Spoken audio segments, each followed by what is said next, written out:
All right, welcome to the Sae Bae cast number 135 with DJ Kumboi and Sekhon. How you boys doing today? I love that I'm making everyone in the community say DJ Kumboi. So, I'm doing great. Yeah, I'm doing well. I don't really know what else I could add to that. Yeah, I slept well for once, so I'm doing great. Yeah, What do you mean for ones? You have like insomnia? yeah, I have a lot of sleep issues actually. I feel so bad for you for that. Yep. Yeah, I don't really know what I can do about it because I've tried to speak with a doctor about it as well, and I've been prescribed like sleep aid medications, but I'm not a big fan of those personally because, well, one, there's a concern that if I take the medication, have you heard those horror stories where people will take those medications and like drive their car and not even know? Oh, Jesus, Uh, no. Oh, No, fuck. yeah. And then also, I just feel like whenever I do take them, I wake up the next day and I'm just tired throughout the day. And yeah, sure, I slept, but it doesn't feel like a restful sleep. So for Mm. me, it's more of just like, I don't know, getting my circadian rhythm back in order. And I feel like, just being active and doing things that just promote better health is just going to help me in the long run. So Yeah, it's always like the most boring answer that like fixing a lot of shit is just like eating well and moving your body and just getting good sleep at a proper time consistently. Like it's all about the consistency of normal things that fixes a ton of issues. Not every issue, but I'll agree with that. yeah.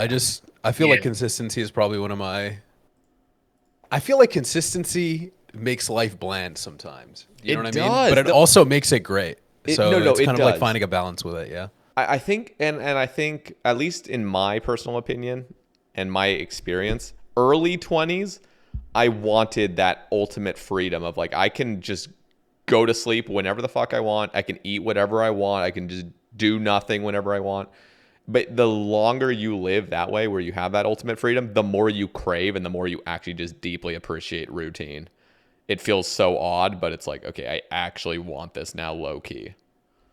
So that's at least what happened to me over my early to late 20s. Yeah. I feel like having a routine is great. DJ, you have a routine? I have a very good routine right now, but it got fucked when my uncle came and visited us because I stayed up and I've just been sleeping at 2 a.m. ever since. Do Like, you feel go, like it's, sorry. no, you're good. Just going to sleep at 2 a.m.? Yeah, yeah. So Okay. I had a routine where I'd go to bed 10 p.m., wake up 7 a.m. every day, no alarm, meditate in the morning. I stop meditating. I sleep at 2 a.m. and I blame my uncle for it and I can't fix it. What do you Damn. think so difficult about fixing the routine for you? Fixing? The dopamine hits, bro. All the boys are awake at night. And so, like,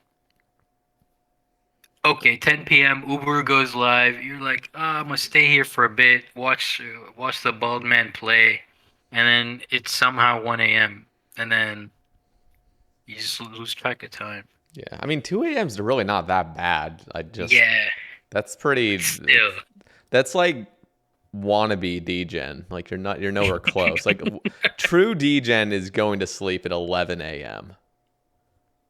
Like, Okay, yeah, just like for sure. it's actually noon out, and then you wake up at like, 7 p.m. and you're like, what the fuck is going on? Yeah, I've lived that life. I've lived like every single hour life, and the best one is wake up at 6 or 7 a.m. personally for me. I know there's like those crazy psychopath athletic freaks that are like, no, you got to wake up at 3 or 4 a.m. to get really start off your day. But honestly, 6 or 7, Bro. 6 or Dude, 7 is just great. 4 a.m. wake up is kind of just amazing though. Like even if you're not living an active lifestyle, it just feels like you have a head start to the day. It feels like unlocking a cheat code. It's fine, but at least for me personally, and I know people can do that, and if you stick with it long enough, it works. But for me, like 4 a.m., it's still pitch blackout, and now it's still pitch blackout for 2.5 hours at 4 a.m. So Mhm.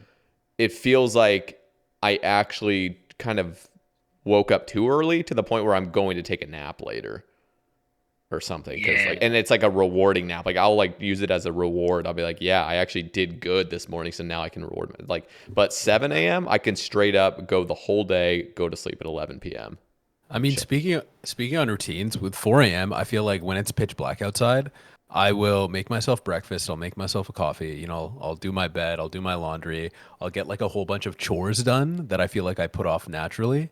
So I feel like that's why 4 a.m. works for me because it's pitch black outside and you woke up and like even if you do spend a little bit of time on the computer, um, I don't know. It just feels like you haven't wasted the day almost because I feel like if I wake up at 6, like 8 a.m. or something or 6 a.m. and I spend even a little bit of time on the computer just browsing Twitter, being horny or something, like I feel like I've wasted a portion of the day. Whereas, you know, if I'm waking up at 4 a.m., it doesn't really feel like that. And I feel even waking up at 4 a.m., I'm more inclined to like do my chores for some reason. When do you sleep when you wake up at 4? What's that? It's like 10 or 9. Anywhere in that range, 8, 9, 10, yeah. What is your preferred hours of sleep for both of you? Like if you could just get a certain number of hours for sleep a night, what works best? A night. So I like a like 6 hours, and then a nap at 2 p.m.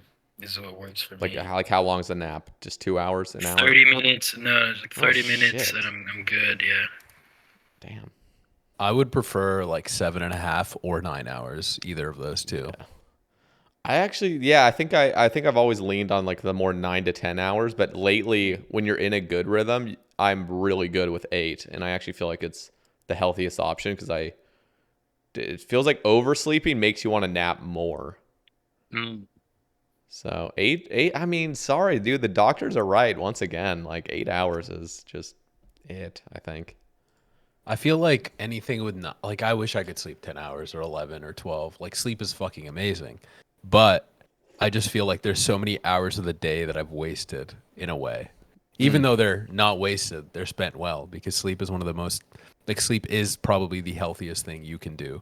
Like it counteracts so many issues, so many like health ailments that you can develop later on in life. Oh, like sleep is king. Yeah. Totally.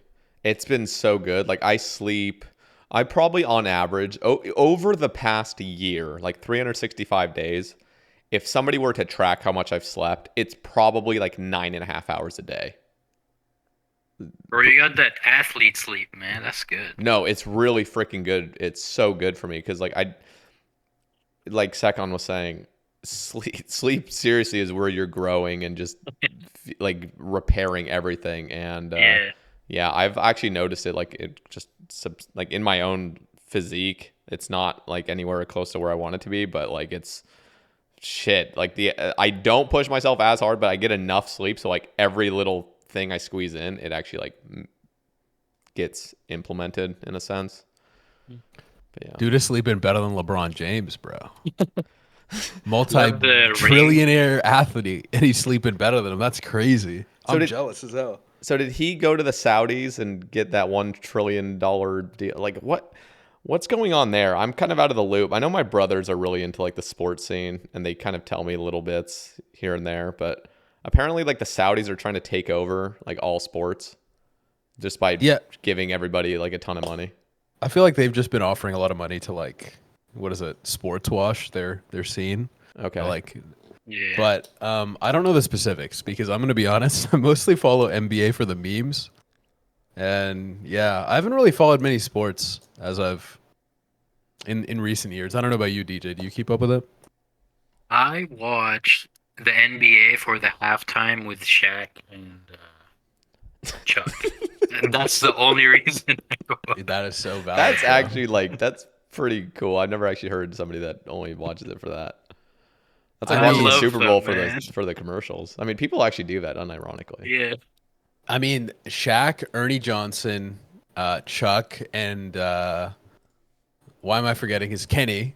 Those four together on the halftime show, like, yeah, I can understand why. I don't know if you've ever seen any clips, but like Chuck and Shaq really rip into each other, and Ernie just feels like it should be its own longer length production, honestly. Like they should have their own podcast. That's what I'm thinking. I'm like, how have you not broken away from the whole network? Like, why not just go on YouTube like and do your own thing where you're just a podcast? That's what everyone's done. Like everyone has their own podcast now. I feel like I know Ernie and Chuck have their own podcast together, but I feel like it's still missing that, you know, the there's something that you can't really speak on when there's all four of them together. Like I can't put words to how they make the production just feel. But yeah, I agree. I think they should definitely, all four of them together should make their own podcast. That'd be fun to watch. They're probably That'd be really under good. like a contract that's like, no, we fucking need you. Like they're the only thing that's holding us together. So we'll pay you. Yeah, I remember enormous like amount. there being contract discussions like last summer, so I'm pretty sure they're just getting paid out the ass. And you got to respect it at that point. Like Chuck doesn't even like basketball. He'll actively say, "I fucking hate basketball right now. Watch the NHL playoffs instead of the NBA playoffs shit. during NBA playoff season." And Chuck used to be like a basketball player himself, like a pretty good one at that, like one of the best players in the world. Yeah. And yeah, I don't know. And that's not a detriment. Like him like actively saying he's not even that interested. Because that's like the biggest fear when it comes to OSRS creation is like some people embrace it. Like I know Jimmy, like the YouTuber, he will kind of actively say, I mean, EVscape does the same thing. He's like, I fucking hate this game, but I'm still going to do the tournaments and the esports events and all that shit. But it's like, what? Like, is this a detriment or is this just fine? Like just being fully honest. What about in their case? Do you think it's bad or do you think everyone just appreciates the honesty? I feel like, you know, OSRS degens aren't going to stop playing because some content creator said it. And I feel like, No, but they'll you know, stop sports watching. fanatics. But they would stop watching that content creator because there's other ones that are more into it. I guess that's In that sense? yeah. I feel like there's like an air of like they're not really being serious because they're clearly playing. I don't know. Yeah. Okay. I haven't watched enough Jimmy or EVscape to comment. DJ, have you? No, but I was gonna say, like, when Chuck says that, I'd probably laugh. Like the same way I'd laugh when a YouTuber would say it, Okay. kind of thing. Yeah, I think that's generally the vibe I'd get. I feel like this also speaks. Sorry. no, I feel like this just kind of speaks to like DJ as well, which I wanted to get into. Like DJ really lives life with this mentality of just fuck being serious about anything. And I wish more people would adopt that. And I feel like that's kind of like, do you get what I'm saying by that? Or no? Yeah, like I feel like that's kind of the philosophy that Chuck adopts and maybe even EVscape and Jimmy, where they're just kind of saying shit just to say shit and they're not really serious about anything and they don't take it too deep maybe. No, that's definitely true. That is what I aspire in just my whole existence is to stop giving a fuck and to stop asking why the fuck like any of this is just happening right now. Like why the hell am I right here on this floating rock playing? Like I think too deep. Like why don't I just fucking embrace the fact that I'm just chilling here, having a great time and just not think too deeply. Yeah. Like do you have like existential crises a lot? No, Or is it just not quite. I think when I had my whole like psychotic break basically with that mushroom trip that I fucking live streamed, I mean, that definitely like warped my perception for a couple months. Like it slowly faded. That was like that whole just whoa, like this is too much basically. And you know, I'd have like little moments where I'd get like the PTSD from it. And then I would always be thinking like I would think too deeply of it, and that was just like drug-induced psychosis basically. Like it wasn't anything serious, it was pretty mild, but for the most part like I don't really have those existential moments where I'm thinking too deeply unless I'm in a state like that. And when I did mushrooms pretty actively, like I would think very deeply about stuff, but it was never negative. It was generally a very positive experience for several months. And it was like really introspective and stuff. And so I would think deeply, but then toward the end, it got really negative, like a really, I don't know, bleak view of it.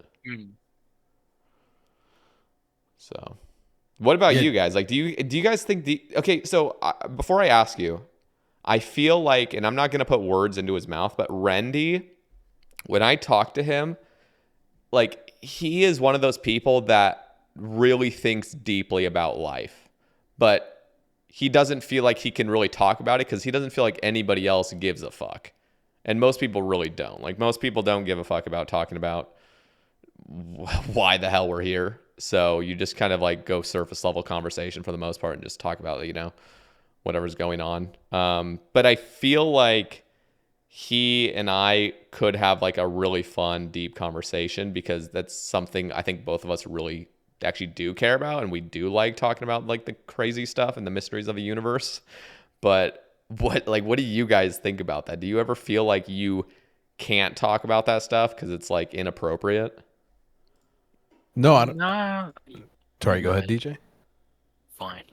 I don't, I don't think it's kind of forgot what I was gonna say. Well, you go, Sekhon, and then we'll see if you Yeah. think about it. I don't. It's not that I don't feel like I can talk about it. I just feel like when I was younger, I probably questioned it a lot more. I was smoking a lot of pot in high school and just doing more drugs in general, mostly for, I don't know. It just felt like my mind was freer to, and like it helped me to think about those things in a way. But I also just as a child just naturally thought about them because like I can vividly remember in my mom's room, she had like this painting of Jupiter or something. Mm-hmm. And when I was like 6, 7 years old, I would like just stare at it and think about like, well, I think what the planets are at that point, but I would just think about death oddly from staring at that picture and like, where do I go when I die? Right. And like, why am I here? Like weird questions like that. And when you're that young, you don't really have an answer for anything. So I would just get really fucking afraid. But I feel like I've tackled with those issues a lot more when I was younger into like, even when I was that young, obviously not knowing what the fuck I'm thinking and talking about and like don't really have coherent thoughts, much like I am today, I suppose. But even going into my teens, like I thought about it, but I feel like there came a point in my life when I was in my 20s where I realized just it was an active detriment to me in a way. And it wasn't like this active thought I had. It's more of like me looking back. But I feel like I've just separated my identity, like the time I spend from that a lot. And yeah, so I don't feel like there's anything societally preventing me from talking about that stuff. I just feel like when I do talk about it a lot, it just impacts my mental health in a way where I'm just like very... It's just not like, worth it. Yeah, almost. I mean, I don't mind talking about death. I actually love talking about death because I feel like, especially in Western culture, death is something that's feared when it shouldn't be. Totally, yeah. Yeah, I don't really spend much time thinking about it or talking about it though personally. But DJ, what were you thinking?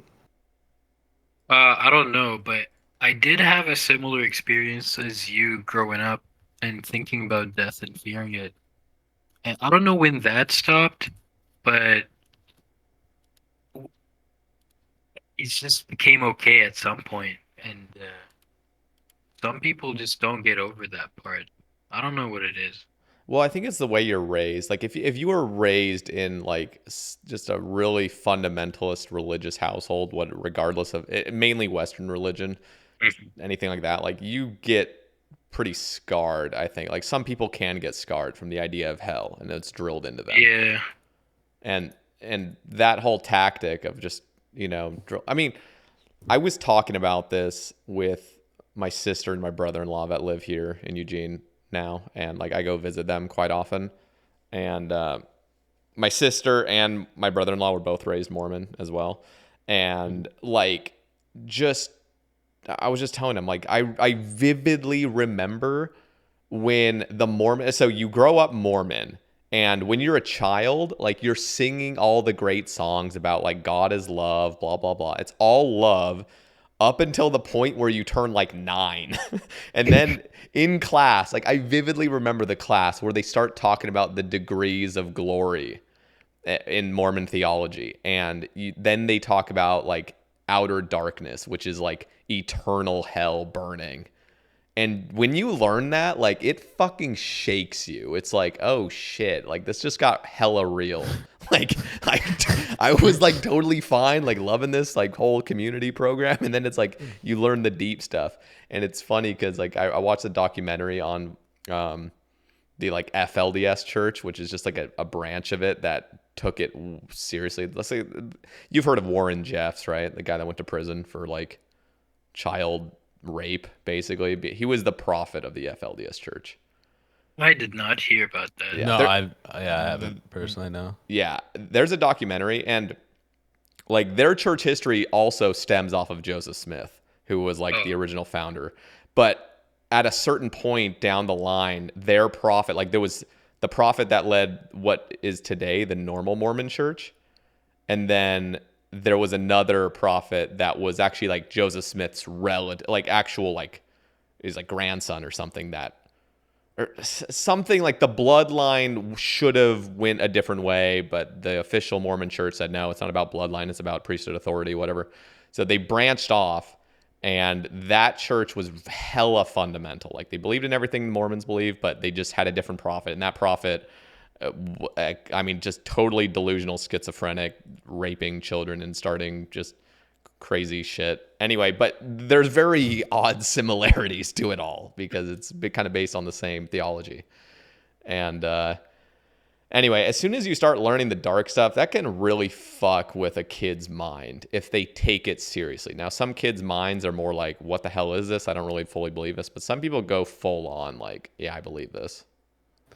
Yeah, I feel like we talked about this a couple weeks ago, where it's more of like some people's families, some people's households, or just some children themselves have this like a like they see through these teachings. Because like I grew up in a religious household as well. I grew up in a Sikh household, but like when you were taught some of these things, you're just like, okay, that just didn't happen, and like you just assume to know that that's just fake news. You know what I mean? Like, there's no way that God had a battle with 500 people in their body, became like, I don't remember the exact teachings I was taught, you know? But, you know, like in Hinduism, because my dad believed in a lot of religions, there's like this idea that Earth is made out of like bodies from a war or something along those lines. It's like, okay, that obviously didn't happen. But I never really thought about it in the perspective of someone else who like genuinely believed all the teachings, and understandably so, they should, right? Like, it makes sense that they would, because the people around you all seem to think like this is true and this is correct and this is right. And then you have to like deal with the dissonance of going out in reality. And like, it's almost like, you know, when people talk about Santa, right? It's like Santa's real, but it's not real. Do you know what I mean? And having that weird dissonance. So yeah, like it can obviously be very jarring.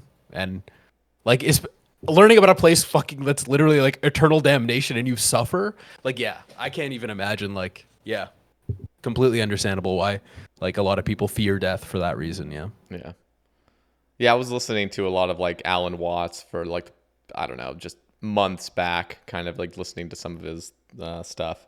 And yeah, like he was a like philosopher in like the 20th century that was just very influential, but he brought like Eastern philosophy over to like Western society, and it just really helped illustrate it a lot better. And like, yeah, it's entirely different. Like Eastern philosophy has nothing, there is no fear about death, but in Western society it's all fear. It's just like shit. Yeah.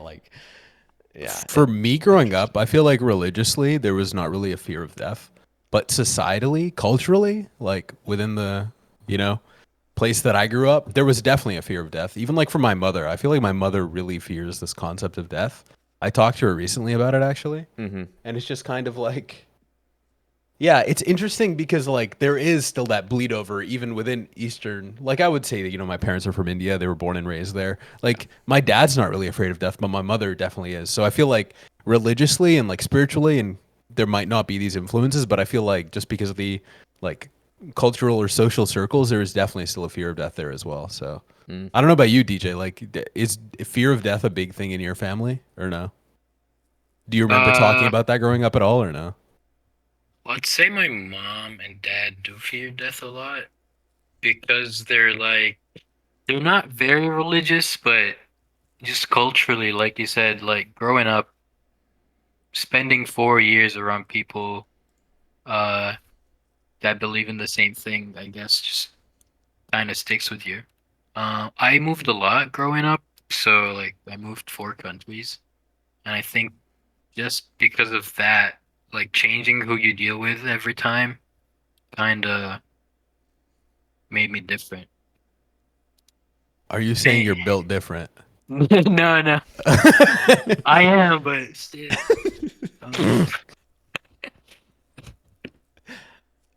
Like whenever you think of death, like what's your first thought that comes to mind? Well, now because when I did shrooms, I thought I was dead. Now I'm just like, Like it just passes. Like I'm okay with it, kind of. Like, what do you mean you thought you were dead? So the first time I did shrooms, oh, this is self snitching. Damn.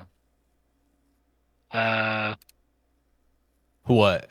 You were on the job? Is that what you're gonna say? You You don't need microdosed to on the job? Yeah, no. you don't need to incriminate yourself. Just tell the I was experience. I was in my own place, but my brother was on his computer playing RuneScape, and we shared a room. So I was blasted off my mind on shrooms, and I didn't tell anyone that I took them. So I was just laying in my bed, and he has this super loud like red switches. It's like, and it was just Yeah. fucking with me the whole time. And then I closed my eyes and I just fell asleep. And it was just so relaxing that I thought I was dead.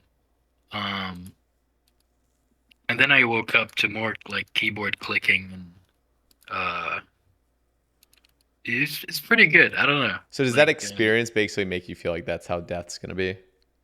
yeah, pretty You're just much. gonna Like, slip and it's just like, oh, whatever. Like whatever happens, happens. exact. Like, just I think it'll just be I don't know, nothingness. Oh, Because like that's what just it kind of was. like this eternal state of relaxation almost where like you're Yep, so relaxed you exist like you just don't exist. And it's pretty yeah. much. I feel like life is just endless suffering. And I don't mean that in like a pessimistic I hate life, Mm-mm. way, but I just feel like just when I conceptualize what life is and like what I'm doing on this fucking rock or whatever, it's just I deal with a problem and I move on to the next problem. And I feel like when I get depressed or when I have issues is when I don't have enough problems almost. But like conversely, I feel like if I have too many problems, I get too anxious. Do you know what I mean? And I feel like, what is having a goal? I feel like having a goal or having some sort of motivation is the ability to deal with a problem, to deal with a task. So like that's what I mean when I say like life is just problems. And Mm-mm. yeah, I don't feel like problems like a negative thing necessarily either, but yeah. I feel No, like it is endless suffering. Yeah. for sure. Like it definitely is. It's weird though because like you wouldn't argue that, or would you argue that somebody that grew up in a third world country that's actually like just actually going through misery, do you think that they have more suffering than somebody that's growing up in a really comfortable, middle class area in the United States, like current I feel century? like suffering is all about your perspective. And what I mean by that is like the hedonic treadmill. Like it's easy for me to sit here and also say all these things, right? Mm-hmm. But like, okay, let's say I imagine life 500 years ago when just generally speaking, everyone had a lower quality of life. Mm-hmm. They didn't know of what was better. So like, how could you really compare at that point? But even like with the hedonic treadmill, like let's say you grew up poor, very poor, right? And then you became upper middle class or even like a 1%er somehow. Mm-hmm. And then you slip back and you become middle class. Like you're still very well off in the sense that you're comfortable with everything. Like let's just say you become upper middle class. It can be argued that you're suffering more because of the dip that you've had from being, a 1%er to becoming something less, like, upper middle class, than you were just because like from you just ascended. Like you had this constant experience of just your life trending upwards almost like it started off from a very guttural, raw, tough place.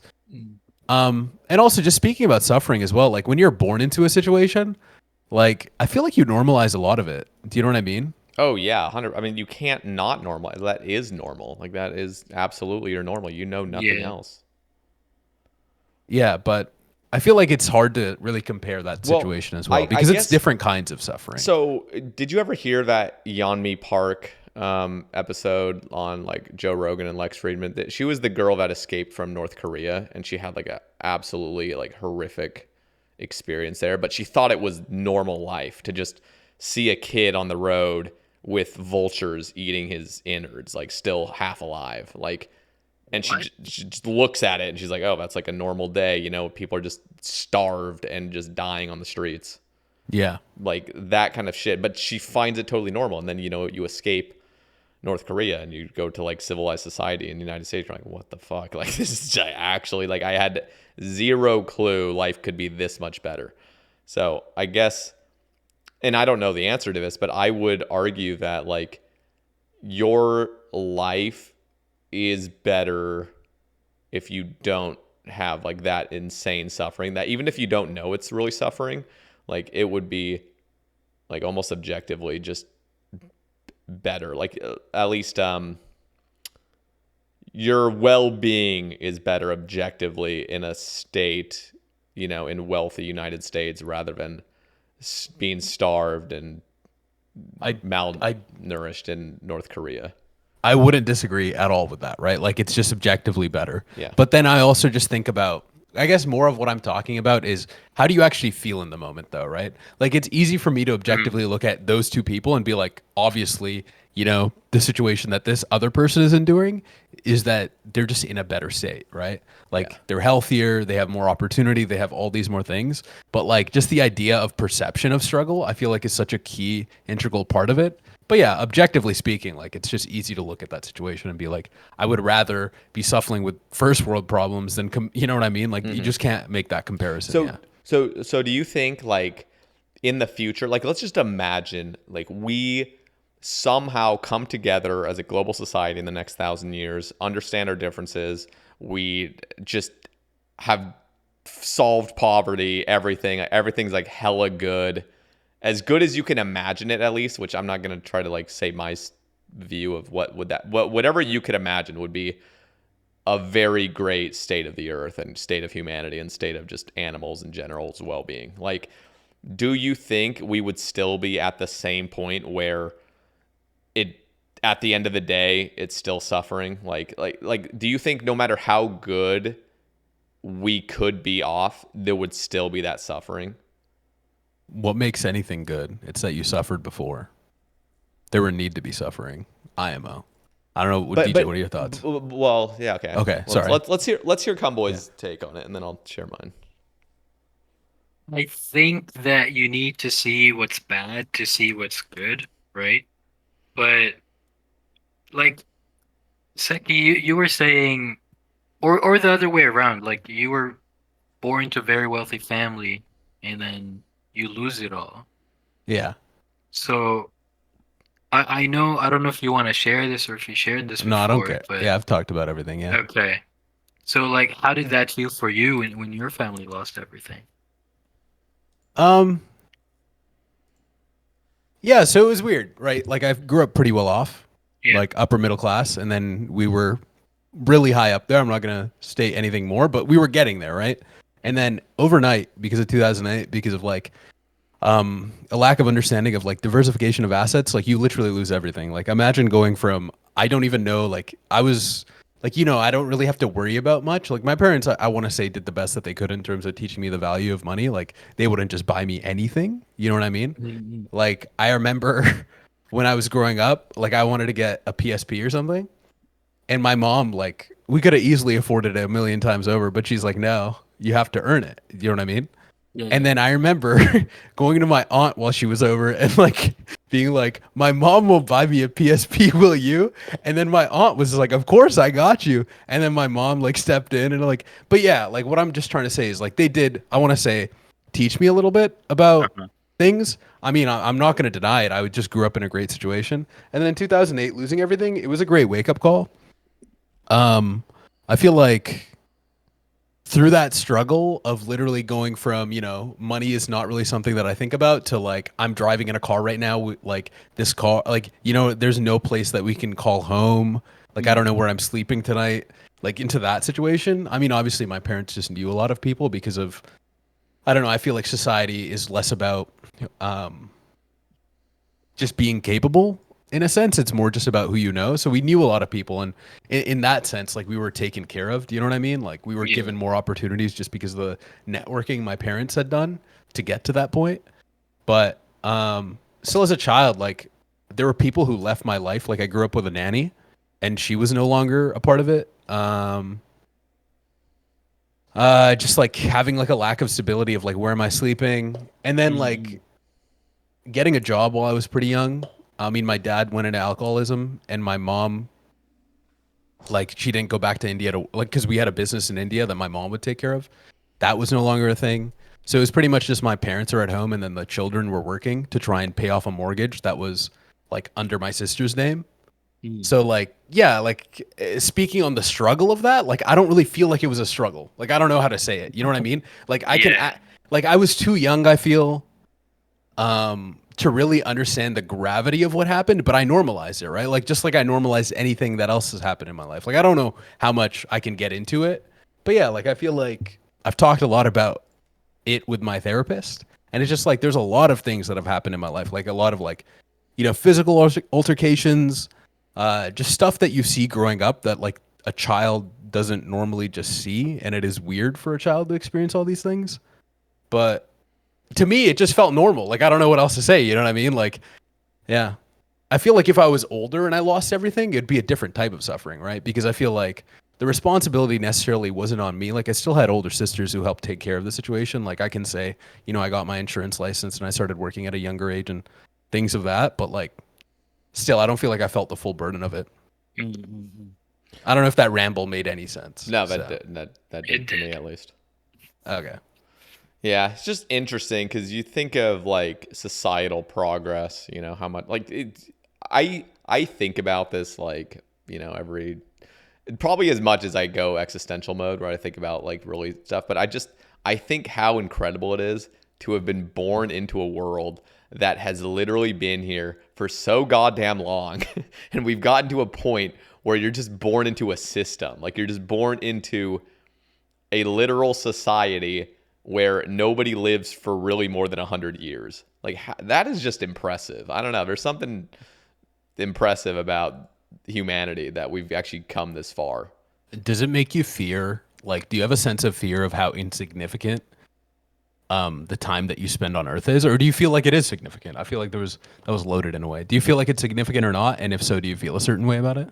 The more I've like lived, and like especially like this past like 2 years, probably the more I'm like, dude, like you can make it as significant as you fucking want. Like that movie, Scott Ridley's Napoleon's coming out in like a little bit, and it's just the whole story about Napoleon. Like, just that is like one of those like that was a real person, Napoleon, that fucking just took his life hella seriously, or not seriously. You could argue both, but just it made his life like, I'm gonna be fucking significant. Like I'm gonna be a baller. Like I'm just gonna like do whatever the fuck I want and be powerful. And just it's crazy that like he's still just a human, just like any of us. And you can really choose to make a huge impact in the world if you want to, but you can choose to also just not leave an impact whatsoever. It's kind of just up to you. And now obviously everyone's just thrown a circumstance that wasn't their choice, but I don't know. Do you feel like,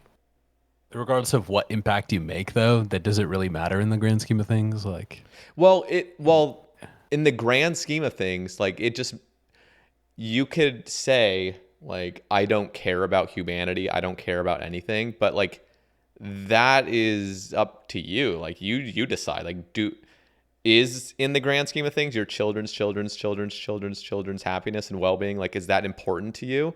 Or do you think... I'm just talking more in the sense of like, regardless of what we do as human beings, like, yeah, like it will anything. Well, there is no really cosmic. I don't think there is any cosmic meaning to it all. But like, because you're a human, like you can say there is meaning. Like there would be direct meaning right now for my life to be good and me to find, you know, wealth, prosperity, love, all that stuff, you know, family.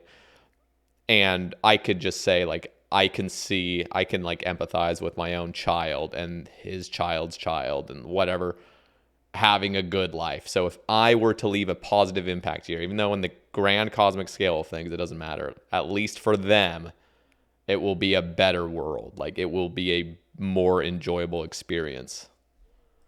So I think you can like get meaning from that if you choose to.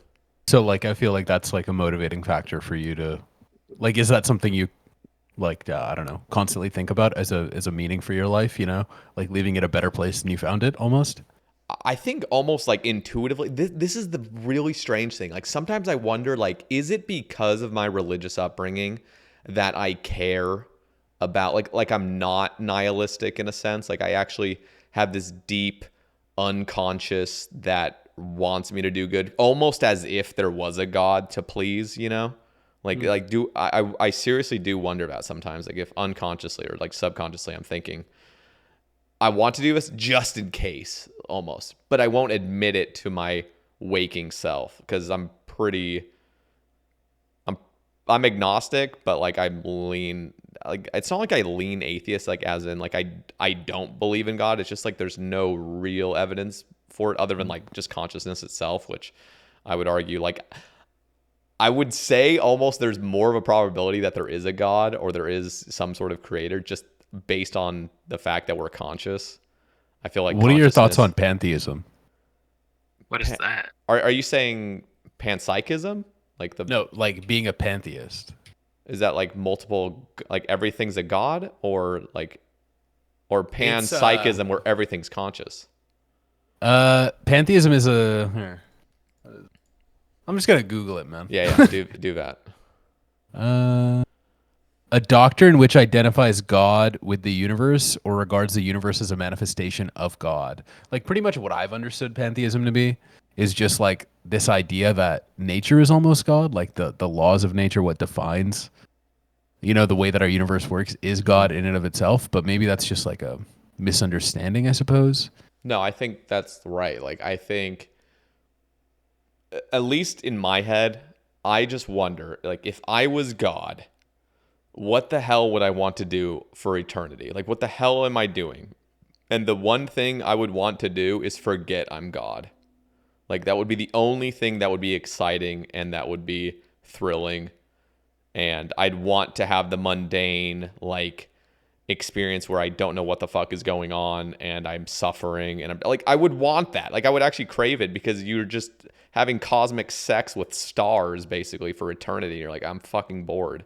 So the fact that there's any existence whatsoever almost speaks to like there being a God. Not that's not like a theistic thing like the Christian God or anything, but just everything would be God in a sense, because if God's omnipresent, omniscient, whatever, then he or she or it has to be everything. So in a sense, I almost lean that way. Mm-hmm. And then I think sometimes maybe the only true enjoyment without being like just depressed as hell as God is to literally just keep reincarnating into something else, because it's like you realize like this is actually the only joy I can get is like having absolutely forgotten that I'm a god and just create realities and just live them basically for fun. For me, like a video game for God. Yeah, kind of. What type of religious beliefs do you have, Kami? I grew up Muslim, but I am agnostic as well. Didn't you also grow up with like Christian influences? Yeah. Do you feel like any of those like religion shaped you in any which way or no? So by fifth grade, I was kind of questioning most of my surroundings. And then during high school, I was telling my mom about it, and she's like, "Oh, go repent." I'm like, "Oh yeah, whatever." yeah, that. Yeah. So yeah, it never changed. No one brought me back. So I was chilling. I don't know. So I was kind of lost since fifth grade, and when I had the courage to talk about it with someone, it wasn't convincing enough. So yeah, I just stayed in my ways. So like, would you say overall when you started like dissenting, almost your family was tolerable enough of it? Like, did they force you to, you know, do you know what I mean? Was there like, were they mostly just personally in denial, or did they like force you to My mom attend is in anything? denial to this day, bro. Out of sight, out of mind, baby. But yeah, no. Cummy's, my little Cummy is still religious. She's like, "Oh, God will save him. God will save him." But yeah, no. I mean, at the end of the day, that's like all religion really is for like at least Yeah. older people is like this idea that God is love and we're all gonna make it at the end of the day. Like it's just everything's gonna be Yeah. okay. And I'm like, bruh, that's not what the fucking book's telling you. Like that, like That's my point. you're just making up your own shit in your mind now. And that's what everyone does though. Like everyone creates their own idea of what their religion is in their mind. And you know, you can preach the good stuff as much as you want, like all the great Yeah. verses, but what about the fucking like burn in hell forever? Like, is that just irrelevant now? Like, are we just gonna like cognitively dissonant, or what am I trying to say? How do I use that? Like in just an active ignore, verb? like Yeah, like just actively like just use cognitive dissonance to just ignore. Yeah, just completely forget that was ever taught, because that's what I seem to hear. That's the thing. I feel like that- people are selective. But yeah, sorry, come in. No, that's the thing that puts me away from like following religion is just using fear, and I just don't agree with that. So that's what just like triggered it at first for me. I don't know, like how did you change your views growing up? Me or When did you Sekhon? start questioning it? Well, I'm curious both, what I guess. yeah, Seder, what happened with you? Oh, well, I was on my 2-year mission, and I just remember, like, you're literally in there for 2 years, just Mm. teaching people and reading up and stuff, and like you eventually start kind of, because keep in mind, like I left when I like just had turned 18, and I was there for 2 years, so like I didn't leave until I was after 20, and by the time I was like late 19, like early 20, like I'm just thinking to myself a lot of things. I'm like, bruh, like I would just start questioning a lot of the shit I'm teaching and like certain aspects of the church that I'm like, what? Like this makes no sense. But you kind of just ignore it because you've already dedicated. And this is, I guess, just to branch off just briefly, it's like the idea of being a missionary for any sort of religious or ideology or any sort of thing like that is, it's not to convert people. It's so that ideology or that religion has now converted you, because now you've sacrificed a bunch of your own time. And on top of that, when the religion says that everyone is deceived in a sense, then whenever you try to teach somebody and they reject it, it's just more and more confirmation to yourself that, oh, like this is the truth, because they said that everyone would reject us, basically. Like we're basically Jesus incarnate. Like we're just like going around trying to teach and everyone's like stoning us, you know, verbally. Like so you get that idea in your head, and like that, and then it fully converts a bunch of missionaries, like a bunch of young people that sacrifice all this time, and like the last thing you want to do is admit that you wasted your time. Like that would be just a huge embarrassment. Like you don't want to go home and admit to yourself or admit to others that, oh yeah, like I kind of just was deceived. Like so people just double down and just like, okay, I feel like that what you just said there is something that I've like thought about a lot in terms of just like, you know, we grow up regardless of anything, we have a belief about something, but we're so deep into it, we know it's wrong. At a certain point, you know it's wrong. But when you're so deep into it, your ego takes over almost, and you reject the idea that you can be wrong. You know? Like you just don't want it to be wrong. You don't want to have spent so much time investing into some sort of ideology, be it religious, non-religious, and then you just like refuse to like acknowledge that you could be wrong. And the thing is like it doesn't make your life worse, especially like if you come back, you still realize there's millions of Mormons around, and there's still a bunch of churches, a bunch of communities. So you can almost just embrace the deception, like kind of like, oh, like, or you can kind of almost use that cognitive dissonance to be like, just ignore it sort of in a sense where it's like, oh, everything's fine. You know, I'm still going to live exactly how it is. And for the most part, my life's good. Maybe in the late hours when I wake up at 3 a.m. and I'm like, what the fuck is happening? Then I question stuff. But for the most part, in daily waking life, I'm good. And my life is no worse. In fact, like the more you deep dive into philosophy and all this stuff, the more you realize like, bro, everything's just a conundrum. Like there's really no sense to be made of the universe anyway. So you're really just going to run around in circles unless you just choose a course and just live your life. So I don't really blame people at all. And this is not really like a roast on religion in general, because I just feel like every single thing is, in a sense, kind of like a religion, like any ideology. Like just the idea that, like, you know, liberalism or something is like the way it should be. It's like everything is just an ideology at the end of the day, and there's nothing like inherently true or objective about anything. You just have to choose what works for you. But I personally think that dogmatic views are actually in essence harmful generally, like long term. So if you're going to be dogmatic about stuff, it's never going to lead to a peaceful transaction down the line. Like it's eventually going to end in violence if you choose to be dogmatic about certain views. So I feel like the best way to live is to always be open-minded and to just be rational. Yeah, and some people just take it too far. Like, I don't know, maybe caring too much about something, but also taking themselves too seriously about others not agreeing. I don't know. Like, that just reinforces the dogma. Do you take creatine? Yeah, I was gonna say I started taking creatine. Yeah, that will do it 100%.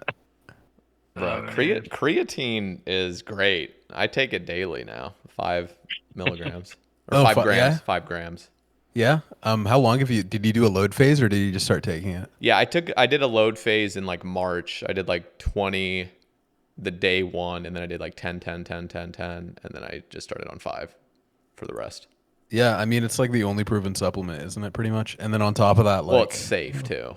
yeah, I mean, the only side effect is you become Uberu, so potential Is it side actually? Oh no. effect. Yeah, What do you mean? Like you bald or?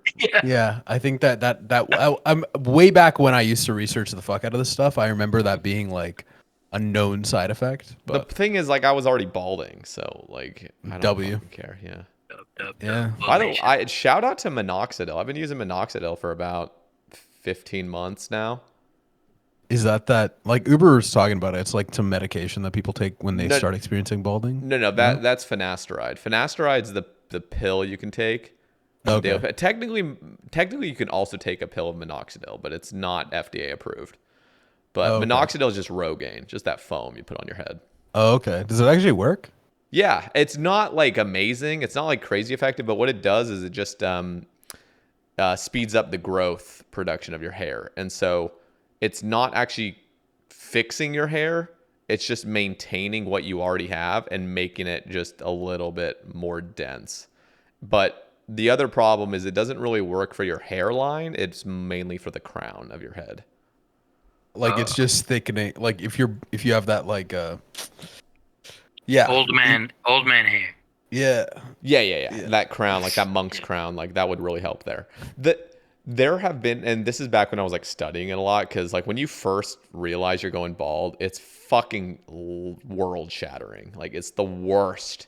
It is the fucking worst for most men that like just full on realize what's happening to them. It is depressing as shit, especially when you like just haven't even thought about it for years, and then you just notice it. So for me, it was depressing as shit for about 2 weeks. Me like fully just acknowledging the fact that I'm balding and I'm gonna be like my uncles.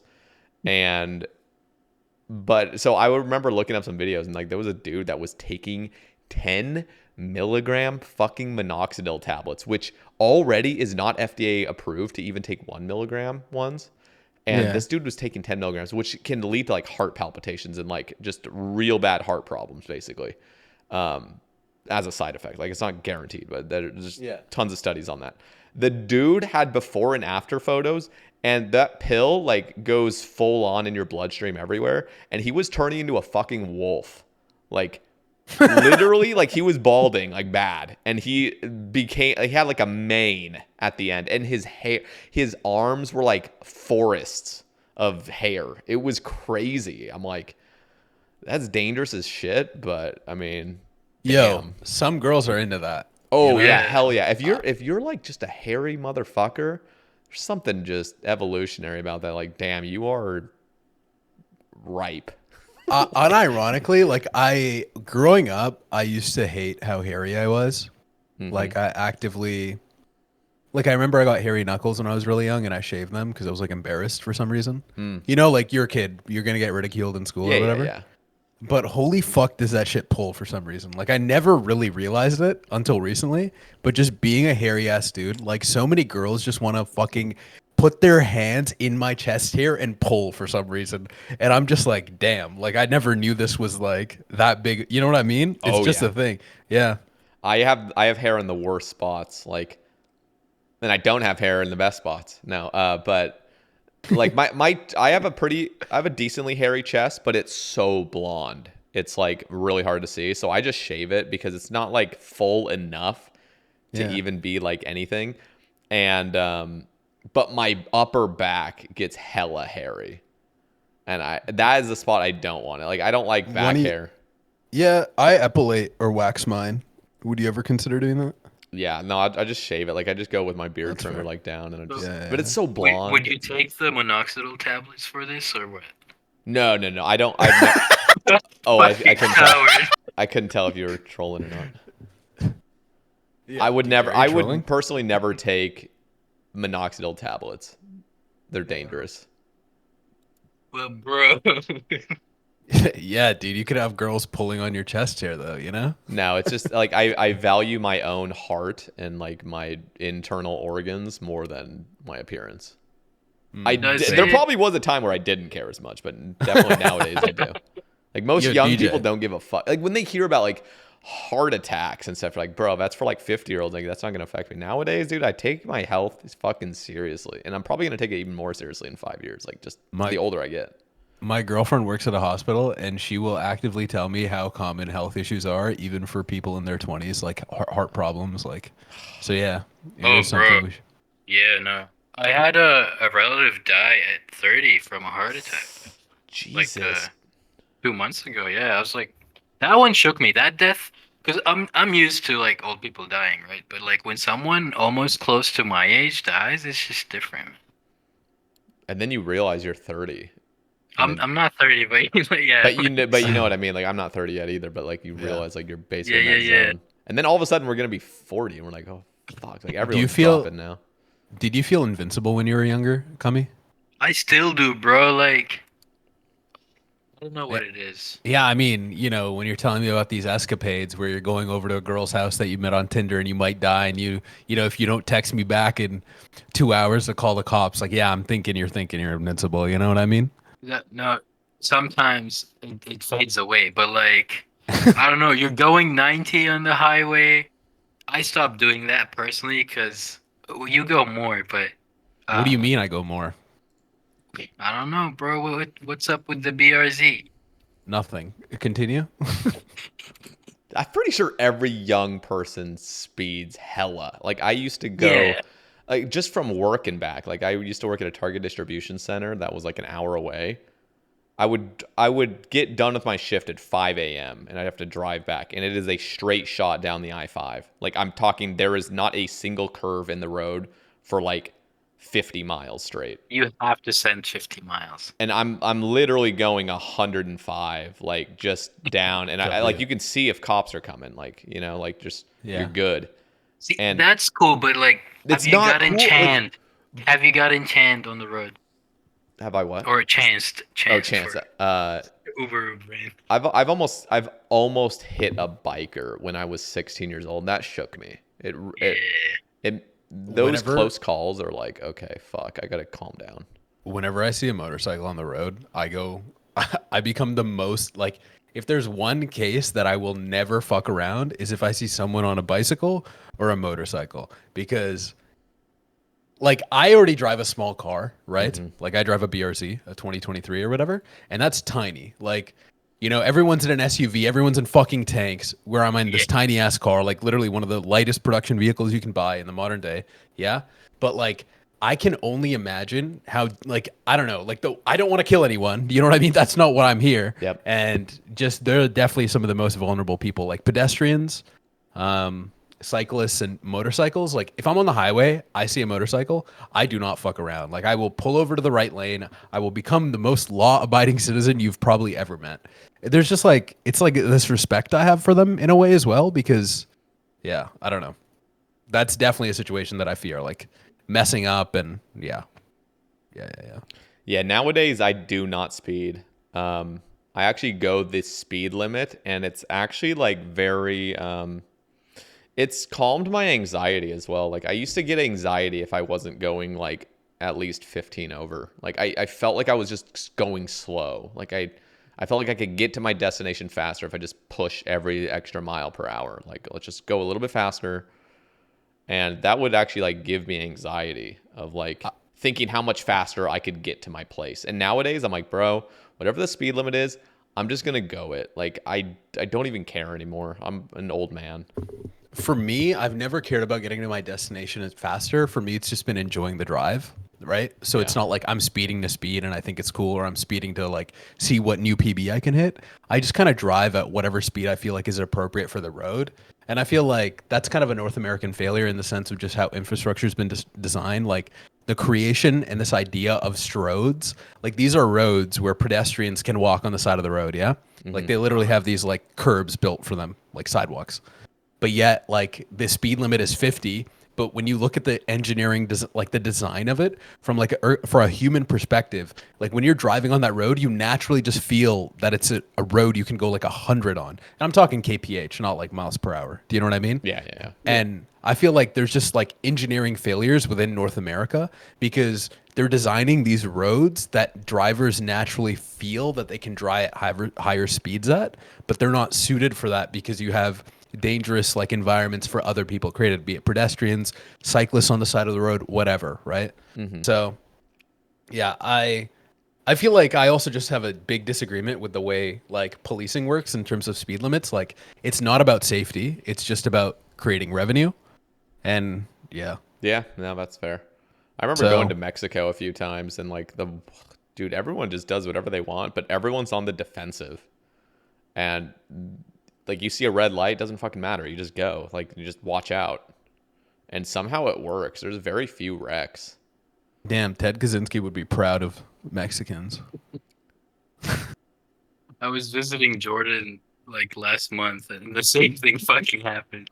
Yeah, no, I mean, it's really only the United States where people drive and they'll sit at a red light when it's very clear. Like there is no cameras, no cars anywhere.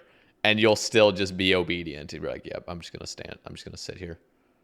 I like that more though. Me too. And it's actually like it makes you feel safer. But everywhere else, you just fucking do whatever you want and just watch out.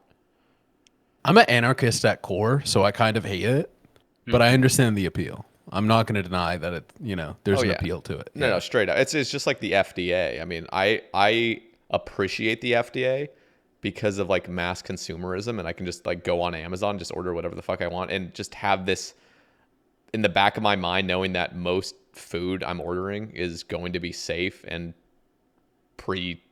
checked by like people that are deciding for my own well-being, like the health, just this is not going to be poison, and I can sue somebody if it is.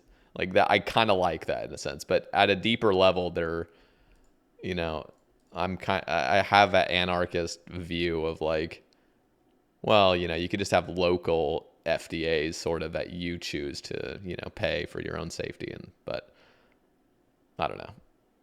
I'm a fan of the FDA. I don't know much about them, but like overall, I will say that they're, I don't know. I don't want to turn this too political, because like I feel like too many people take that shit. Like I don't even want to make a comment on it. Okay. Kumbi, you have anything to say? Oh, the FDA? Yeah, I guess. I don't know about anything. Nah, I'm good. I don't fuck with government. You don't really speed at all, do you? I stopped after getting chanced like twice with like commercial trucks. That shit's scary. So I just drive like 60, 65 and I'm good. I feel like the issue with driving in general and safety is very little to do with speed. I feel like there's roads designed for certain speeds. That's just natural. I feel like sometimes it can be a detriment when you have something like, let's say you have a road that's designed to be driven at like 120 kilometers per hour. Yeah. But it's limited to 50. I feel like you're naturally just going to have drivers who drive, like, it's just human nature to like drive what the road is designed for almost. You know what I mean? What naturally. And then you'll have people who will be religiously looking at those signs and being like, I refuse, like I'm only going 50. And then you're going to have the situation where someone's driving what the road's naturally been designed to do, and someone who's like, fuck that, I'm only going 50. And then you have the situation where you'll have like vigilantism almost on the road, where these motherfuckers who are driving 50 are going to take up both sides of the lane and then actively block people who are trying to go faster when they're just like escalating the situation and creating it into something that's like worse. That's terrible. No, it's really fucked up when people purposely try to be vigilantes and go to the fast lanes. Like, dude, don't, like, you're literally causing more of a hazard, and you're gonna make them speed more because now you're fucking slowing them down. Like, if you want to obey the speed limit, go to the very slowest lane and be safe. Like, that is your safest option. Don't, like you said, don't try to be a vigilante. If people are going fast, like, just allow them to go fucking fast. Like, just. I had a situation where my girlfriend was having like an ex-girlfriend was having like an anaphylactic reaction, and I had to get to the hospital. Yeah. And so I'm speeding, right? And I have my emergencies on as well because like I want people to know like I'm not just fucking around and speeding for fun. You know what I mean? And then this person gets in front of me. Oh my God. And like I try to go around them, and then they turn into my lane, and I try to go to the other lane, and they turn into my lane. And so like we both slowed down. And I turned down my windows, and I'm like, hey, guess what? My girlfriend's having an anaphylactic reaction, and you might be responsible for her dying. And the dude just like refused to acknowledge it, and was just kept like going on an ego trip. It was the weirdest, like, fucking Christ. Yeah. Yeah. I don't know. Like, I just don't get that shit. It's just like you don't know the full scope of the situation, and then on top of that, you're actively like making it more dangerous. Exactly. When the essence of it is to reduce accidents and just be safer on the road, like, don't fucking pull that shit.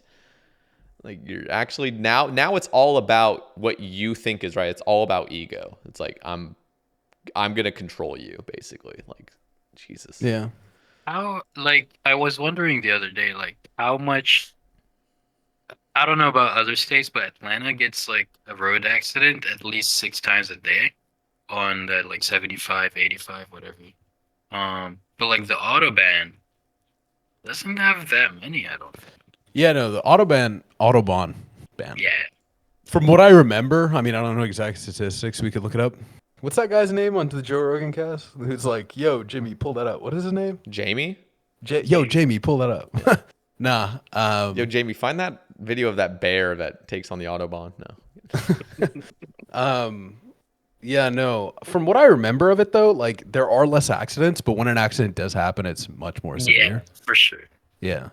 I just feel like as an overall, like, one of the most important rules of the road, in my opinion, is if you're not going fast, move the fuck over. Just stay in the right lane. Yeah. Like, I agree. Yeah. Totally. I drive right lane, old man. I don't care when I get to my destinations. Do your shit on the fast lane. Like, also, people who drive fast, if you're tailgating, you're making it worse. Like, stop. Just why are you tailgating? Yeah. And it's dangerous as shit. Like, bruh, if you are literally a half second away from slamming into this dude, if he needs to put on his brakes for something, like, you're going to get fucked up. Like, and you're going to cause a huge accident. But people don't realize it because people will go years. Some people go lifetimes without being in an accident, which is, you know, that's nice. But when you're never in an accident, you don't take the road seriously. You get into a fucking accident or get hella close and you're like, okay, this is actually real life. Like, this is not me in a goddamn simulator. Like, I could get fucked up. And I could go to prison, like, if I'm speeding and I kill somebody. Like, holy shit! Like, this is nothing to take lightly. I will say all this shit though, and I will still say there's this guy named like Where's 981 and like Brick 50, and they're these people who like post on YouTube, by the way, and they run fake plates on their cars. Yeah. And they're all based in New York/New Jersey. And they post videos of them like just outrunning cops in the middle of New York City, like downtown New York. And they are obeying no traffic laws. And they'll do donuts in the middle of New York City. They'll do donuts fucking anywhere. There'll be like a cop pulling someone over, right? At like a gas station. And they'll go up to the cop, do donuts to get them to chase them instead of the person they're pulling over. Holy and like, fuck. I'll like romanticize these videos in a weird way, but I'll still actively hate like a lot of the behavior. Do you know what I mean? Because Yeah, it's just like there's this weird dissonance because it's like content, but it's just like that's 100%. actually really happening. You know what I mean? That is it's yes, I will concede that. It's like it is hella content, don't get me wrong, but it's so fucking dangerous. To just be like actually speeding around like people that are just trying to get to their destination safely. like these people are in like New York downtown, going on the opposite lane of travel at times, going like 100 miles per hour. Yeah. Like that is recipe for disaster. Yeah. Beyond disaster. I'm surprised that they haven't fucked up, and they've been doing it for years. Yep. No, it's the same thing. Like I love those like longboarding videos of people going down like a fucking road, a super windy road, like in some, European country side. And just like, they're just on like a cliff basically, but they're just going so goddamn fast and there's cars. Like it's like, I don't know. I guess that's not that like shit the same gives thing. me anxiety. Oh, it's such content. Like it's goddamn content, but it's just like, dude, if you get hit by a car, like you're the one that's getting splattered, but you've now caused like permanent PTSD to this guy that killed you. Like, wait, what are your thoughts on bungee jumping or skydiving? bro, did you ever see that video? It was one of the Red Bull videos on YouTube where like Red Bull has those like extreme sports and stuff. They were out somewhere on these like huge cliffs and they just had ropes attached to like this like side of the cliff. And all of them are kind of just like, they have their parachutes and all, but they're just kind of free climbing. And then they would go on the ropes into the middle of the thing. And I'm like, bro, that takes hella ball. Like that, you have to have a completely different brain chemistry to be able to just sit on a cliff with a parachute and nothing else. And just like chill and look down, 500 feet to your fucking death. Like, yeah. Oh my god. Do you like adrenaline rushes, Cummy? Fuck yeah, but I wouldn't bungee jump. I might skydive, but I wouldn't bungee jump. Yeah, I feel like bungee jumping just inherently there's like less regulation. It is just more unsafe. I've heard of people dying from bungee jumping. Yeah, skydiving. Oh, like, whiplash from bungee jumping? I can just imagine whenever I see people jump, I'm like, dude, I can't even imagine the potential whiplash. Your neck just gets just like a fucking whip. Yeah, that's scary. I'm cool with skydiving. I feel like actively the reason why I probably have sped in the past is because what I really like about the concept of going fast is, like I said, it's not about getting to a destination quicker. It's about enjoying the drive. And I feel like there's a slight risk element to it. Do you know what I mean? Where it's just like you have to be in control. You have to be focused. It's kind of like doing anything in RuneScape, high level content. You know what I mean? Yeah. When you're actually trying, which is like very rare for me at least, but like when you're trying, you have to, if you fuck up, you're going to get punished and you're going to have to start over again. And I feel like just being forced into this moment of like trance is kind of what like the appeal of driving is. That's why I want to start tracking cars. But I feel like I don't know, doing some sort of extreme risk, like high adrenaline sport would be something that is appealing. What about what's it called? The free climbing where you don't use any harnesses? I'm so good, bro. I don't trust myself. Cummy, do you trust yourself? No, bro. Like anything could happen with these mountains. Like you never know how slippery a rock is. Yeah, no, it just takes like hella training, hella balls. Just you have got to be actually built different. Like that whole, I think it's a document. What did that guy call it? Yosemite? Or what was it? Alexander Honnold. Yeah, someone like that. He like that whole documentary was just absolutely mind-boggling to just pull that. Like, to know that this is it. Like, you are not getting help if you give up. You're not like, so your body keeps pushing it because you're in that survival instinct. Yeah. So it's got to just be it's almost got to be like psychedelic in a sense of just like, bruh, like this is life or death, and it is internal. Like I'm not even having to, in my awakened state, like in the forefront of my mind, continually remind myself that it's life or death. Like, no, like internally my body realizes this is life or death, and it just goes on like, okay, we are surviving. Like, we will do everything fucking possible to not make you slip, basically. I feel like it's one of those things where, you know, talking about like slippery rocks and stuff, it's just like you train yourself up to that, right? You gain a lot of feel for just what any circumstance or situation would be. And it's just like, you don't think about that at all. You push it out of your mind, I would imagine, because the more you think about it, the more you're just going to fuck up. You know what I mean? Yep. So, yeah, no, that is wild. I wonder, like, I haven't actually seen the documentary, but I wonder if he like speaks to why he got into free climbing and like what's the appeal of it for him. Mm-hmm. Yeah. This is like an odd question. I want to ask both of you. Like, do you think? Okay, so I don't know if you've done the Desert Treasure 2 bosses at all. I've been watching them. Okay. Neither of us have done the quests. That's fine. That's fine. But have you seen the Awakened variants that look very difficult? Yeah. So imagine you had a little bit of practice. Do you think that you would perform better if you were like offered like, hey, if you get this kill right now, I will pay you $500. Like, if you get this, like, do you think you would perform better or worse if there was money on the line? Like, you still want to get the kill because you want to get your blood turbo or whatever, but like, do you think you'd perform better or worse if there was actual money on the line to get it done right then? What do you think? I think I'll be worse. Because during leagues, I don't know, when the pressure is on, it's just fucking hard, man. Yeah, that external pressure is different than your mind's own pressure, you know? Mm-hmm. And I think that I will crumble under the pressure of thinking about it too much, but I will give it a try. I kind of like pressure, and I feel like you kind of have to get used to it though as well.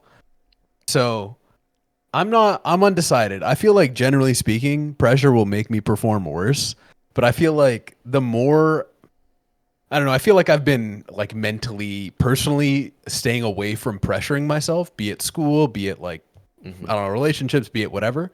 But I feel like recently I found out that I kind of have a love affair with being under pressure. I've been talking about it with my Inferno therapist. attempts, bro. What are you saying? What are you saying? What do you mean by that? Well, what do you mean by that? Clarify yourself. I'll let you expand on that in a second, but Sekhon. But like, I think I would do better under pressure of there being an extra reward, and I think I can kind of correlate it with other aspects. Like, for example, if I were to go on a run, I will kind of just give up and start walking whenever I've hit like a certain point where I'm like, okay, this is actually just like I'm fucking tired. Like, I just can give up. But if there was money on the line and they were like, dude, if you run, like, cause the most I've ever ran at a moderate pace is like 5 miles in the past like year, like just 5 miles straight. And it's at a fast pace. Like, I could go at a way slower pace and go more, but like, if I were to continue that pace and somebody said, hey, if you run 9 miles, I'll pay you like $500. Then I instantly would just like fucking push myself everything I got. And I know that's not like necessarily the same pressure because there's nothing like you're risking. It's all just reward. But I feel like in almost every aspect, like, and it's the same thing as well, like running on a treadmill or running outside. Like, if you're running outside and there's like people watching or not watching, but there's just people outside, like, you kind of want to go a little harder. Like, just.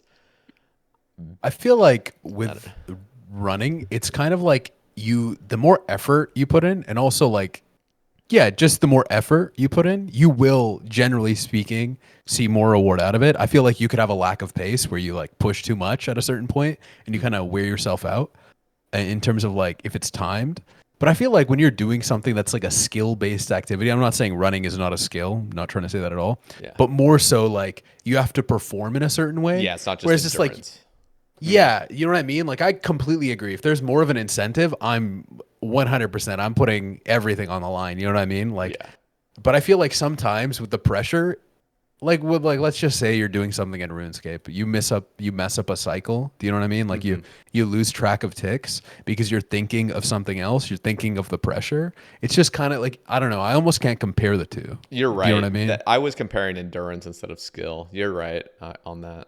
Like let's say you're at a free throw line, you know, and you've practiced a million times, but it's like you get to let you know, let's say there's some baddie on Twitter you want a sniff of, you hit the free throw, you can get a sniff, you know? Like I might fumble up that free throw. Yeah, no, you're right. Dude, those people that win like thousands and thousands of dollars from making those like half court shots or whatever, or full court shots. Who is that one person that made that 3/4 There was court a shot guy and that made- did it and didn't get paid. I thought some guy got like, I want to say it was like either 100,000 or like 500,000, like some ridiculous amount for making a 3/4 court shot. I feel like a lot of them have been made. That's like, dude, that's the pressure on that. And oh my God, dude, the feeling of getting that though has got to be unreal. Like actually hitting that shot. I feel like the people who you see make them are the ones that are mostly lackadaisical about it. Like they almost think that it's not going to happen, so they just send up an attempt and it just goes in, and then they go fully ballistic. Like I don't really feel like many of them feel the pressure because they don't believe it's going to happen, That's right? true. Like let's say like when you're making a fucking half court shot, an NBA half court is fucking huge. Like I remember I used to play basketball growing up. I tried to shoot an NBA 3 and I used to shoot 3-pointers in high school.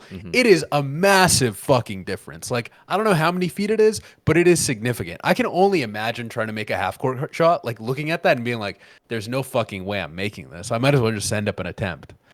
I feel like people who probably get in their head about it too much are less likely to make it. But You're right. And you're right about the 3/4 shot. It's like nobody's expecting you to make it. But if it was just a free throw, like, oh shit, like I better not embarrass myself. did you play any sports in high school, Kame? Like basketball or anything? Played soccer. Wait, did you have high school in North America, or did you have like was your high school for, like, you know, Middle East somewhere? Yeah, let's just say that. I moved to 3 different schools, so I just like we didn't have any leagues there or like any like competition with other schools. I don't remember.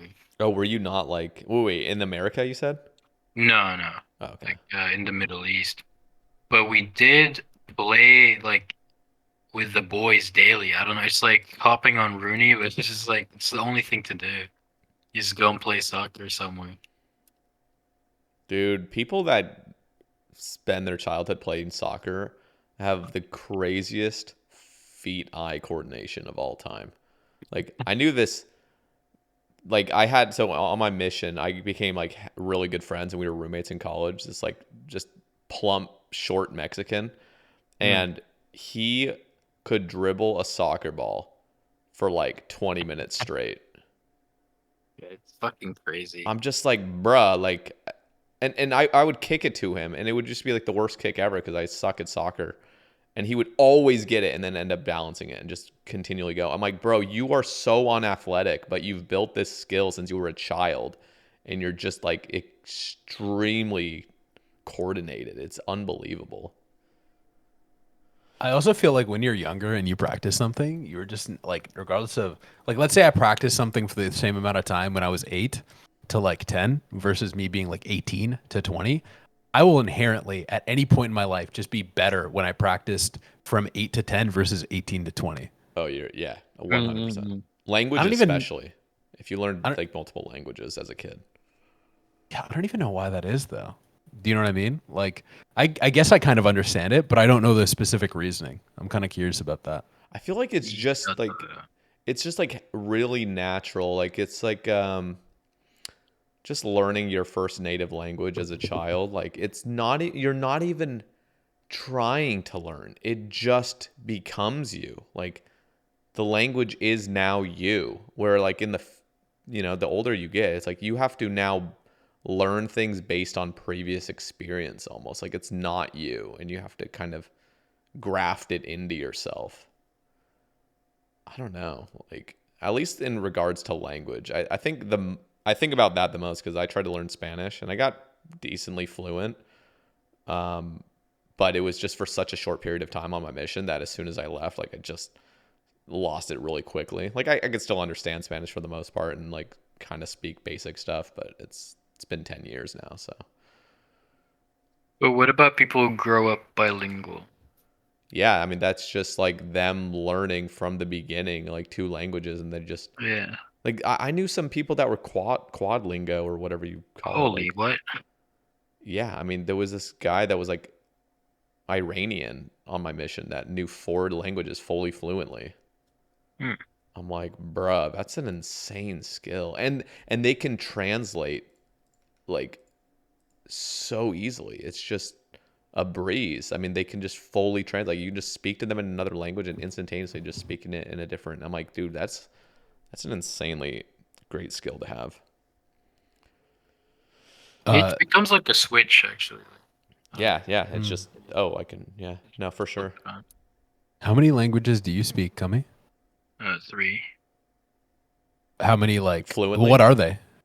Oh, Arabic, English, French. And they're all fluent, would you say? Not French, but yeah, for English and Arabic. Voulez-vous coucher avec moi, s'il vous plaît? Oui. Are you fluent in French, Sekhon? I wouldn't say fluent. I was able to understand it quite well. Okay. I was able to speak it. I mean, I lived in France for like 4 or 5 months. See, like lived is such a weird statement to say. It was pretty much an exchange for a semester. Do you know what I mean? So I would say I lived, but other people might disagree. But yeah, so it's Was been it French Canadian or? all right, bro. Aha. No, like I spoke broken French. I wouldn't say I was fluent, but I struggle to understand it even now because I just haven't engaged with the language in like But you could probably pick it up quite quickly in comparison to somebody that's never. Probably. Yeah. I mean, like just being in Canada, growing up in Canada, we had to like learn it from like grade 4 onwards. So I see. Yeah, I feel like most people, even after they go through the Canadian education system, are pretty shit at it, and I would put myself in that category, especially now. But I feel like just having that, familiarity with the language at a young age, especially, like there are certain aspects and like certain patterns that you pick up on, and just having to pick up the language itself would be easier. And I feel like that would probably transfer to like Italian and Spanish as well. So, yeah. Kami, you're doing Duolingo for French, yeah? Yeah, but like Duolingo helps in the way that like grammar-wise and like spelling and stuff, but to speak, you just really gotta just talk. Yep, you just gotta immerse yourself. That's the only way. Would you ever move to like a French-speaking area? I don't think I need to do that. Like, I think the way I learn a language personally is picking up patterns. Like the most common things that are said, right? Like, I don't know, I want a sandwich, or I don't know. If you're ordering food, or you're picking up something, or you're asking about price, it just gives you these patterns that you can use in other things to ask about. But I don't know if moving and just throwing myself into it would help that much. I feel like that's probably the best way to learn personally, because you are literally forced to almost. Like you can get away with speaking English, but who really wants to do that, And like, I'm not going to say that you're not going to feel this immense, like, isn't there like a term for it where you feel like this crazy amount of shock, like culture shock, where you're just like in a different like country and a different way of living and you've like made a decision to move here? But I feel like it could be rewarding. I feel like you wouldn't leave because of the tech money though. Yeah. I might move to Europe. After you get paid, after you have your payday, Yeah. No, I feel like that isn't that a valid, because for me, right, like I want to go to America as well, just to get paid out the ass for working as a software developer, and then I want to go to Europe after. I was talking about this with my friend literally yesterday, and he was saying that so it's right that you get paid more for a tech job in the US, but like the prices of stuff you spend in general is about the same having a tech job in Europe. So like in the end, like does it really matter? I don't know. I feel like it can, depending on the opportunities you have. Yeah, yeah. And what I mean by that is like, let's just say you were able to have a down payment for a house, and instead of renting off the rip, you just have a mortgage off the rip. Do you know what I mean? Like, just speaking in that sense, I think one value land property in America is just gonna intrinsically be better, especially in areas that you are getting a tech job, and they're gonna rise at a faster rate. So I feel like from that alone, but then again, like there's a stipulation that you have to be able to have a down payment off the rip, where a lot of people might not be able to have that. Yeah. Yeah. I feel like the quality in life of Europe is something more that I'm after than being in America, or just being in Canada would be nice as well. But yeah. You're in Canada. But what's like a quality of life thing you're looking for? I mean, just the way that they view work, just the way that they view life in general. Like, you know, Natte? Not the yeah. Say, do you know Natte? Like, Mm-mm. Natte? No. Yeah. A He used to person? be, he used to play RuneScape. Oh, Natte I Kas. thought you were saying like some No, word, no. like some term. Okay. No, his name's Natte Kas for all the. Yeah. Yeah. Okay. Yeah. That Nauticos. Yeah, that's what you had Yeah. to say because I was like, that sounds hella familiar. And I used to watch his stream. He was in Solitary Iron Man Clan. Yeah. He's I fucking he's a love cool that guy. dude. Yeah, he was. He's like in the engineering software development space area, and I've talked to him about like, you know, what are his thoughts on going to America, and he's just like, he was saying some insane shit, like he has like 6 or 7 or 8 weeks paid off per year, and he's like, I'm never giving that up. You know what I mean? Like, imagine just having 8 weeks, where you're just paid and you can do whatever. You have 8 paid weeks of vacation. Like in America, you don't have that, right? Like, what do you get right now? I mean, you don't I have to get talk like about it. 15 days of PTO and then 5 of sick days. Wait, you have limited sick days? It's unlimited, but like I have 5 that I can just still tell my boss, "Hey, fuck you, I'm not coming today." And then still They're get not gonna paid. ask any. Yeah, And then Yeah, yeah. apologize. But yeah.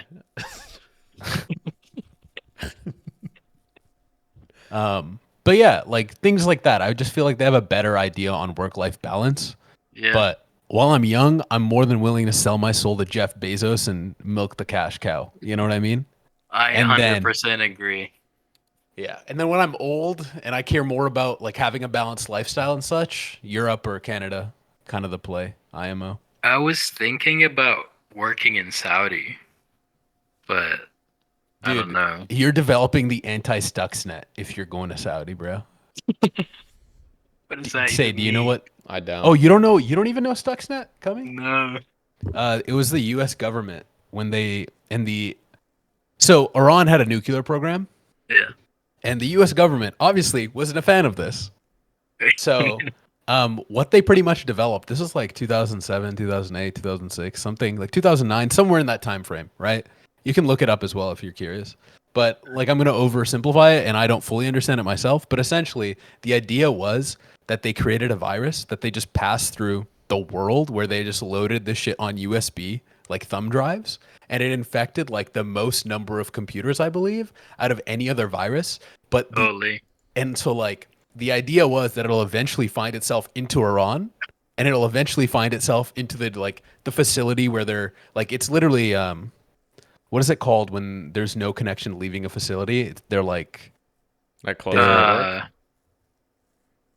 yeah, pretty much. It's like a closed network. Like they have no tie to the actual network beyond just the facility, right? There's a term for it. I forget what it is. Yeah. But eventually it did find its way into the facility. And the whole idea behind the virus, or like malware, whatever you want to call it, was that it's dormant on any machine. except the Yeah. one that matters. And the machine has to have identifying information that says it's like pretty much it was dealing with uranium cores or something. And like it was dealing with the heating and cooling cycles of these cores. Something along these lines. I don't know the specifics, but essentially once it identified that it was in the right location and doing the right job, you know what I mean? It verified all these parameters. That's when it actually became active. And what it essentially did is it helped deplete these cores quicker by like reporting the heating and cooling cycles as being normal to like people who were dealing with them. But in actuality, they were making the cores overheat and like just like pretty much making them degrade quicker. It's actually pretty cool, but yeah. Crazy. Yeah. So how the fuck did that end up there if it's not connected to anything? Like someone must have like copied like something on a USB or so. I don't know. That's Yeah, no, pretty much. Like it infected like most computers in the world, from if I recall. Like it was over 50% of the world's computers were infected. That's insane. Like okay, I'm looking at statistics right now. Globally, it was actually only 9.2%, but in Iran, it affected 60% of computers. In Indonesia, it affected 20% of computers. In India, it affected 9% of computers. In the US, it infected 2% of computers. Like that's an insane number. And like it's kind of just cool to me how that was designed to be dormant on every single machine except the ones that mattered. Yeah, that is pretty. That's fucking cool. fucking crazy. Yeah. I feel like that was also just like I mean, people talked about it then, but like the idea of cyber warfare, I feel like this was like one of the first big like cyber warfare attacks and like one of the first, at least publicly acknowledged ones as well. Dude, what do you think is going to happen when they start actually implanting humans with chips inevitably? Like, do you think there's also going to be like viruses? I mean, clearly there's going to be. Like just 100%. Yeah, for sure. Dude. Would you get chipped? Dude, here's the thing. Like I don't know if you guys know who like Yuval Noah Harari is. He's like on the leading edge. Like not necessarily. He's mainly a philosopher, but he talks a lot about AI and like the risks and stuff about it. And so I've like listened to his books and stuff. And it's just fascinating because like we live in like an algorithmic time where like everything is algorithm basically. And so hell yeah, baby. Eventually we're going to like all have basically like a person like it's not a guarantee, but this like it looks like we're heading in a direction where we're all going to have like virtual AI assistants that are literally more knowledgeable about ourselves than we are. And so they will truly be able to like give us the best information for ourselves.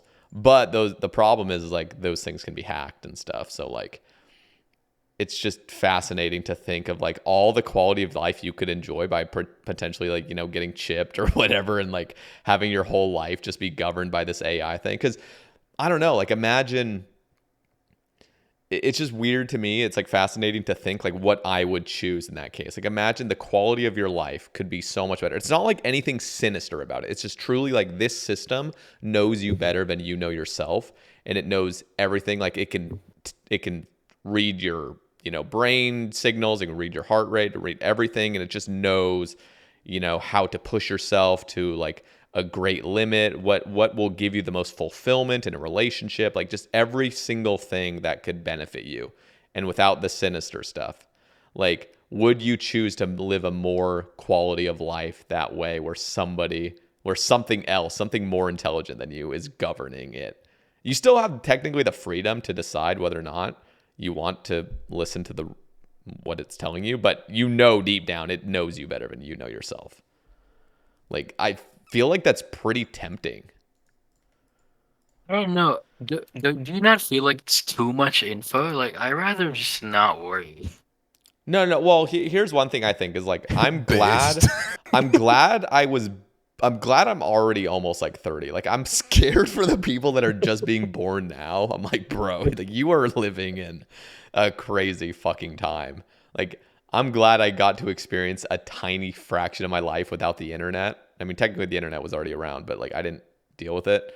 And I've just slowly been coming into this like increasingly technological age. And I'm like, bro, I think before things get really fucking dystopian, potentially, I'm already going to be dead. So in a sense, I'm like, dude, I'll just kind of enjoy the luxuries of like the beginning of crazy AI technology and like absolute luxury, and then I'll just die. And I'm like, okay, like that was kind of fun. Would you get chipped, Cummy? Fuck no. Well, did you see the monkey video with Elon? Elon's monkey, Neuralink. Oh God! Yeah, like aren't like all the monkeys pretty much dying, and he's just like lying about how it's safe or some shit? Yeah. Dude, Do that's you know why what, I do you know don't what we're want talking it. about, Say, or no? No. What? Explain it. I don't even know the specifics, Cummy. Why don't you? Elon's been chipping these monkeys and making them play ping. What was it? Not ping pong, but like the computer game Pong. Like, Okay. yeah, with their brain after like training them to play it normally and stuff. Mhm. And it worked, but like now the monkeys are dying. Fuck. It's Yeah. No. Okay. So when let me take a step back as well in my position. Like, it's not saying I'm just going to just blindly get chipped or just be like, yeah, like fucking chip me. It's nothing about actually chipping. It's about having something that's the knowledge. relatively proven to Yeah. help guide my life in Yeah, no, a that's- in a more to bring me more well-being. And so this really has nothing to do with brain chips necessarily. Gotcha. But imagine, because like everyone's brain is different. I wouldn't. You're just saying like if there was a perfect environment already where it's just perfected, yeah. Yeah, like just kind of like Yeah, the yeah, risks okay. are just like very minimal, and you can Okay. just have a better life technically, but you kind of give up that freedom of kind of doing things your own way that you think. So you would go through more suffering just without it, but you have that sense of like, no, I'm choosing everything and I'm not having this thing choose for me. For me, I don't feel like that's an issue of concern that I would have. For me, it's more so I already hate how much interaction I have with computers because I feel like they've been so productive in terms of, well, one, just productivity. Yeah. One, I can, communicate with people, and there's like, there's limitless benefits. I'm not going to deny any of them, but I just feel like when I've truly been happiest is when I've been outside more. Yeah, And I just feel like for me, like, okay, like recently I got a tattoo, and for the first little while, it kind of felt like this weird, like, is this even me? Like, I'm not saying the tattoo, but like when I looked at my arm and I looked at, my sleeve, it was just like, this isn't me. I had this weird dissonance where I was just like, I knew this body part was me, but I didn't know it was me. Does that make sense? yeah. And I just feel like, I don't want to deal with that with, I don't know, like, So- I suppose like having some sort of, I want to feel, how do I say this? When I feel like I go outside and I'm sitting by the ocean and I can hear the waves and I'm in the moment and I'm present, I love that. And I feel like I wish I had more of that. And I feel like it would just become even more invasive. Because right now, I go to bed, there's a fucking giant TV in front of me. Even if I turn off the TV, there's fucking Alexa around my ears. And even if I like unplug all that shit, I have my cell phone, next to my bed. Yeah, And I just feel like regardless of where sorry, continue. No, sorry. I'm the one interrupting. You're good.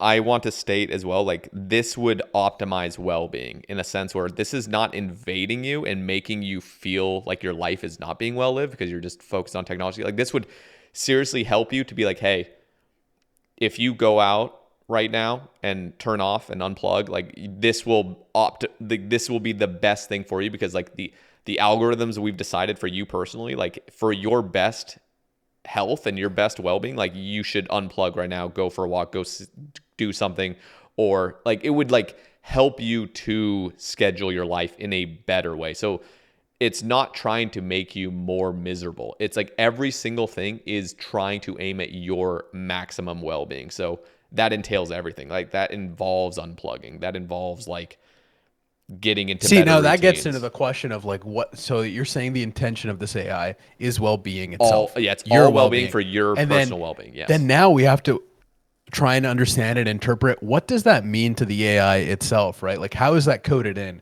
Like what is the idea? What is the conception of well-being? Like, oh hey, you know what would make me feel really happy right now? Going for a drive.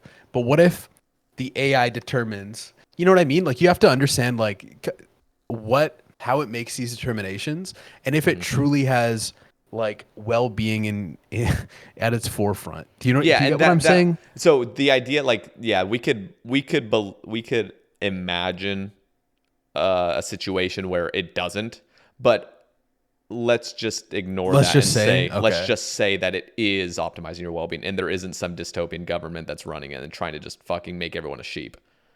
But like the whole idea about it is to truly maximize well-being of individuals and communities and just everything. And it knows you. It's your personal doctor. It knows you better than any doctor could ever know you. It knows exactly the foods you should eat that'll maximize your energy levels, like everything. And you don't have to listen to it, but it will tell you like, hey, Yeah. you eat this, like this will help you, like this could help you as well, like. And maybe it'll even give you lists of things. So it's not just one option. It's like, hey, like if you do this, this, and this, work out intensely at this point in your day, and like you could reap the benefits in this aspect. And like everything is to optimize your own personal satisfaction and like goals in life.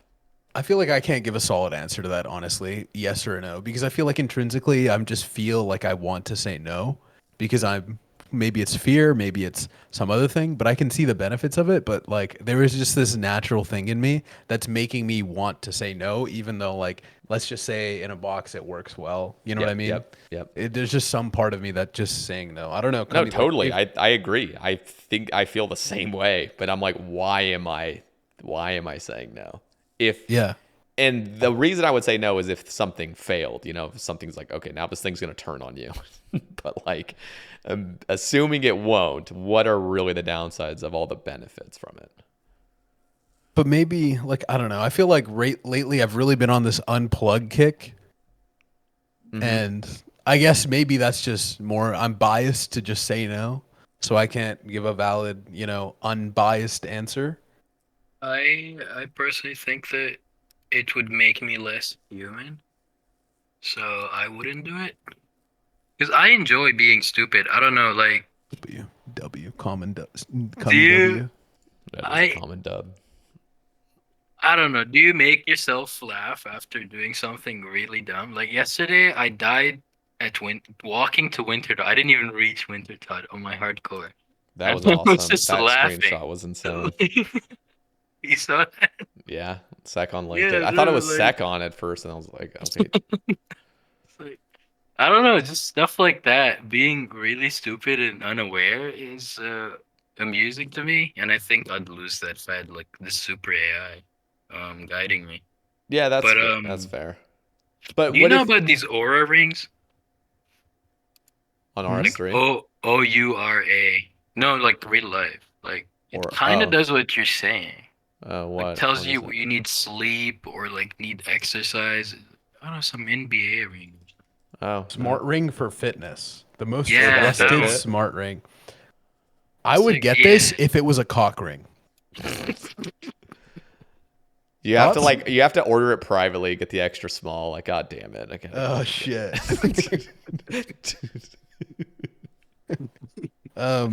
Yeah, no. What about them though, Cummy? Have you thought about getting them? No, I heard about them because it's the same thing as an Apple Watch or Fitbit, but like even more info. But I feel like you cannot out science effort. Like I don't know. I think the more work you put in on yourself, the more you'll know yourself, and you don't need this kind of tech. Well, that's what I believe. But what if this tech is like this? So like I was watching this video on YouTube recently. It was talking about how like cold plunges have no scientific evidence behind them. Okay. But like even when you look at studies done on people who do cold plunges, like intrinsically they're more likely to care more about their health. And can you attribute that to them doing cold plunges, or can you attribute that to like other like reasons? And then you just get down to the core of it. Mindset is the only way, man. And then I think you get down to the core of it, and you know, like you just do a cold plunge because one, you feel good doing it, and two, like maybe overall, like doing this one activity helps center yourself in the sense that you as a person care more about your health, right? So maybe like I get what you're saying, but I feel like there's some activities that maybe you do to promote for you to do other activities in a way. Do you know what I mean? Like you can create the identity and then just have that identity become a habit where you care about your health. Yeah, that's really it. And like another point I wanted to make is like just imagine an athlete that's hella poor and doesn't have a trainer that's educated and doesn't have anything. He's just kind of doing his thing. But it would just, you'd be way better off being a millionaire with 3 personal trainers, a dietitian, all these people, and like really optimizing every fucking last thing for perfect performance and just everything. And like your well-being, like your sleep is on point, your diet's on point, your training's on point, like everything is just dialed in. Like you would think the person that's like not getting that, they're like, well, fuck that. Like I don't want like all that like just technical stuff. Like I'd rather just do my thing. But like when you're in that situation where everything is dialed in, like you truly are just way better off in a sense, and you wouldn't even know it. Yeah, but I feel like that's almost getting to the point where you're caring too much and that's becoming a detriment. Do you know what I mean? I feel like there's a balance that everyone needs to achieve in life and everyone can choose their own balance. I just feel like for me, maybe a younger version of me would be very attracted to that, but current version of me, I'm just more like interested in. That's not to say like you have to have like, oh, now you all of a sudden want to be an Olympic swimmer. It's like no. Like you're optimizing for your own personality, your own desires, your own passions and pursuits in life. So what do you want in life? And it will know how to get there in a really positive and uplifting, as Fat Clouds would say, way. For me, I feel like what I want in life is turn brain off, be moron. Yeah, no, that's fair. And like I'm just being genuine about it because I feel like Totally. the less I've started to care about things because of Cummy, like Cummy's been a huge factor in me just being like, why am I taking anything so seriously? Like I'm a moron. I will continue to be a moron, and life is better for me accepting that I'm a moron. Yep. And so that's kind of where that whole thing's coming from. I'm not trying to shit on anything. I hope it's not being taken that way. Absolutely not. This is a thing that I've just thought about, and I'm not even fully in. I still think it's like low key dystopian, just because we've never seen a world like that, and like anything that's just futuristic and just like what the hell is just dark, and it seems like everything goes wrong in situations like that. Like the world ends up being destroyed. So Did you see Mark Zuckerberg say that? have I seen him? Like what? Yeah, like lately, like I know he's been practicing jujitsu. yeah, and he looks really good. And I think like when you mentioned having like all that money and like you know tuning in, that's what I think. Bro, like he has the AI but real people. Dude, bro, you know what's crazy about like he has AI but real people assistants, you mean? Like dude, that's too good. That's top 10 moment. That's top 10 moment, bro. Let me see a picture. Oh yeah, look at that. This is the picture. Oh, this is him with he's 100%. 100% he's doing HRT. And there's nothing wrong with doing it, right? Like I support it. You know, you're at a certain age where you do need to like supplement your tests or whatever it is, whatever the doctors tell you, bro. As soon as I'm 40, I'm going to HRT clinic, man. You kidding me? Like hell yeah. Would you do HRT or no? Fuck yeah. Would you do HRT, Sater? Like, let's say. I thought it was TRT. So what is? Oh yeah, sorry, TRT. Not, yeah, HRT is hormone replacement. I don't want to get my fucking hormones fucked up. Yeah, no, I mean, yeah, sorry. Yeah, my bad. No. So there, like seriously, this is kind of what I think. Like I've been getting into my own personal fitness and trying to like optimize certain things. I'm pretty lazy with it, but I tried like certain things.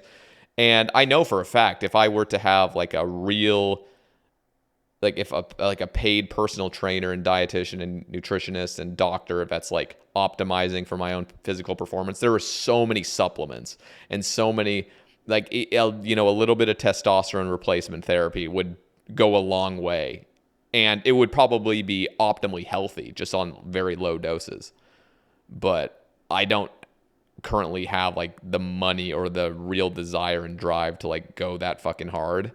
Yeah. But I know for a fact, like there are so many more things I could be doing to optimize my like if I was in a position where I was making like $1 million a year, I would 100% be going hardcore on my own health and fitness. Like I would funnel in a ton of money into that endeavor just to really optimize that. Like I really care about that. And I see like rich people, you see those like ultra wealthy people that are just like actual slugs. Like you just see them. I'm like, bruh, like you're a literal billionaire and your fitness is just or you're just health is deteriorating. Like at the end of the day, like that's the thing that's most important is like how long you're going to live on this earth in a good state, not your money.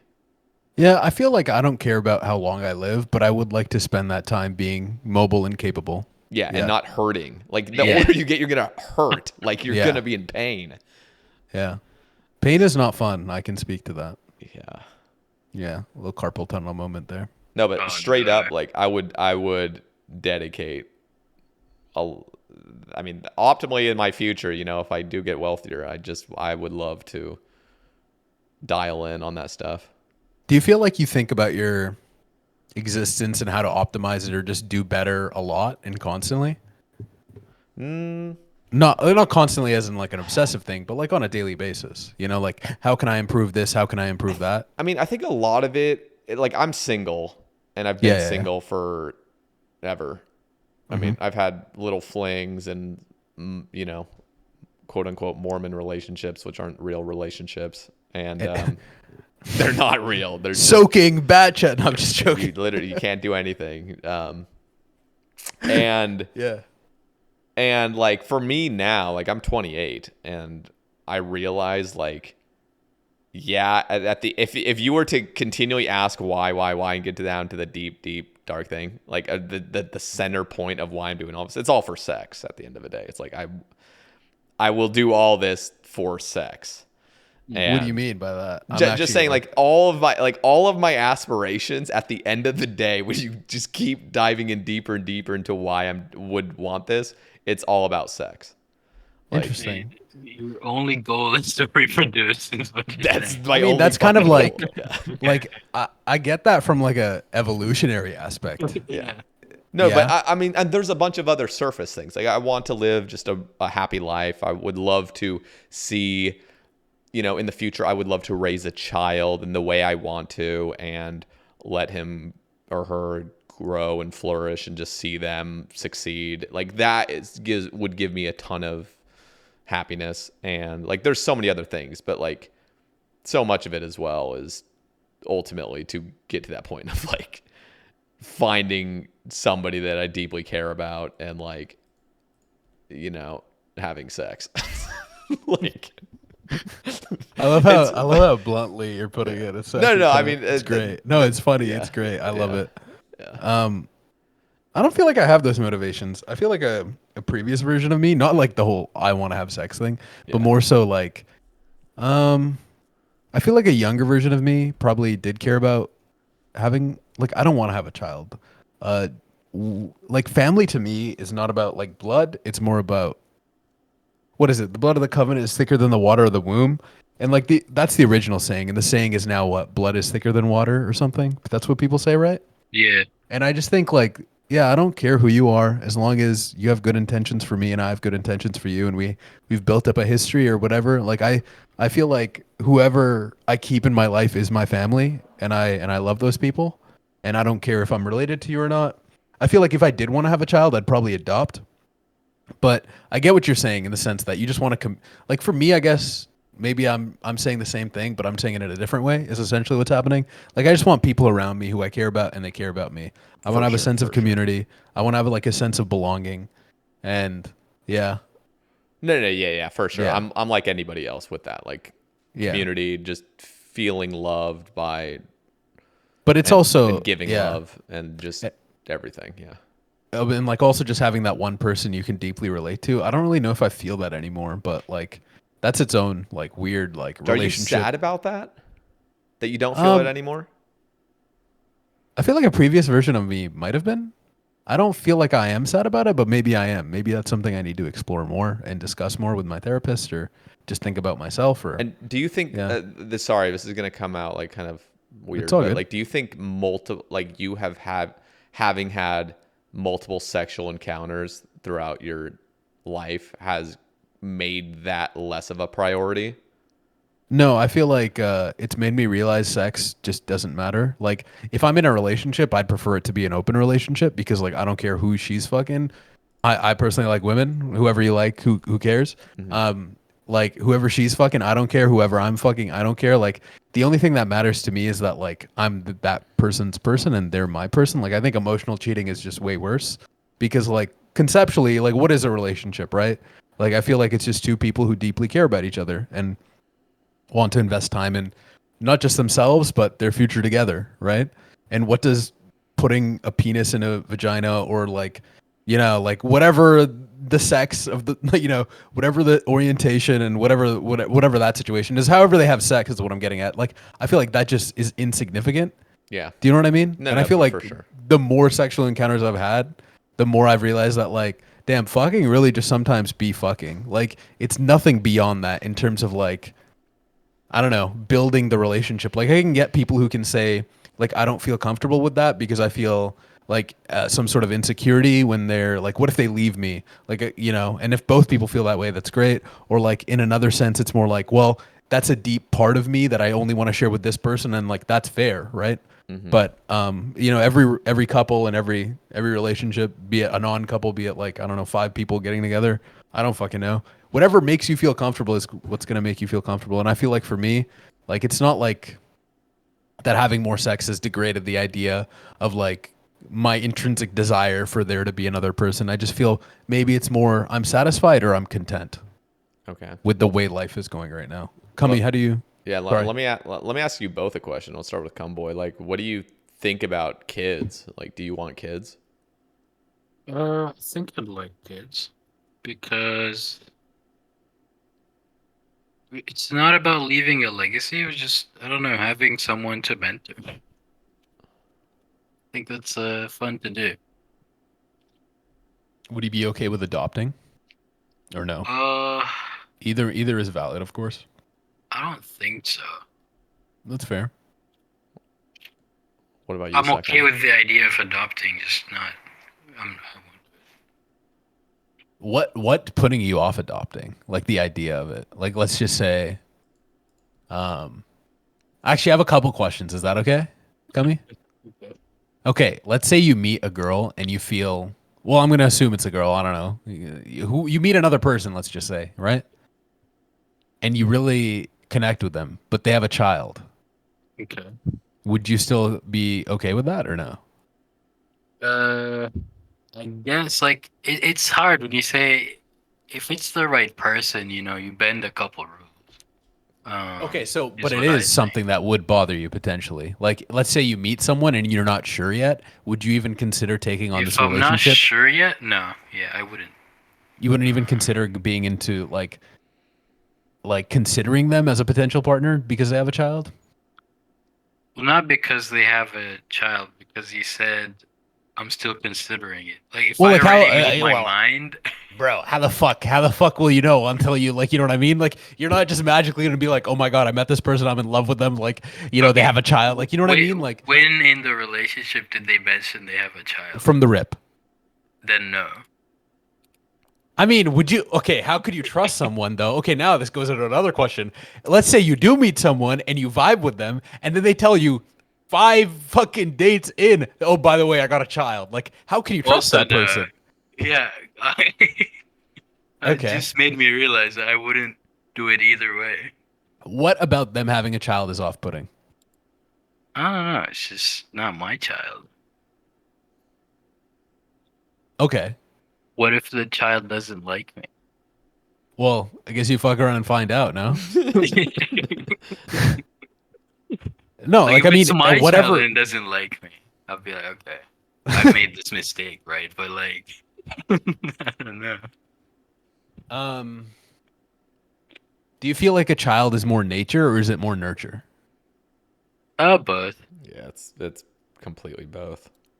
What's more important though, if you were to say? Nurture. Nurture, yeah, for I sure. think, and I know you're asking Kumboi, but No, you can obviously. I'm asking everyone. Yeah. I was thinking like there are certain like you could literally just give birth to a psychopath. Like you could like what is it like the statistics like 1% of humanity is literally psychotic. Yeah. Like actual psychopaths. And so like in that case, like it doesn't matter what you do, like they're not going to develop properly. but on most healthy brained individuals that come into life, like nurture is so important because it's everything. Like it's like your belief system. It's like how you reason, like how you see the world. Like it's fucking everything. So I would actually say the majority is definitely nurture, but personality wise, I think just like things that don't really matter as much in society, like that's definitely a lot more in just nature. Like that's just kind of who you are. Yeah, I can see that. Okay, Cummy, let's just say this is for both of you. Yeah, I'm just asking questions, I guess. Let's say you find someone. Wait, I didn't even ask you, Sater, about like if they had a child. What are your thoughts on that? Like, let's say you meet someone, you vibe with them, they tell you off the get go that they have a child. Would you even consider it? Yeah, I'd consider it, but that's just not something like I've seen, and it's all just it's all based on prior preconceptions. Like it's just like I would rather, like when I see a life, like a fantasy of like how my life goes, it's Yeah. never including a child of somebody else's. Like it's me having kids with Yeah. somebody. Yeah. So but plans change all the time. My whole life's of plans changed. So Yeah. yeah, it wouldn't be a deal breaker, but I Would wouldn't search for you, it. let's say, okay, now this is just a broad question for everyone again. Let's just say you found someone, you really vibe with them, you both agree that you want to have children, right? Mm. Would you be open to adopting? And you can say no, or you can say like it wouldn't be my first choice, or like whatever. Because Yeah, I'm curious and wouldn't be why. wouldn't be my first choice. Like Yeah, same. people that adopt, like they're strong people. I mean, like bruh, that's courageous in a sense to just take care of a child that's truly not your own based on your own like choice. Like I'm just gonna take care of this child because at a deeper sense you love them and you want to help them, Yeah. and like that's fucking admirable. I don't know. So I all praise to people that do it, but like I think selfishly in most people they don't want that, and I include myself in that group. Like I'd rather have my own children. Any reason for you, Kami? Like, what's like off-putting Uh, about it?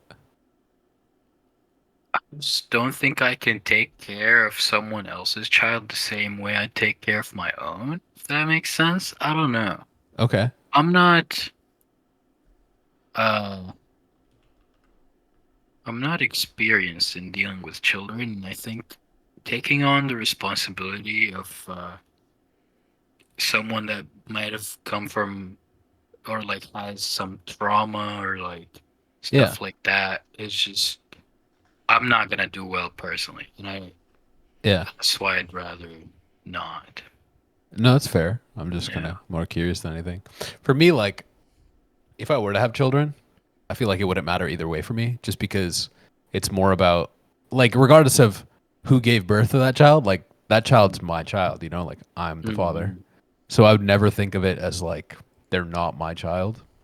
Even if they turned out to be Satan's hellspawn, I suppose, that would still be my child. Yeah. You know, a psychopath Yep. from nature, like Dexter moment or something.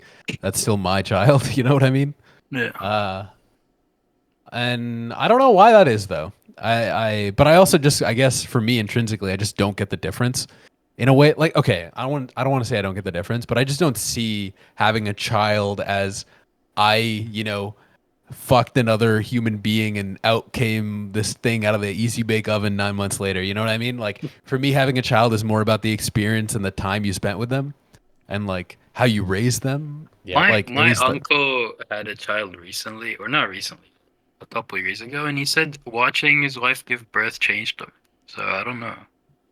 okay, like what do you mean? Like I he was horrified?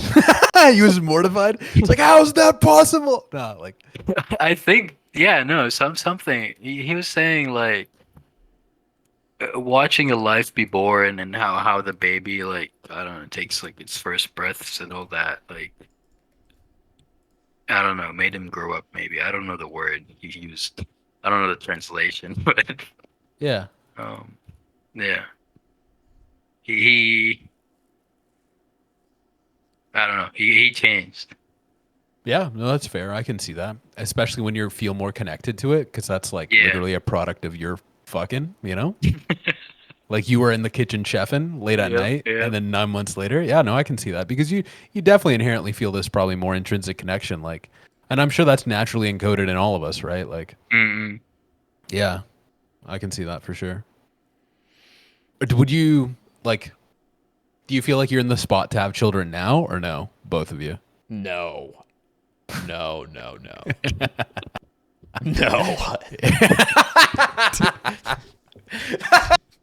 Dude, I'm not in a good place to even have a fucking relationship at this point. Like, Okay. I mean, I'm fine, but like I know for a fact, like I have so many things I need to work on. Just like, Why are you not in a good spot for a relationship? well, it's just I think part of it is like I want a certain idea of a woman, and there is no way I'm attracting that right now. And so that is kind of where it comes from. It's like there are certain things that I want to become. Like they're not anything like crazy, but just like certain things I can work on, get real therapy. Like I've had a few sessions of therapy, but like I want to like really go deeper in that and like figure myself out a little bit more and just see the world a bit differently and even explore and just do a bit more. I think it's not like this is necessary by any means, but like a person I truly would want, I am not in any way attracting right now. And so like I feel like is just something fundamentally like I'm in a sad sense, it's almost like it's not quite this, but it would be like me settling in a sense. Like that sounds. I feel like most men, and maybe I'm incorrect for you in this case, but I feel like pretty confident making this generalization. But again, I'm a human, I'm fallible, I could be wrong. I feel like a lot of men like really miss out on what women I feel like generally are after. Like, people who work out, they're like, look, I'm not in the greatest of shape right now, but my girlfriend is quite fit. And like, I feel like generally speaking, I've pulled way more when I'm not as fit as I have been. And I feel like that's one case of what I'm trying to say. Like women don't look out for how fit you are. And like I know that for you, I think someone who's into the fitness lifestyle would generally be something important for you, yeah? Yeah, I mean feel that's not all either. Like that is Yeah, just okay. a fraction of Yeah. it, but yeah. I guess I'm just trying to give an example to how I don't know. Again, I'm projecting here to a certain degree because there was a point in my life where I felt like I can't attract the person that I want. So why am I even trying to pull? Do you know what I mean? Why am I trying to get in a relationship? Why am I even trying to fuck around or whatever? But I feel like for me, like there came a certain point where I just had to start doing it, even if I didn't feel I was at the right spot, because I feel like overall it helped me get in the right spot. You're right. And that is like my biggest like pitfall that I've continually fallen is like I didn't get that experience. And it's not saying like it was taken from me. Like by my own choice and by my own, experiences, like that kind of led to where I am right now. So it's like for a lot of people, by the time you're 28, I mean, you're fucking like you've had multiple relationships, probably have, some trauma from a bunch of like I am literally like fucking fresh off the boat still, but I've caused my own trauma in 20s just from societal pressure that I've put on myself. But a lot of it is just the more inexperienced you are and the older you get, it's like it's a continual spiral of like I am less experienced and I'm older. It's like it gets worse and worse and worse, and eventually you're gonna have to like just fucking do something. Yeah. And like it's just tough because I mean I've never been in a like healthy real relationship, and so like it's intimidating as hell. Like I don't know, it's just like it's tough to like get to that point. Like people want people with experience. Not everyone does, but like generally speaking, like I don't know, it's just like it's intimidating as hell to like most definitely. It's like you're putting yourself out there. Like dating in a sense is almost like especially with the way the landscape is now with like Tinder, I can see like online dating and things of that nature. Like it's just you're putting yourself out there for rejection on like a way larger scale than previously in history it would have. And then on top of that, I feel like your insecurities just get amped up even more. And I feel like we build them into these demons that aren't actually even true almost, I right? know, Like, but it's a mental thing. It's a mental block that even if it's not true, it still affects everything because you believe it. Yeah. What And about? then I feel like you have to get to this point though, where you have to become a moron and stupid and just send it. You know what I mean? No, and I you're feel like you're totally right, and that's what I think. Honestly, where a lot of therapy is gonna come a long way. Just like reshaping how I see the world, how I see dating, how I see, my own flaws, my own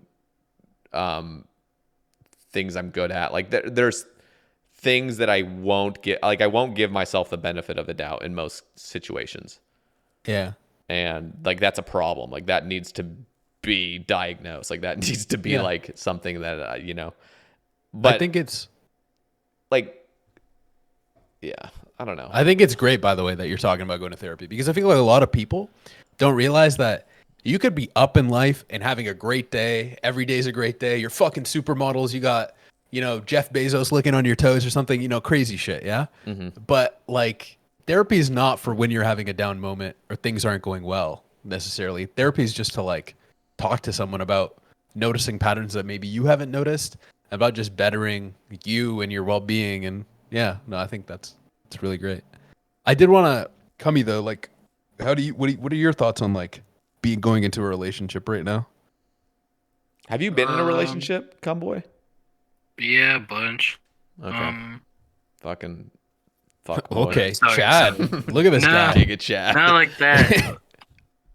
But my thoughts about relationships is like, I think the best I've had is when I stopped changing for my partner, a potential partner or something. That's like, But you're happy with who you are and where you're at? Like you're oh satisfied? yeah. Okay. I mean, there's that, and there's also my family saying get married all the time, but I don't want to right now. Yeah. But I wouldn't mind settling down. I think that I'm just looking for the right person now. I was on my demon time arc for a bit, and I've since changed. Have you though? You literally just messaged me. Don't leak. You literally just messaged me. What was this? I'm texting a bad bitch right now. Demon This time was- arc continues. Yeah. Sorry. Go ahead. Yeah, okay. There is some hoe tendencies that need to be cleared, but like I am on the lookout, okay? Okay, well, let me ask this first. Okay, how old are you, Cumboy? 26. Okay, and you're Sekhon, you're just turned 28, right? Something like that. 27, 28. I don't fucking know. Okay, whatever. Yeah, okay. Something like that. Yeah. No, that's... Wait, how long was your longest relationship, Cumboy? 2 years. Okay. How did it end? Was it you or her? I moved. Oh, okay. So just... Oh, damn. So how you were in like high school? Yeah. Damn. Shit. Whatever happened to her? She went to... Is she a supermodel? No, she's a doctor now. Damn, slim, thick supermodel doctor, bro. You missed out. We missed out on the doctor wife. Damn it, So, dude. game over. Damn it. Damn, dude. Doctor wife, you could have been at home. Trophy husband. Bing chilling, cheating on the side. Damn. Yeah. Don't worry, Nice. you can marry ignoble. You can have a doctor husband, a doctor wife still. Let's go. Do you guys watch Base After Dark? Yeah, sometimes. Sekhon? No.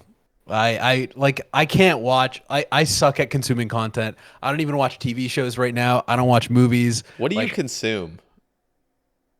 Dude, I just mindlessly. Just TikTok shit? No, there's no way. I'm actively against shorts. Good. I feel like shorts are like corroding the mind and the soul and the Virus, body. the fucking virus. Yeah, I hate TikTok with a passion. Okay. My girlfriend is. What do you just look up shit like here and there? Yeah, Like, I just kind of browse the internet mindlessly. I'm kind of a drone in that sense. Music. I listen to mixes. Yeah. I like when I started playing Rooney again. So mostly I'm just like playing Rooney, browsing the internet, like reading Okay. like most recently there's this like there's been an assassination in Canada, and I've just been like researching that. Mm. The Indian government pretty much assassinated someone, like a Oh Canadian shit. citizen in Canada from where I'm from, and like it's part of my like demographic of people. Like it was a Punjabi person, it was like a Sikh person, and so that's just been kind of something I've been researching a lot. But mostly, I'll just have a random fixation and I'll just dive into it. But if I am consuming content, it's like YouTube videos that are like 10 to 15 minutes about cars or maybe about RuneScape or things of that nature. Yeah, Okay. Interesting. yeah. Yeah. No, I was curious because I Yeah, don't know. why were you saying about Based After Dark though? Well, Yeah. I just remember like I remember talking to you specifically, Sekhon, about you starting a podcast and just doing, whatever the fuck you want. Like, you have a co-host or whatever, just do your own thing. Or because I think it would be great. Like, I can't even remember when I talked to you about that, but like, have you ever considered that? Yeah, And no, we talked about that before you started the Sae Bae cast. was that You it? were, Was that yeah, really? you were saying Holy like, I'm shit. going to start a podcast. I think you should start one. It was something along those lines. And I was like, I feel like Sheesh. you'd just be a better podcast host. I don't know. Huh. Yeah. Interesting. But And you I like just like, being on a podcast, right? Like you can enjoy the yeah, I feel like I'm enjoying this right now a lot. I feel like for me, what's going on is like mentally, in a weird way, like I don't know. I'm just trying to balance the conversation. I'm trying to get everyone to talk and everyone be engaged. And yeah. I feel like sometimes Highly though that appreciated, by the way. I feel like sometimes though that I can like take control of a conversation, and I feel a bit bad about that, and I just don't mean to do that. No, no, So no, no, no. yeah, So yeah, I mean, audience wise, like I can't ever please everybody because yeah, there's some episodes where it's all RuneScape.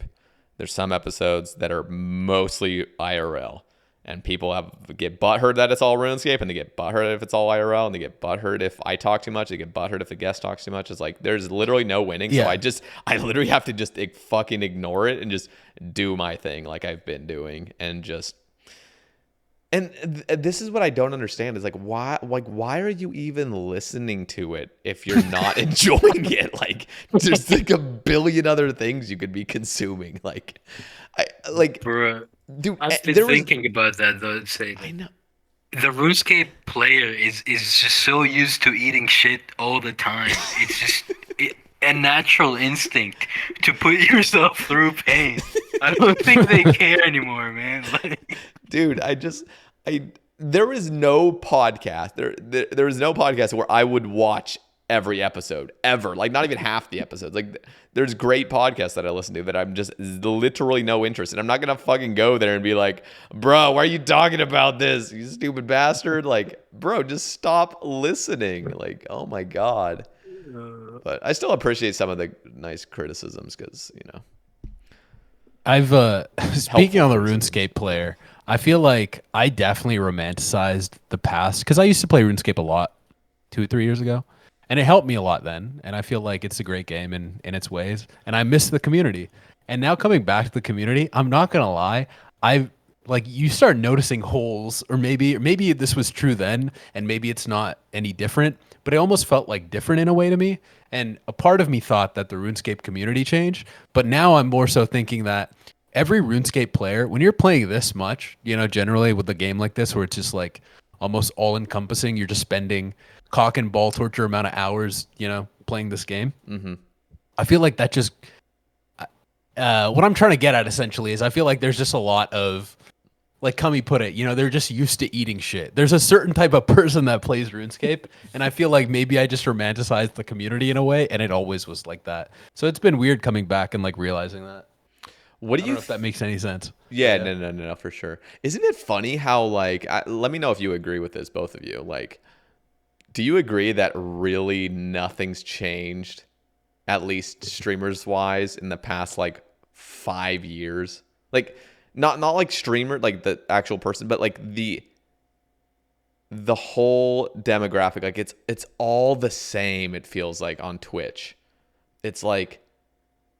I mean, I feel like nothing drastic has happened in the culture of OSRS Twitch stream. Like it's all the fucking same. Like I don't know what it is, like culture wise. Like it never changes. And I think that's just based on like us playing the goddamn same game for our entire life. I mean, like, even when we think about streamers who've really broken through, you had to be there in the beginning. And the ones that like broken after, like Will is like the only one that comes to mind that became like a giga content creator on Twitch. Like Tasty and like Base and everyone's broken through, but not to like maybe Not I'm to just those levels, yeah. And if Tasty tries to do variety, like it's Will, if he does variety, still pulls 1,000 viewers. Yeah. If Tasty tries to do variety, it's 200 viewers. Yeah. But I also feel like Twitch in the modern day, the more I've been hearing about YouTube numbers, is just like not as viable as just being on YouTube. But dude, YouTube is just it's massive. It's just fucking massive. And I mean, I don't know. You're reaching to so many other people. I didn't realize that when I just did Twitch. Like I thought YouTube was maybe like twice the size of Twitch. Like just that in my head. Like I never did any, like I never like saw any statistics. I'm like, yeah, YouTube's bigger, but it can't be that much bigger. It's fucking massive. And Twitch is like degenerates hang out on Twitch. You get real adults with responsibilities and families on YouTube. You still get degenerates, don't get me wrong. But like the active people on Twitch, either, and I'm not saying all of them are degenerates, but a lot of them either just have really comfy jobs where they can play while they're working, or like watch streams while they're working, or like they work at home or whatever, which has had an increase since COVID. Or they're just like actual just crazy degenerates that just play this game as much as the streamer does. And you know, YouTube is like people that get their like lunch break or like their evening after putting the kids to bed and they get to watch something on YouTube real quick and then they live their normal life again. I feel like the people who are like that on Twitch are just in Bodhi or Foes or like Wills, or you know what I mean? I feel like they watch the Giga streamers and they have their one Giga streamer and they don't sway from their Giga streamer. You know what I mean? There's definitely that comfort factor. That's the beauty of especially in the OSRS scene. It's with every game. It's like with every category on Twitch. You become a household name and you started early. If you just stay consistent, you do not need to do anything different. You're set for life as long as you remain consistent, because people love that familiarity and comfort of like, I go to my stream, and the longer I'm here, I'm even building that stronger, like, you know, it's not parasocial relationship really. It's just like growing that kind of like familiarity even deeper. Like I like the vibe of being here. Yeah. And low key, I fully understand it. And that's partly the reason why, like, I mean, at least in regards to podcasting, it's just important for me now to just continue, like just do it, because it's not like I'm massive or anything, but like arguably like the largest podcast now, at least in OSRS terms. And like as long as I just kind of continue it, there are people that just like the weekly uploads, and I don't see that personally because I don't listen to my own podcast, but I just have to understand. And it's the same thing with like MMORPG and like Mr. Mammal and Bodhi. Like I talk to these people, and Mr. Mammal, I remember talking to him on the Sae Bae cast, and he's like, dude, I don't do anything. I just literally just go live and 1,000 people watch. Like I'm literally just being myself. I'm like, there's nothing. Like sometimes there's literally no content on the table. Yeah. But you just do it, and you're a household name, and you're just like, okay, like you're good now. Yeah, I mean, like we are creatures of habit, right? So we're just gonna once you like watch something so much, it's almost like I am actually kind of curious how most people consume like content in that sense. Like for Mr. Like let's say you're watching a Mr. Mammal stream, like why, one, did you originally pull up to the stream, and two, why do you keep coming back, and three, like what do you keep doing while you're watching the stream? Are you playing RuneScape? Do you even play RuneScape anymore? Have you quit a long time ago? Like I'm just curious about like information about like the general demographic of people who watch Giga streamers. Like that'd be interesting to know. Yeah. I feel like to a certain degree, though, the reason why they keep coming back from a complete idiot and moron's guess would be it's a habit now, and it's hard to break. Yep. And you don't even, it's not even a bad habit. It's just like, okay, like this. Oh yeah, is- I'm not this is saying my- it's yeah. bad or judging them in any way, right? Like everyone has their comfort thing. Like my girlfriend, she has a comfort YouTube, like a YouTube channel that she watches, and she's pretty much seen every video. But when she's feeling a certain way, she'll watch, like, let's say she's stressed about something, she'll throw it on in the background while she does other things. And she's seen the video a million times, but like, it's just this Bro, weird comfort thing. that is what melts my heart. Like there was a guy on Twitter that just reached out like a few months back, and he's like, my girlfriend listens to the Sae Bae cast, and she's never played RuneScape in her life, but she's just now like, that's like her like comfort like thing. And I'm like, fuck man, like I don't realize like that's nice. And that's the same with you Sekhon as well. Like some people just fucking pull up and they're like, dude, it's just a Sekhon stream. And if I remember talking to you 2 years ago, 3 years, 4 years ago at this point, this is before your whole wrist problem and stuff. Like, Yeah. if you had remained consistent throughout all that, like it would have just been like, imagine 4 years of consistent streaming on your end. Like you would just be more of like a household. Like you just pull up a Sekhon stream, and you know, you went to school, like you're doing other things with your life. It's not like you're just, but it's that idea of like, it's really just consistency. At the end of the day, you get people hooked in a non-negative way, and people just, in a very negative way. I got their latches on them, you know. Yeah, it becomes Give a me habit. money. Sorry, It becomes a habit. It's cool. Yeah, I think like I know that there wasn't really a question about that, but overall, I would say I'm very glad that, you know, I got carpal tunnel, and I'm glad that I'm very glad that I found RuneScape though. I'm not saying anything bad about RuneScape, but I feel like it was a stepping stone because I was in a dark point in my life, and it helped me figure out like just one, consistency, because I was consistently playing the fucking game in a way. Yeah. And then on top of that, COVID happened, and then I got carpal tunnel, and then I realized I can shift this energy, because I feel like when I found RuneScape, I was just demotivated about everything in general, and that helped me find motivation to put it towards something that I genuinely feel like is going to have long-lasting interest from me, like the computer science and math degree that I'm like going after. And like that whole sphere is something that I enjoy, and I have to thank Cummy for that, and I have to thank like RS, and I have to thank like the community. Like Ignoble was a part of that as well, because he was streaming Serb back then. Remember Cummy? Yeah. And like dying to God, Serb. Ignoble was so shit. Yeah. Oh man. He was Come a long way now. very entertaining. It was.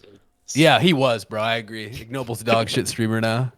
Definitely do not go watch him, and definitely do not support a great streamer in Ignoble. But yeah, I don't know. I feel like I'm happy with all those things. That's as a random good. aside. That's really good. Stater, can we get a break? Let's do it. Alright. All right. I'll be right back in like 2 minutes. Bro, this creatine, man. I've been pissing all day. I have a pissing problem, but it's only in the morning. I will pee 5 times before noon, and then I pee twice for the rest of like the 11 hours I'm awake. It's Okay, so whoa. weird. Do you think, is it because of creatine or?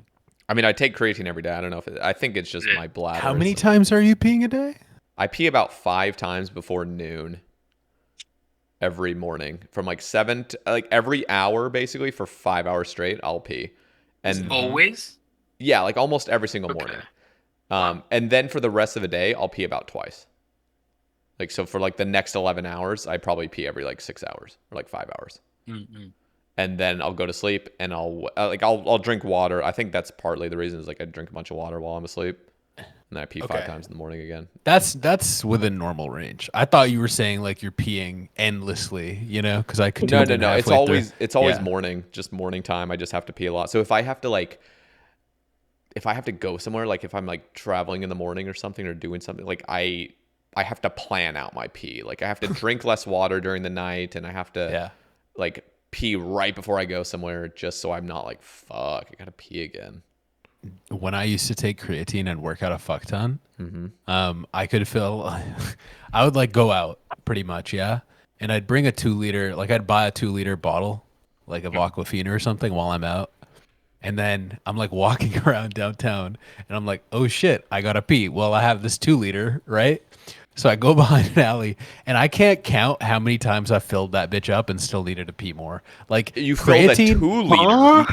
unironically, There is I'm not. no I'm not. shot. I'm not joking. 2 No liters fucking in your shot. balls? I'm not joking. Bruh. In my I don't think balls, I've ever filled up a liter. Like, dude. I've pissed a 2-liter. Like I wish. Like every time I tell people this, they don't believe me. I don't believe literally. Yeah, and I wish I took like I recorded evidence of this shit. Here's the yeah, no, some people you could put that on OnlyFans. No, but here, like, dude, first of all, peeing in a bottle in a 2-liter, like, I fucking hate peeing in bottles. I've done it a lot, and What do you mean by that? As a You can't- RuneScape player, what do you mean by that? because what you have What to are you do, doing? what you have to do is put your fucking head of your dick on the rim of a bottle. Yep. And it's like sometimes like Why this- have you peed in bottles a lot though? That's what I'm wondering. It's in the car. Like I'll be on a road trip. okay. Oh, yeah, Some bastard that's driving doesn't want to pull over for a fucking second, and I'm just like, okay, I'm gonna find a bottle. I'm just pissing. So, and it's just the worst. I mean, it's just like Gatorade bottles are at least a lot better because the things, but just like typical soda bottles, Jesus Christ, you got no margin of error whatsoever. Yeah, I mean, you get used to it. I mean, I didn't do it that Apparently. many times, but yeah, I know I've easily filled a 2-liter and still had to piss more. But I don't know. Like the thing is, I was working on a fuck ton back then. A lot of cardio, 4 to 5 hours of cardio a day. You know what I mean? And when you're taking creatine on top of that, and you're just like working out so much, so you're drinking a fuck ton of water. Do you know what I mean? Mm-hmm. Like, I mean, when you talk about these, like, Cummy, how many times do you pee a day right now when you're taking creatine? I just started taking it yesterday, but today I've been peeing so fucking much. Like, how many times? Like, I counted at least 6, Yeah. 7, I don't know. Yeah. Yeah. Yeah. And I feel like Easily. normally I'm peeing like a couple times, like 2-3 times a day. Yeah. And then when I Yeah. started taking creatine, it's like that number just shoots up to healthy ranges, like it's still within healthy ranges, but like, yeah. No, I mean, I've also been drinking more.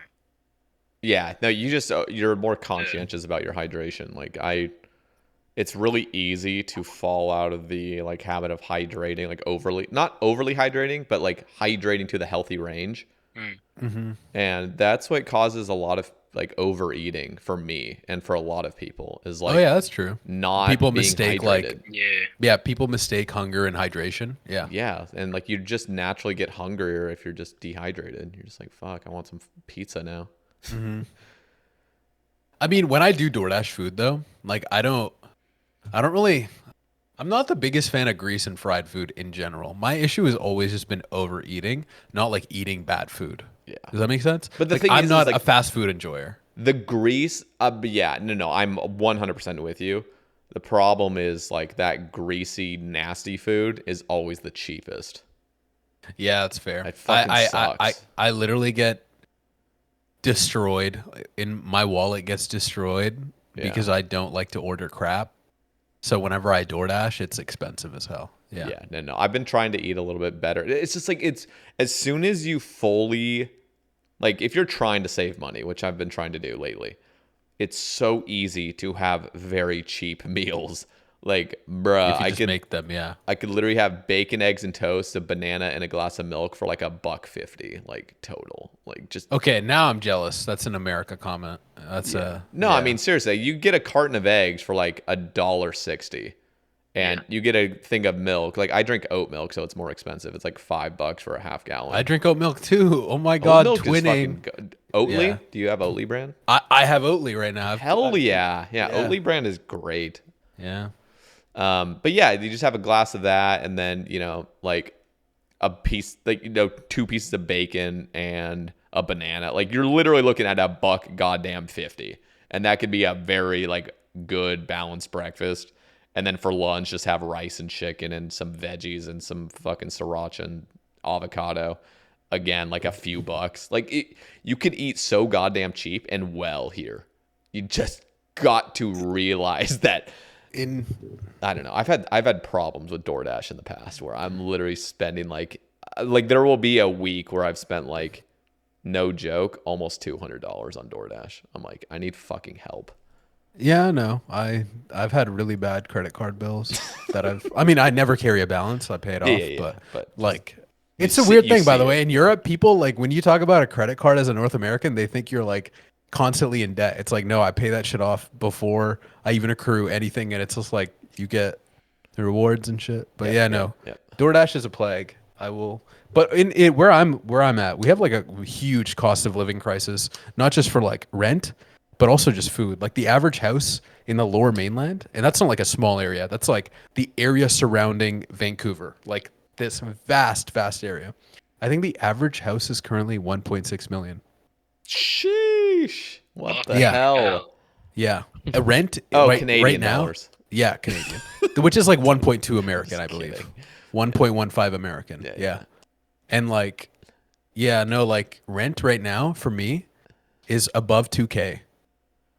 That is insane for 1 bedroom, 1 bath. Yep. And if I left the market and tried to go to another place, right, I'd pay even more because my rent was like, I've had this place for 2 years now, right? Mm-hmm. So they can only raise it like, I think it's like 2.5 or like 3% or something, some percentage. I don't remember off the top of my head.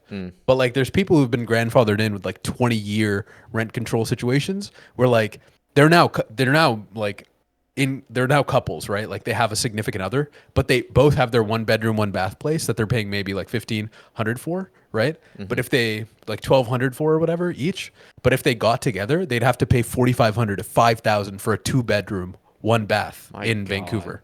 Like it's absolutely absurd, just like how bad rent is in the Lower Mainland in general.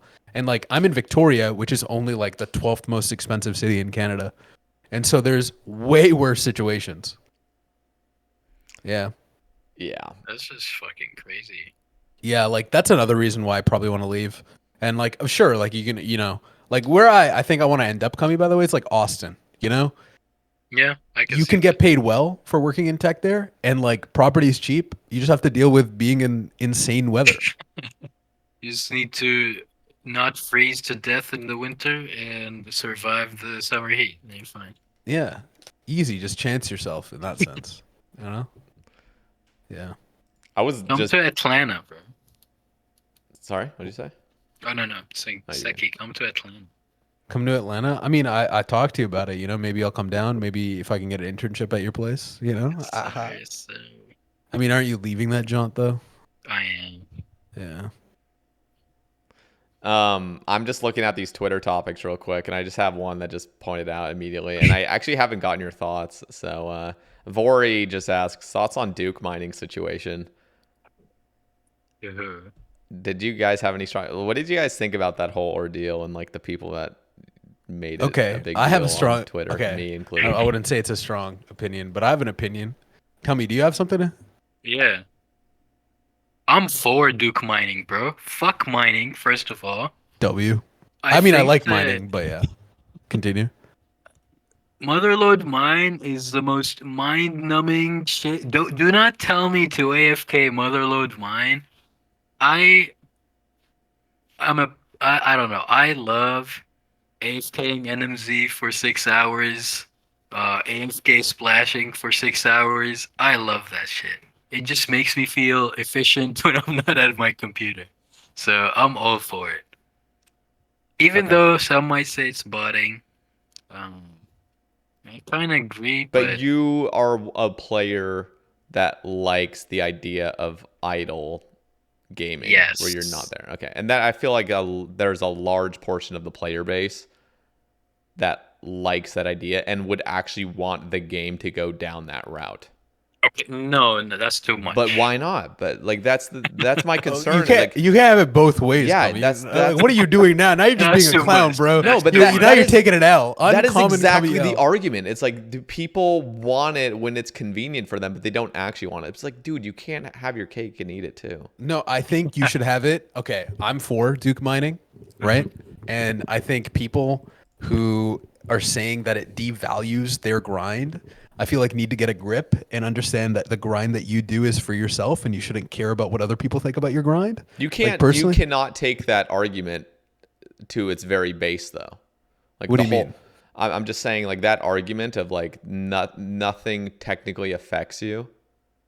Just No, play but what your I'm game. saying is like you're doing something for the accomplishment for your own self. I don't see how someone getting 60k XP in one night will devalue your fucking grind. It's like, not really. one night though. It's a continued thing. Yeah, where no. after even just half a year, if you did it here and there, like during your work and your sleep, Yeah. you've got 99 mining completely passively. Yeah, 100%. I don't disagree. You can achieve it through a long portion of time, especially if you do it every fucking night, right? But let's It's just say one click. Yeah, it's one click, 6 hours. Yeah. I agree. Yeah. And that's all it is. One click, you put like a weight on your space bar or something. Yeah, I don't yeah, know. yeah. I never did it because I haven't done DT2.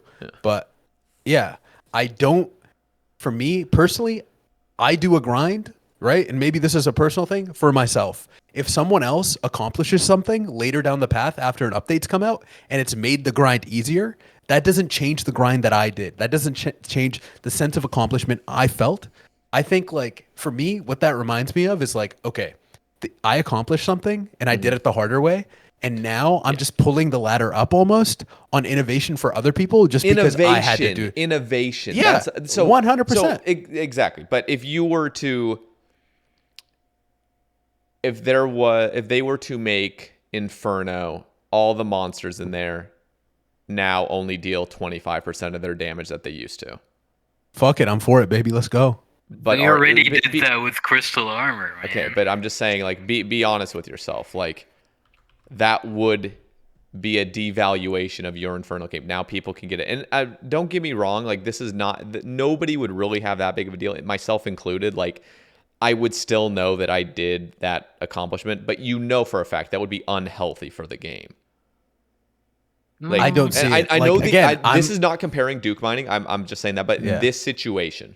Just I get what you're ignore saying. Duke mining. Like, that would be bad for the game. And the only reason really it's bad is because it's devaluing others' achievements. I don't see how it's devaluing. Like, okay, for me, the way that I would equate this is, let's say, right, I made it through the housing market as a millennial, as a Gen Zer or whatever, right? You make it through the housing market, and then later they're realizing, holy fuck, overall millennials and Gen Z feel like there's a lack of ability to buy a house. There's no future. There's no that, right? Yeah. And it's just like, okay, they make that situation easier for other people to want to acquire a house, right? Like, in my mind, I compute the same thing, right? It's like, okay, my goal is 99 mining. I suffered to get it. Why should I make others to suffer? I mean, I enjoy mining as well. I like 3 tick 4 granite, right? No, like, I am 100% with you. This is gonna so Levine, I know Levine, yeah. Yeah. I've interacted with him quite a bit, yeah. He's a character. So I mean, I don't have any I don't agree with him on a lot, a lot. But I have no bad blood for him, yeah. I've seen some things, just screenshots of some really bad pseudoscience takes on certain things. And so I can't take him serious on some aspects, but he came out with a ramble and it was him talking, and I gave it a listen because I'm willing to hear other people's concerns, especially if somebody's very passionate about the game. And his ramble got a little weird toward the end, but like his main argument was like he doesn't ever want to see any XP increases in the game ever. And his whole argument is based on like, imagine your children's children are still playing RuneScape. Like, you would want them to still have that same, like, somebody that played, in 2020 and now it's 2060, like, their accomplishments would still be seen as like they still put in that amount of hours for that amount of work. And I understand where his argument is going, but like almost nobody sees the game the way he does, and other people like him see it. And at the end of the day, it is a game.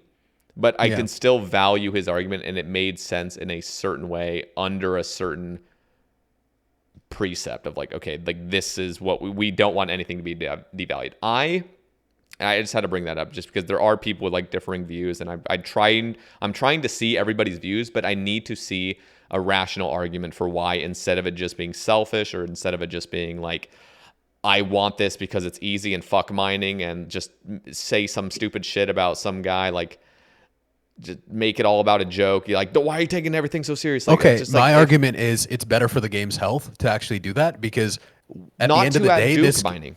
Oh, 100%. It's healthier because like this game is a financial venture, right? For what Carlisle Group right now. Yeah. Yeah. The more active players you have, the more subscriptions you have, the more bonds that are being bought, like all these things. Yeah. And currently in the climate, you're going to have more people that want AFK methods. That's why OSRS as a whole right now, like the developers are literally talking about how can we improve other AFK content. Like, sure, this Duke mining thing may have upset like a certain portion of our player base, and we want to cater to them, and we want to make sure that they're heard, and we want their accomplishments. You know, for whatever reason, good or bad. I'm not saying anything of the sort, like it's a good or a bad thing. They just want, you know, all sides of the community to be heard. Why would they even consider making like what were they talking about? They were talking about adding other methods that are like more friendly to AFK players, right? Yeah. So I think overall, like the argument that is like valid in that sense, the argument that you're looking for is essentially it's better for the game's health because you have the company who owns it making money off of it and not going down the path of potentially having MTX because they have a larger player base now. Like I feel like these things need to be added to the game. You need to have progression. So the argument is that your argument is that it would be a pro for them to go cater down to the noobs. To cater to noobs because it's the lesser of two evils. Where if they don't, MTX, and we could argue MTX would be the game killer.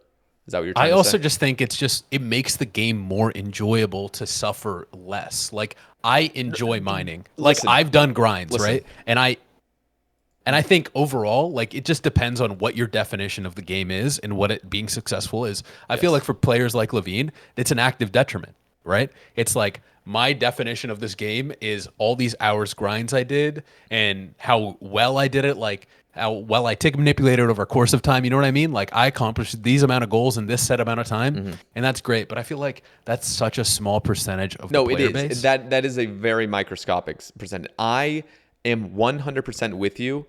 I do not want people to suffer.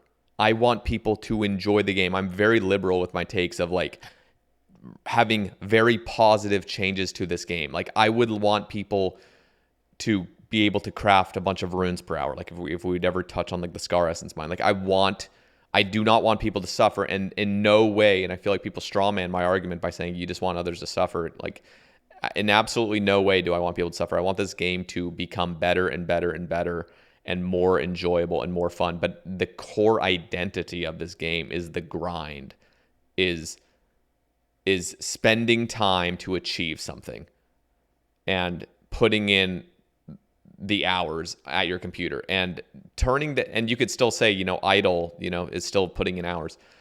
The game, the core identity of RuneScape, of old school RuneScape, is you're at your computer, you're playing the game. There could be an argument, but we've seen over the past 22 years of this game's existence that the game has not succeeded by being an idle simulator by any means. So like we don't have any data showing that turning this game into an idle simulator is healthy for the game. But we do see that, okay, this game has only grown and become a very successful and truly unique and niche game because of what it succeeds at, which is the grind. Like there is something iconic about putting in a fuck ton of hours to achieve something. And that is, I think, the community and a lot of the low-level players just cannot appreciate what this game. Yeah, the game but has I feel become like that because of that. And I want grinds to become more fun. Mining is in a bad spot. I'm 100% agreeing. Like mining's in a bad spot. And I want, like, for example, in my opinion, this is my own opinion. This is, you know, putting in 20,000 hours into this game. Like I can see now I am jaded in certain aspects. Don't get me wrong, but I try to be very open-minded about stuff. But I truly think that rhythm and flow and rewarding and engaging gameplay is truly the method for fun in mining. So I'm not against AFK. I'm not against AFK methods for people that want AFK. I am against when it goes into hours and hours of you being at your computer. Initially, when Jagex hadn't changed the logout timer, I was okay with 5-minute AFKs. Like if there was a spot, you could AFK, like boom, 5 minutes, there you go. They've changed it now to 25 minutes. So I have conceded the point that, okay, like we have decided as a community that 25 minutes of being logged in is appropriate now. And so I'm willing to give that leeway of, okay, like it's okay now to AFK at certain spots that are very slow XP, to sit there for 25 minutes away from your computer and game, but not anymore. The more we push that, the more and more and more it becomes an idle simulator. And I am 100% on board with making stuff more enjoyable and more rewarding, and actually getting to the core of what the fuck is the problem with mining. The problem is MLM is lackluster in every fucking sense of the word. It's boring. It's annoying as hell when you're competing with people. Like, there's genuine changes. All you have to do is pinpoint the motherfucking changes and change it. But no, it's like we'll go a fucking decade without touching pieces of content because people are under this illusion that things like need to stay the same or something. I'm like, bruh, if we just had a fucking honest discourse about if we had surveys that is like, what do you not like about Motherlode Mine? And you start pinpointing things about what do you not like about Motherlode Mine? Like, what is causing this to be unfun? And then address it and make the goddamn changes. Like, oh my God, like if we could just do that with pieces of content, we'd go so far in a healthy direction. I don't disagree that I enjoy mining as it currently is. I'm not going to deny it, right? Yeah, I'm one of those, right? Could it use changes for the positive? Yes, of course, right? I feel like they could make better, more like, Sepulchre is one of those few pieces of content which is skilling, which is engaging, and I feel like they actually accomplished something in the sense that's more like engaging, because like I don't know, I tried that Giants Foundry crap and holy shit, I just like that was horrible. I don't know what your take is on that. Absolutely dog shit. Yeah, no, I was bored as I was match the colors. Yeah, no, like I got bored as soon as I started. Whatever, but I still don't get how you can like, okay, let's say you add something engaging for mining. What's wrong with 10K an hour over what's wrong with Idlescape? I still don't see an issue with it because the problem with Idlescape is the problem with Idlescape is that's not the core identity of old school RuneScape. Yeah, but the core identity of RuneScape in general was it was a player killing game in the beginning, right? Like RuneScape in general was a player killing game. Like RuneScape, when it was born by Andrew Gower, it was you either pick your person to be a PKer or you pick yourself to be a non-PKer. And that's just what you pick on character creation. And then you could also pick like, am I going to be a mage? Am I going to be a necro? Or am I going to be a ranger? And all that really did was it just changed what you started the game with, right? But that game clearly evolved into something else, right? And so like for me, I just don't get like identities evolve, right? And I feel like they evolve for sure, but should we like just start evolving into turn this fucking game into RS3, like just evolve it? Like there's an but like I feel like okay, now that's just like a slippery slope, right? I know, but like, if you add Idlescape, is it really RS3? Like evolution of combat is just like a large aspect of it. Pay to win is a large aspect of RS3. Yeah. I feel like if you add idle components to some skills, I'm okay with that. Yeah, okay. The problem is 6 goddamn hours. 10K an hour for 6 hours, 60K. I don't see the harm. I really don't. Okay, I'm going to point out one harm in particular. Okay. You will now not engage with the mining skill because in the course of the time there's so many other core issues with this. If you were to get down to the very bottom argument of like why do people even want to mine? It's because there's a fucking max cape. Like the max cape in essence was a huge detriment to the game long term. Like you now have people that have zero interest in skilling that now feel this horrible obligation. That's me though, Sae, because I need to mine to do TOA and chambers. Yeah, that's horrible. I wouldn't mine otherwise. Yeah, like that they've fucked up in so many ways, and so now we have to like have these band-aid solutions. Like we have to kind of cope with what we have done to this game. Like it was an abominable change to have extremely overpowered things that like imagine there was a new PvP cape that came out and you have to get 2,000 kills in order to 2,000 raw kills in the wilderness to get this new PvP cape with new teleports, new perks. I'm opening up the COD lobby and we're boosting for skins, baby. It is what it is. You would get people that are fucking like it would destroy the wilderness. Like it would just be like I mean, it would be active as hell, but you would fundamentally change what PKing is, because now you need every single fucking player needs to get this best in slot cape to participate in any other thing. So as soon as you start touching this kind of stuff, like, it affects other aspects. So unfortunately nowadays, like in the good old days, people skilled because they wanted a skill and they enjoyed that about the game. And now you have people absolutely hating skilling because they don't actually want to skill, but they feel the need to do it to get perks for other aspects of the game. And that is the main core problem of this whole thing. I still, for me, like, let's say you don't like one grind. Let's say they make a skilling thing that's very engaging about the skill. Everyone loves it, right? Mm-hmm. If one person wants to skip out on that by idling it, I don't give a fuck. Go ahead, be my guest. Like, I don't see, and I really just intrinsically don't see how that, like, destroys the game. It doesn't destroy the game, but it is not healthy for the long-term vision of the game to start approving things like that.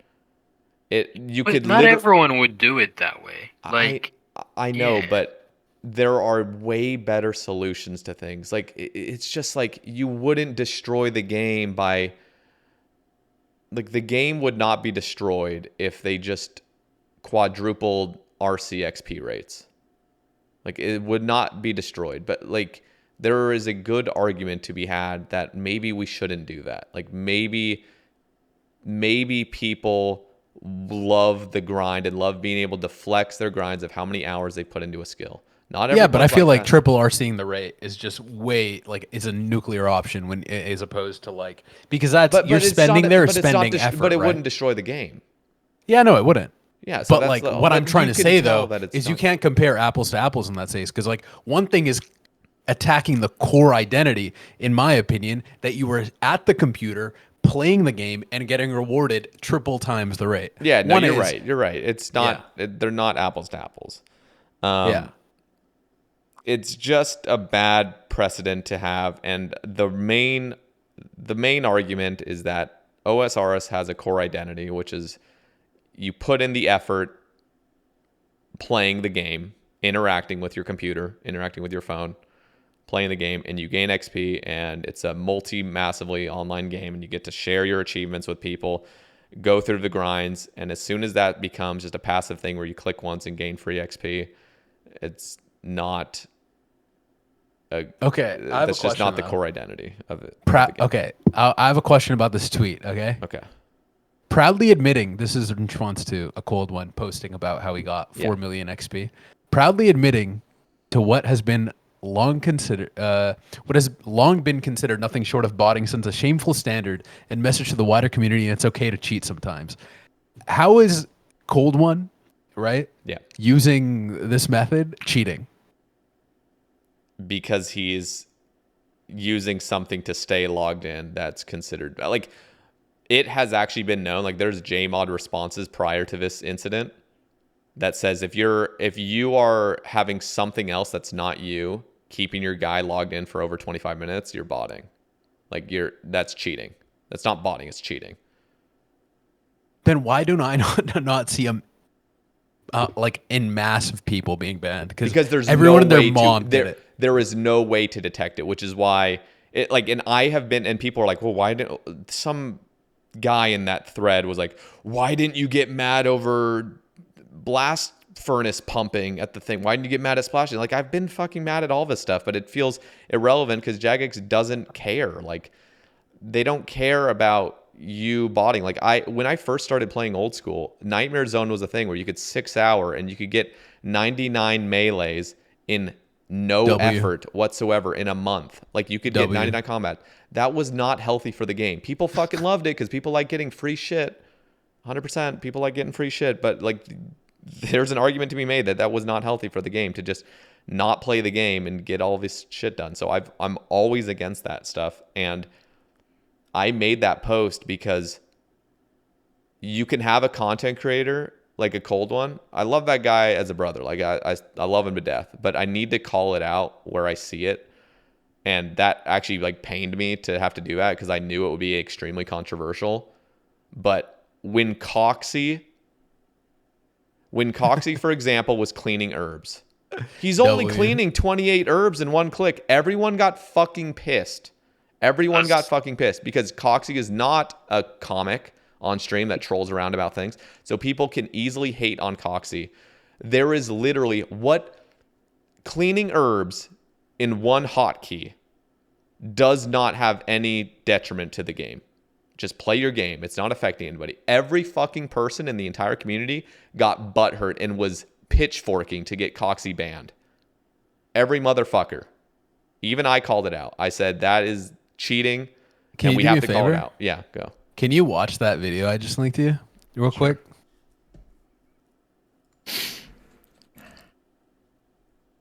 Only person you know that cheats is your fucking mom. And it's because I fuck her in front of your dad every single night. And your dad watches from the closet, just stroking himself to me fucking your mother. Okay? It's the only person you know who cheats. Get a grip and get the fuck out of here, man. Dude, holy shit. Common Coxie W in that moment. W, holy shit. Yeah, no, but like you understand, like there are personas, like there's characters where it's like they can do no wrong, and there's other characters where they can do no right. Yeah, no, most definitely. But why weren't people that like? Why were people okay? Why weren't people because okay Coxie is someone who prides himself on the grind of like all pets and playing the game, and he has this identity of having a max cape and plays 32 accounts with like 32 bitches sucking on his toes. Like, I don't know. Like, I feel like it's who you surround yourself with, right? And like when Dirt Nerd streamed him doing Duke mining while he slept to like 500 people, and everyone loved it. It's because that's who he surrounded himself with, right? And that is a problem in my opinion. And then this goes far beyond RuneScape, is just accepting things as fine because someone you like is doing it, or thinking something's wrong where it's actually right, but because someone you don't like is doing it.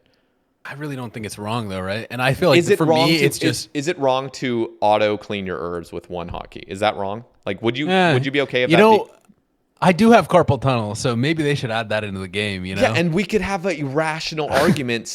We could literally have a rational argument saying, hey, what if there's a way and they came out with a spell that allows you to do that? I would honestly say be able to one-click that spell, like one ticket. Yeah. I think they've added some stupid arbitrary delay to it, which is completely pointless. But we can have an argument on that. But we can still agree that, okay, this is cheating, and staying logged in for 6 hours is long been considered cheating. Now, if people want to change that, everything's subjective at the end of the day. So you can say something's not cheating all of a sudden. But I still need to call it out where if we continue down this road, like if a cold one or some other, troll character comes along and just starts actively botting, I mean, what if he auto-clicks AUX for 6 hours like I did? I got fucking banned for auto-clicking AUX. And it was a W until you got banned. I auto-clicked AUX for one night for 6 hours straight, and I got permanently fucking banned. No remorse. On your hardcore. Yep, no remorse. Yeah, did you ever get that account unbanned? I did, actually. It got unbanned 4 years later. Oh. Do you play it? No, I still have it. It's still a hardcore. Damn. Its name is Satyr, just my first name. Damn, that's actually kind of a banger name. Yeah, no, it's my like Twitch name and everything. So I know I'm going on this ramble. I hope you guys don't mind. Yeah, no, I don't care. Okay. The Satyr propaganda. Everyone warned me about it. No, I'm passionate because what scares me the most is more characters coming around that don't have any actual do not see this game as valuable to upkeep its standard of like health and core identity and all this stuff. Like, people just see the game as whatever, just turn the fucking game into whatever the hell you want. Like, we're not going to upkeep any standard, and whatever the game turns into, fuck it. We're all getting old. Who the hell cares? You have two of those people in the call right now. I know, and that's why I'm trying, and that's why this is what concerns me, is that so many people don't give a fuck about what OSRS turns into. So I'm trying to be a voice of somewhat reason in regards to advocating for long-term health of this game, where almost nobody gives a flying fuck, and that Well, concerns me 'cause I this wouldn't game say I is don't care beautiful. because I really enjoy this game quite a bit, Yeah. but I just think that the game's changed. I feel like the age of the average player is going up. They have more real life responsibilities, right? And I feel like the game's meaning and what purpose it serves has definitely changed. Like a big thing 4 years ago when I played, the average skill level was dog shit poo poo. Yeah.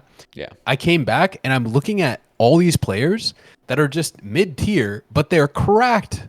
Like if you took that person and you took them back 4 years ago and placed them in, they'd be better than Wooks. Yeah, You know what I yeah, mean? yeah, Like yeah, they for would sure. be the gods of the game at that point.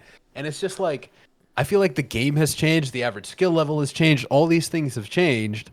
I just think it's just the game more changing with time. And I feel like that's the growth exactly of the that game. is exactly the problem as well. Like that is exactly what is causing this, and people can say they don't have a problem with it. I have a problem with it because the That's game has fair. survived with a lot of good updates because people vote no to bad ideas coming into this game, and a bad idea coming into this game is making skills idle. A bad idea was Boss Slayer, where you have to be on a task basically to not be trolling killing any boss. Like that got shut down. That didn't even go to a poll. But if we got to the point where every single goddamn thing that's polled and suggested just comes into the game, this game is going to turn into a fucking swamp of just dog shit. Of what, Toontown? Can you explain Toontown? Yeah. Toontown. Toontown is bad updates that people can't see are bad because they don't know what a good update is. Like they couldn't see how much better an update could have been. And like Giants Foundry is one of those. Like that's a Toontown update of like somebody could have come up with any dog shit concept. I could have come out with something on fucking paper in 5 minutes, implemented it into the game, had a good XP rate, and people wouldn't complain. People would just be okay with it. I could come out with, like, I even mentioned this example on my stream earlier this morning. I said, if sulfur mining, the Lovakang activity, you know, where you're up in the northwest of Lovakang, and you have to mine sulfur for Lovakang favor. Yeah. If you would get collection logs from that, like 5 collection logs over the course of 3 hours, you're mining that shit, and you know get some good like XP, people would be like, oh yeah, like sulfur mining is not that bad. Like it's like that's like objectively just a dog shit piece of content. Like, but you can just add collection logs to it or add some sort of like just higher XP, and people all of a sudden don't have a problem with it like that. But that's just you could see how much better sulfur mining could be. Like you could have rhythm, you could have engagement, you could have challenge, you could have some sort of strategy involved. But no, it's just sit there and get fucked up by these NPC clouds just repeatedly. And people would not have a problem with it. And it's just, I have that same feeling with forestry. Like forestry comes out, I have a problem with it. It's very hard for me to illustrate all of my points on how forestry could have been so much better. Mainly because it's useless to spend all this time trying to explain like a very healthy. I've given points, but like regardless, it's now in the game and you have higher XP rates. And if I am adamantly against that update, and I think it was a poor update to come into the game, people are going to get very mad at me because all they see is the positive of it, which was I get more XP, this skill go faster, skill go burr, I'm happy. Anybody that disagrees with me can go to fucking hell. And it's like, oh my God, like I get so concerned with the piss poor quality of some of these updates that are just extremely unfun. And the only thing that's good about it is people getting higher XP rates. Not every update will be a banger. But it could be. Every update could be a banger. No. Yes, Not they with the could. current state of the game, though. Because, I don't know. PK updates all get voted down. It is now 70% pass rate. And no matter what you do, the masses will outnumber you in the poll. I know, and it's up to So- Jagex to come up with a good thing instead of because Yeah. like you just said, like Jagex could literally pull anything. They could pull And literal. I support tyranny. I don't want to allow the W. player to vote. Yeah. I think we are ruining this game personally. We are, for sure. Yeah. I feel like there's just not enough balanced individuals having this discourse, is what I mean. What I mean by that, I should say, is like, I feel like there's no one who's just there being like more relaxed about the situation. Every time I read about this shit, it's like Twitter's dissing Reddit, Reddit's dissing Twitter, and then there's just like the average player on YouTube, I guess, not really concerned with anything. I don't really know how that goes, but I just feel like whenever I read about an update, people are always just dissing another side. Where like it's just like why do you even have to do that? And why does it have to be so one extreme? And why can't you try and find a middle ground? I feel like generally whenever these situations come up, it's like, damn, this is ruining the game. And it's like, well, like, do you know what I mean? I feel like people talk in such extremities. Yeah, and I feel like it's not really there for discourse. People are just there to like jerk themselves off. No. And I'm going to mainly stick. I'm not trying to be in any way dogmatic about my views. I'm not trying to be purist or elitist or anything. I'm truly trying to see what has caused this game, what has given this game good growth and good like high quality updates that were actually engaging and fun, and pinpointing those and realizing what we can do to further enhance this game.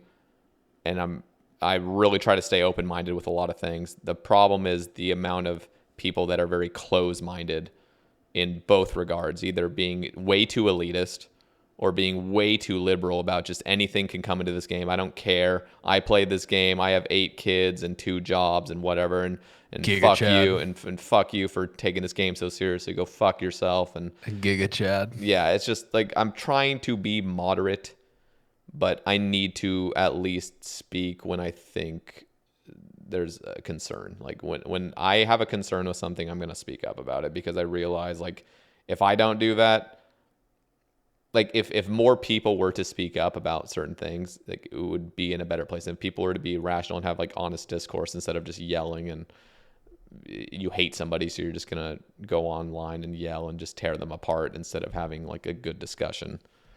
What if they added? No, I'm not going to make this joke. Never mind. What? No. It's a bad joke. Okay. We're a wholesome, family-friendly channel, you know?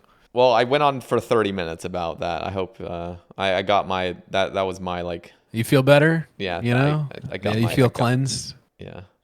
No, Yeah. I like that you're passionate about the game though. I think we need someone like that in the community.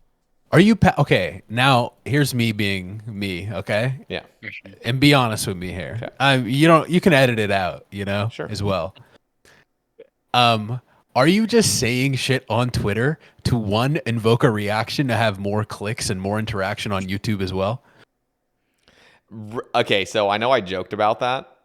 I don't know if you joked about that, but that was a theory that I had. I joked about it in your stream because I think it's fucking funny when somebody's like, damn, like you're so butthurt about this. Then I just make the joke like I fucking got paid for it. Like I made a video and I got money for it. But yeah, like, and I think that's a W. But by absolutely no means is this in any way connected. Like me just having some random made up take because I'm getting. If I'm you, I'm telling you, I'm fucking saying the craziest shit. I'm flip flopping every other like one update. I'll be like, damn, Toontown as fuck. Can't believe they're adding this. And then in another update, it'll be like, that's if you King click, Condor. That is exactly what King Condor does. If you click this button, you'll get 200 million XP right now. You'll be maxing all skills from 10 seconds of effort. I'd be like, damn, that's such a good update. Jagex should add that. Yeah. Just because like I feel like flip-flopping, you're just going to get so many confused people and more people interacting with your content. Like you best believe I'm milking my community for every last drop, bro.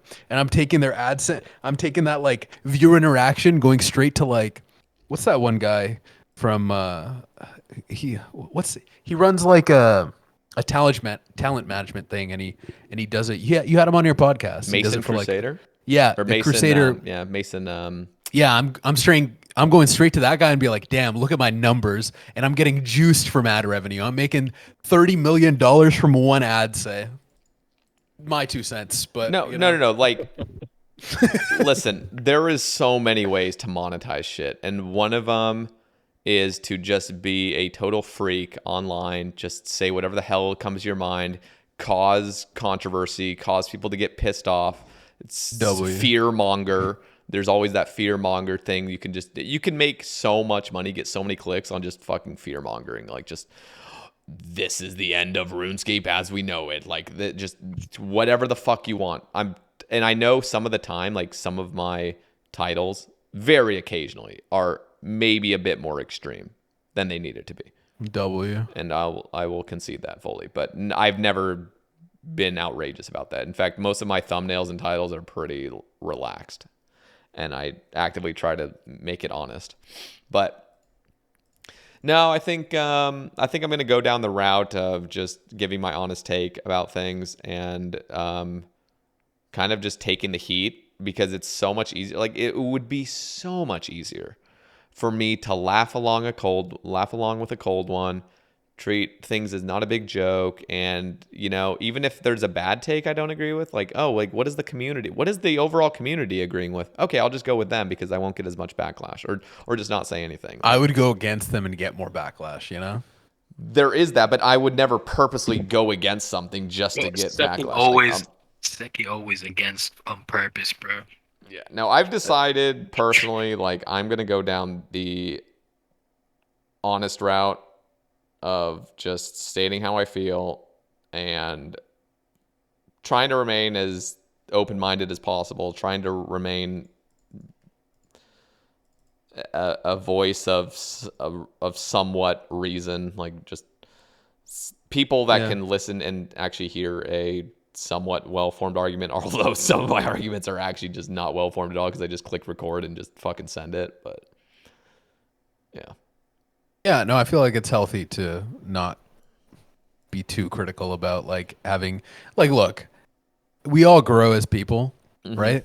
You're gonna have some moments where you click that button, you say a bunch of dumb shit, and you realize you've said some dumb shit, and you move on with your life and you grow from it, right? Yeah. So yeah, that's a W right there. And I'll apologize about it too. If I'm in the wrong, I want to, and it's really hard because as a human, like, you got that pride element, you got that ego that you want to protect. But, like, for the most part, I really want to be in a place where if somebody truly, honestly, openly criticizes me for something that is relevant to them, not just fucking criticizing, like, what I look like or what I'm doing with my life, just things that are relevant to the conversation. Yeah, like non-Mr. Bry Yeah, guy like, just people insults. that will just roast every flaw of yours. Like, that's just, like, dishonest. Like, it's not dishonest, but it's just, you're just trying to tear me down. Like, there's nothing constructive from this necessarily. You're doing it out of hatred. But if somebody comes in fully, openly, honestly, with great arguments, pushing back against what I believe, I am so willing to change my mind. But when people come, and I see it, just people in droves just coming in and just absolutely tearing down my character or tearing down, like, anything just to try to make some straw man point, it's just, like, disgusting. And it's just like, bro. And I don't want to be a part of that. Like, I want to be the absolute antithesis of that. Yeah. So, anyway, Jesus Christ.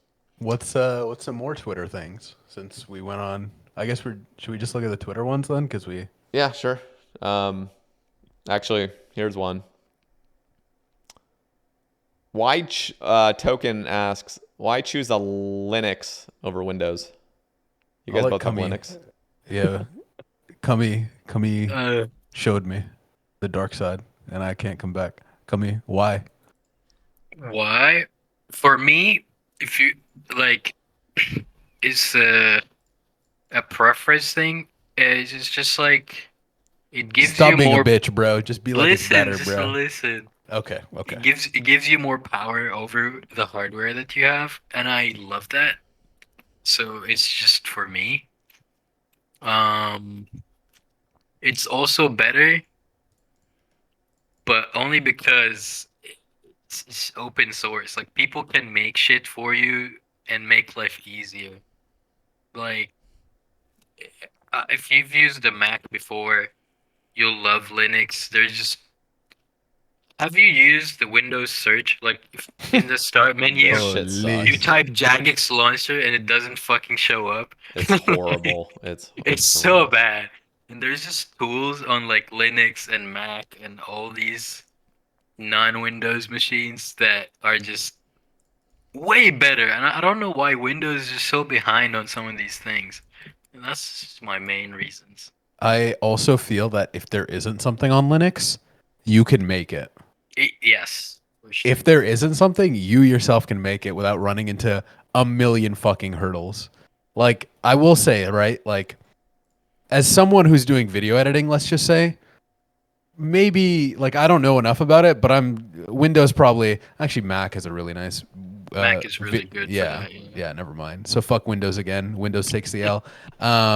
What else? Like, I don't know. Like, let's just say you're playing video games, right? I understand it. You're going to be on a Windows machine. The environment is just better made for that. Like, it's been a common thing for how long, right? And like with the introduction of the Steam Deck, maybe it gets better for Linux because they're trying to port all Steam games to be able to work on like a Linux environment because of the Steam Deck. Dude, they already did. My Steam Deck W. runs fucking Elden Ring. It runs all the new games on release. That's a W. And that's Linux, so Yeah. we're Like, there. yeah, we're getting there. I don't know. I do understand though that the average person is just better off with Windows. And I'm not saying this in some weird like, oh, elitist way. It's mostly the reason why I use Linux. I got into programming. I like that I have more control over my machine. If I want to create something, I can just create a script for it. If I'm having an issue with something, I can fix it. I don't have to deal with command prompt. I don't have to deal with fucking god awful. Oh, PowerShell ain't so bad, but it's still like Unix is just bash. Unix, like, it's just way better to interact with. Like, if I'm navigating my computer, I don't have to use a fucking file explorer or use fucking command prompt. Like, how do you even go to the home directory on a command prompt? Cummy, do you know? I don't know what I dir have or no something. fucking idea. Bro, like, it's just like if you're using a computer in that sense and you have the ability to, and you've spent even a little bit of time trying to, it's not hard as well. It's very it's basic. really easy. Yeah. It's like, people think it's for like elite hackers, but like, I don't know. It's not. Yeah. It's user friendly. They have different environments that you can get into. And if depending on your level of like, I don't know, mental brain damage, you can like use window tiling managers and stuff, and like there's a whole world into it. And I enjoy using Linux. I don't know. Some people enjoy it, some people don't. Like with Jagex Launcher, there's no actually. So I made my RuneScape account into a Jagex account at like 3 a.m. on some random night, and then I realized that there's no Jagex Launcher for Linux, right? And I'm like, oh shit, I cannot revert this change. I can't log into my account anymore, right? Like, there's just no way for me to do it. But what I just did is, I used there is a way, right? Like, you pretty much you make a VM of like a Windows machine on your thing to like download the files, and every time I'm accessing the Jagex launcher, it's using those downloaded files on that VM, and then I'm just launching, and I'm tricking the launcher into launching the RuneLite download that I have on my Linux machine to use that to log into.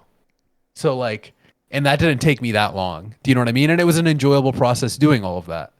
So it's just like, I think it's for the right person. It can be a good experience. It can be a bad one. Not for a person that just wants simplicity, generally. No, like, no, I feel like Linux is what you want to get.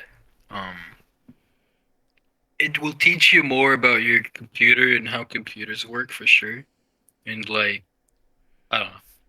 But there is like ready-made stuff. It's just me and Seki take the weird routes. Yeah, like if you download, like I use Linux Mint, and they have this environment called Cinnamon, and it's literally just made to be, you launch it, you use it, very little, like, I don't know, very little issues with using it on a day-to-day basis. Like if the only thing you're doing is watching content, sending emails, and playing the occasional game, Linux Mint's a fine environment for that. I feel like, yeah. I mean, it's just, what were you raised on, right? Like, I was raised on Windows. It took me a while to try out even a Apple computer, like a MacBook. And when I tried out a MacBook, I'm like, holy shit, like all these it just felt more ergonomic, like made for a human being with all these gesture controls. And I don't know, it just felt like a more enjoyable experience. But still, I preferred to use a Windows desktop. And then when I eventually tried Linux, I felt that same level of like, this is made more for a human. I have more control over what I'm doing. And it's just like, yeah, I don't think there's a better or a worse. It's just another option. And I feel like Linux is an opportunity potentially to learn more about your computer. But if you don't want to, you can still use it in a way that you don't need to. Okay. Yeah. Uberu asks, who is going to burn out first? DJ Kumboi remaking his new hardcore, in parentheses, new passion for the game, or Sekhon filleting his wrist from skipping for 5 hours to get Zuck task? Yeah, I'm still burnt. I'm a busy person now. Like, I used to be in college and like university and stuff where I had like a lot of free time and I'd game a lot. But right now, what motivated me to play is the new staff, and I just love doing low level shit. So until I get bored of that, I'll keep playing, I think. So maybe Seki will burn first. I think I'm already burnt because like one thing that I've been thinking about is just de-ironing because like I feel like a lot of the content that I just want to do is locked behind me being an Iron Man, and then I've considered making a main, and then I've just considered like not playing, and I've considered all like I don't know. Like, I don't know when I'll burn. I'm just playing and I'm enjoying me playing. Like right now, I'm doing some ZARC. What my goals are right now for my account. I'm at the point where I just have Zuck tasks to do, and I have and I have to skip for one task, W. Or there's TOA spam or chamber spam or TOB spam, and it just seems dumb to do anything else. Like I kind of have to do Arma to like, make Masori. And then I also have to do next to get Torva. But yeah, I don't know. I feel like this is the worst part of Iron Man right now. Like I know a lot of people are like long grinds that are not no, it's not the long. Like Nex is such a long grind. Yeah, like I have no interest in Nex. Like I can see chambers, and like it's fun seeing the progression, you getting better at chambers and getting geared while you're getting better. Like don't get me wrong as well. Like Nex actually has like the best part about Nex is the drops you get are fucking awesome. Like you're getting Torva. Like every time you get a drop, for the most part, like you're getting the Van Braces, then you're getting the crossbow, then you're getting Torva. It's like those are great drops. So for a fact there, like when you get something, it's going to be good generally. Yeah. And to be honest, you're doing it with the homies, and if you get into a flow, it's really not bad. Like I actually kind of crave Nex occasionally, but it really has to be. You have to get a good team going. That's it. I like solo content a lot in this game right now. So For like. Sure. I do solo TOA, I do solo chambers. And like I'm not good at any by either means. Like I'll do a 300 and I'll do it in 35 minutes. You know what I mean? That's pretty slow, I think. And then if I do a solo chambers, like I'm doing it like 28 minutes, 30 minutes, So like pretty fucking slow when you compare it to god gamers out there. And then with Zuck, like I killed Zuck originally 3 years ago, and I recently killed him again with Bofa and stuff, and that was a much easier grind. It took me like 6 days, and then I died killing him, so I had to do it again. I had to do a task, and I got hell yeah, that was fun. And then my last 6 tasks have been 1 wave 7 death. Shoutouts the melee blobs. Shoutouts Mike Tyson. He punches hard. I ran in with stams instead of restores. A wave 65 death to a weird niche mechanic I learned, which was kind of cool, but infuriating. And then 3 Zuck deaths on some dumb shit. Like one was, I thought I proc Zuck, but he was actually 241 instead of 240. So I took out my blowpipe. You know what I mean? And instead of like, I'm waiting for the healers to spawn, they don't spawn. And then I don't remember that I've taken out my blowpipe. So I attack Zuck and I run to the middle and just take a hit. Oh, God. And then the other one was I forgot to tick eat a brew from a tick eater ranger. Like Zuck's like 50 health or something, right? My shield has full health. I have the major on me. I could have left the ranger to keep attacking the shield. And then I picked the ranger off, and then I missed the tick eat on the attack because I wasn't flicking the set. And then I don't know. I don't even remember the other ones. What was like? I just have a lot of continuous dumb deaths, And so I feel like that's kind of been demotivating because I only get one task at a time. But yeah, I don't know. I feel like there's fun elements to the game right now for me, but there's also a lot of like, okay, let's say I want to just do a bunch of Inferno, which I do because I'm really bad at it. You know what I mean? There's so much to learn, and I'm not interested in necessarily going fast, but I'm interested in getting better, solving quicker, like just knowing more solves as soon as I see the spawn. Like that's kind of fun. Like you're in a rhythm. Do you know what I mean? But yeah, I don't know. I feel like with my account, I just feel like I'm at a weird spot where I don't necessarily enjoy it fully. But I feel like if I de-iron, I also won't enjoy the game because I won't have goals, right? Yeah, It'll just be like, yeah. So, yeah, I don't know. Who will burn out first? We're both burnt. Sekhon. That's my. Sekhon's gonna burn out. A cold one asks, or he says, imagine the alternate universe where DJ Kumboi pressed start recording instead of start streaming that night during Leagues 2. How would you both have felt hearing Jagex say the first Infernal Cape on Leagues was obtained by DJ Kumboi? Do you think that would have happened? We were talking about this earlier about the nerves. And you would have been the first to an Infernal Cape on Trailblazer, correct, DJ? I think. But if I wasn't worried about, yeah, like 5,000, 10,000 people watching, because I was live day 2, the only person in Inferno. He was like a day before anyone even stepped in. Yeah, I was like so early there, and it's just I don't know, between 5 and 10,000 people spamming dicks in my chat like asties, and I had no mind. And if I didn't open Discord, I had like a bunch of DMs from like Uncle, Seki, like Neen, all the boys are DMing me, asking how I'm there, or like, oh, you're live and shit like that. It just puts that pressure on you that you need to perform. I don't know. Yeah.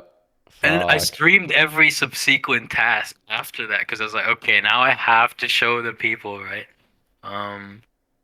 Or not task, but like attempt. And I will say, you were doing the most like risky method of doing it, and you almost had it down, bro.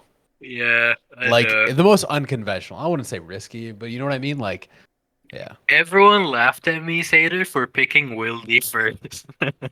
They see me day 2 in Inferno. I was like, damn. Yeah. That's. So who actually got it, by the way? Mulgoat Kirby, and I will never forget. I will never forget because I was so upset. I was distraught. You know, I was driving around LA, texting everyone like, "Damn." No, unironically, I really wish DJ got it because DJ was there 24 hours early, and it was a bit of nerves, and it was a bit of like, mage off ticking is different than using a blowpipe. Yeah, right? And he didn't. It doesn't same take like. When you hit the mage, if it splashes, it does different. If it hits, it's also different. You can't predict it. I feel like DJ, no flack against Mulgoat Kirby. He's cracked at the game way better than I'll ever be, and I'm dog shit at the game. I accept all that, yeah.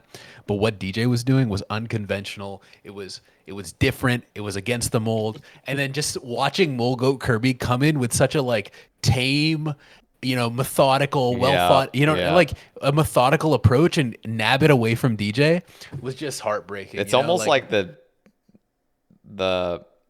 tortoise and the hare story a little bit. Like you were the fucking hare, Kumboi. Did you know that I lapped him twice and I fucked it up twice? Didn't you set, you know, like DJ was literally there 24 hours before. If he, and the one thing that he kept dying to was he somehow keep same ticking the set. Like they would never off tick, yeah. God, he just kept same ticking the set, and I don't know how many runs he did, like 4, I want to say 5 even. And then like when Mulgoat Kirby started sending attempts, DJ did 2 in the time Mulgoat Kirby did like half of 1, and it was just so frustrating to watch.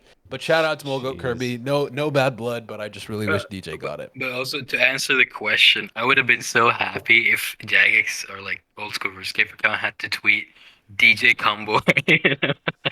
That would have been I don't know, it's just fucking... Or announce it over like their Q&A or whatever. Yeah, Jesus Christ. Congratulations, DJ Kumboi. Do you think they would have said it, or would they just like? They'd have to. They probably would have said Kumboi or something like DJ Kumboi. Like quirky. Let's see. This is kind of a strange question. I don't know what your answer is going to be, but the worst NH asks, question for DJ Kumboi. Imagine you were Wooks for a day. What would be your top 3 old school RuneScape streamers you would host after ending your stream? And why Dear Lola 1 is not in that list? 222. Tatted on my nutsack. This for context, I don't know if you know this, Sater. What? But Wooks tweeted something on Twitter. I don't know, some mechanic or some shit, right? And then in the comments or like the retweets, Lola says, "Hey, I'm an upcoming running streamer. Please host me." And it's not like he just did that on one. Didn't he do that on like a million of Wooks' posts at the time? I only know of one, so I can't say. Bro, I swear to God, he was ragging him. You know, I swear to God, he was ragging him. Like, you just can't do that. That's so shameless. Yeah. Like, come on. Yeah. Did you see that? I don't know if you guys follow Tina on Twitter, but she had just posted this guy that like went into one of like her top gifters streams, and like there was. This I know guy who that you're talking about. He was in T Papa's stream last night. Did you see that clip? think I linked did. his top clip. Where he's like raging. Yeah. Holy Yeah. fuck, dude. That dude has like actual anger problems.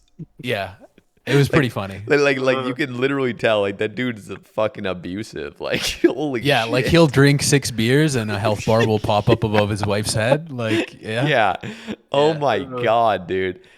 Yeah, and you just see all the messages that were pasted by everybody else, and it's just like he's begging for stuff or just begging for anything, and then when he doesn't get what he wants, starts fucking acting like a toddler, just fucking whining. It's so cringe. I was actually having a pretty good laugh this morning on that. It's good content reading all that. Yeah. I saw him in a couple streams yesterday, and everyone kept pointing him out. And he was like, "People can't take a joke, man." And I'm like, Oh man, yeah, that's so bad.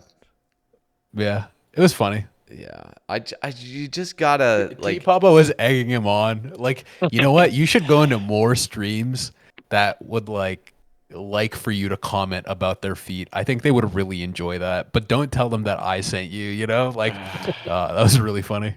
You just gotta wonder like what fucking went wrong like in his life that just caused him to just be like the way he is. Like Jesus, man.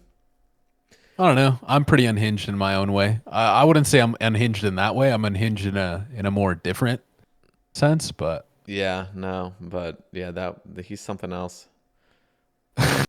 Okay, why Ace asks, would you rather have a cat or a dog? I already know Sekhon's answer. I'd rather a cat because I'll send you the video, but cats just love me, bro. And I don't have to walk it. I love dogs too. Uncommon DJL. No, I'm love, with Kumboi generally. Like I actually think I'd rather have a cat, but I'm allergic, so Uh, I think cats are more adorable though.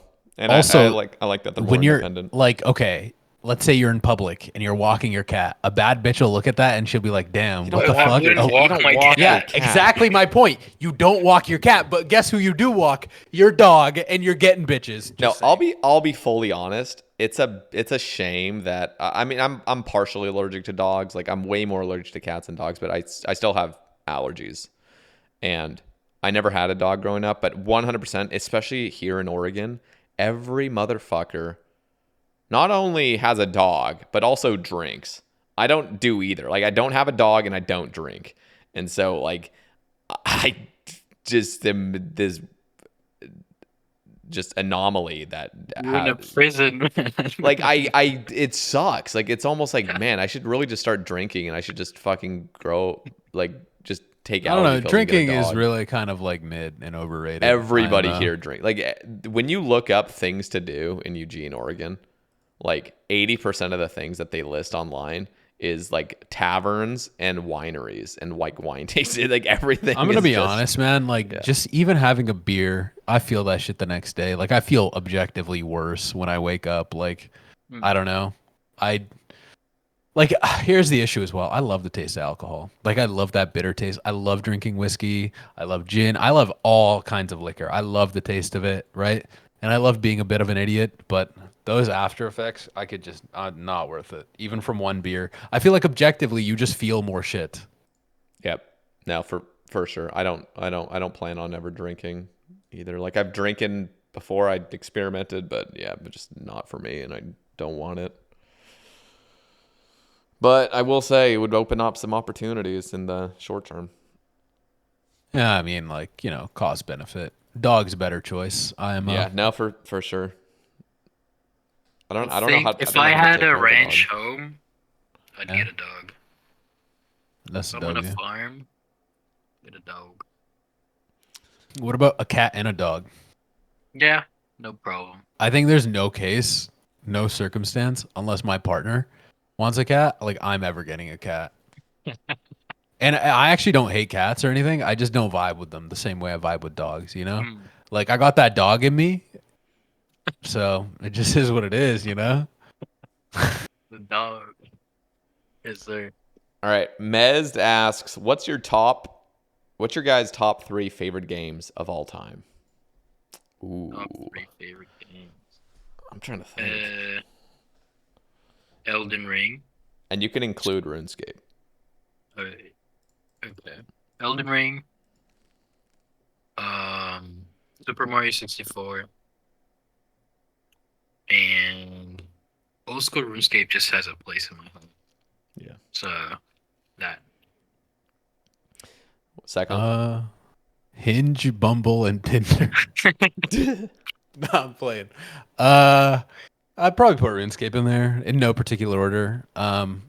Probably Super Mario 64 actually as well, because that was the first game I played ever growing up, and I have very vivid memories of being like this little small creature playing these games and like forcing my sister, because she's 8 years older than me, one of them, to like help me, because I'm like 5 or something. Like, I'm young, like maybe I'm even less than 5, and I barely understand what's going on. So she would have to sit there and like guide me through the game.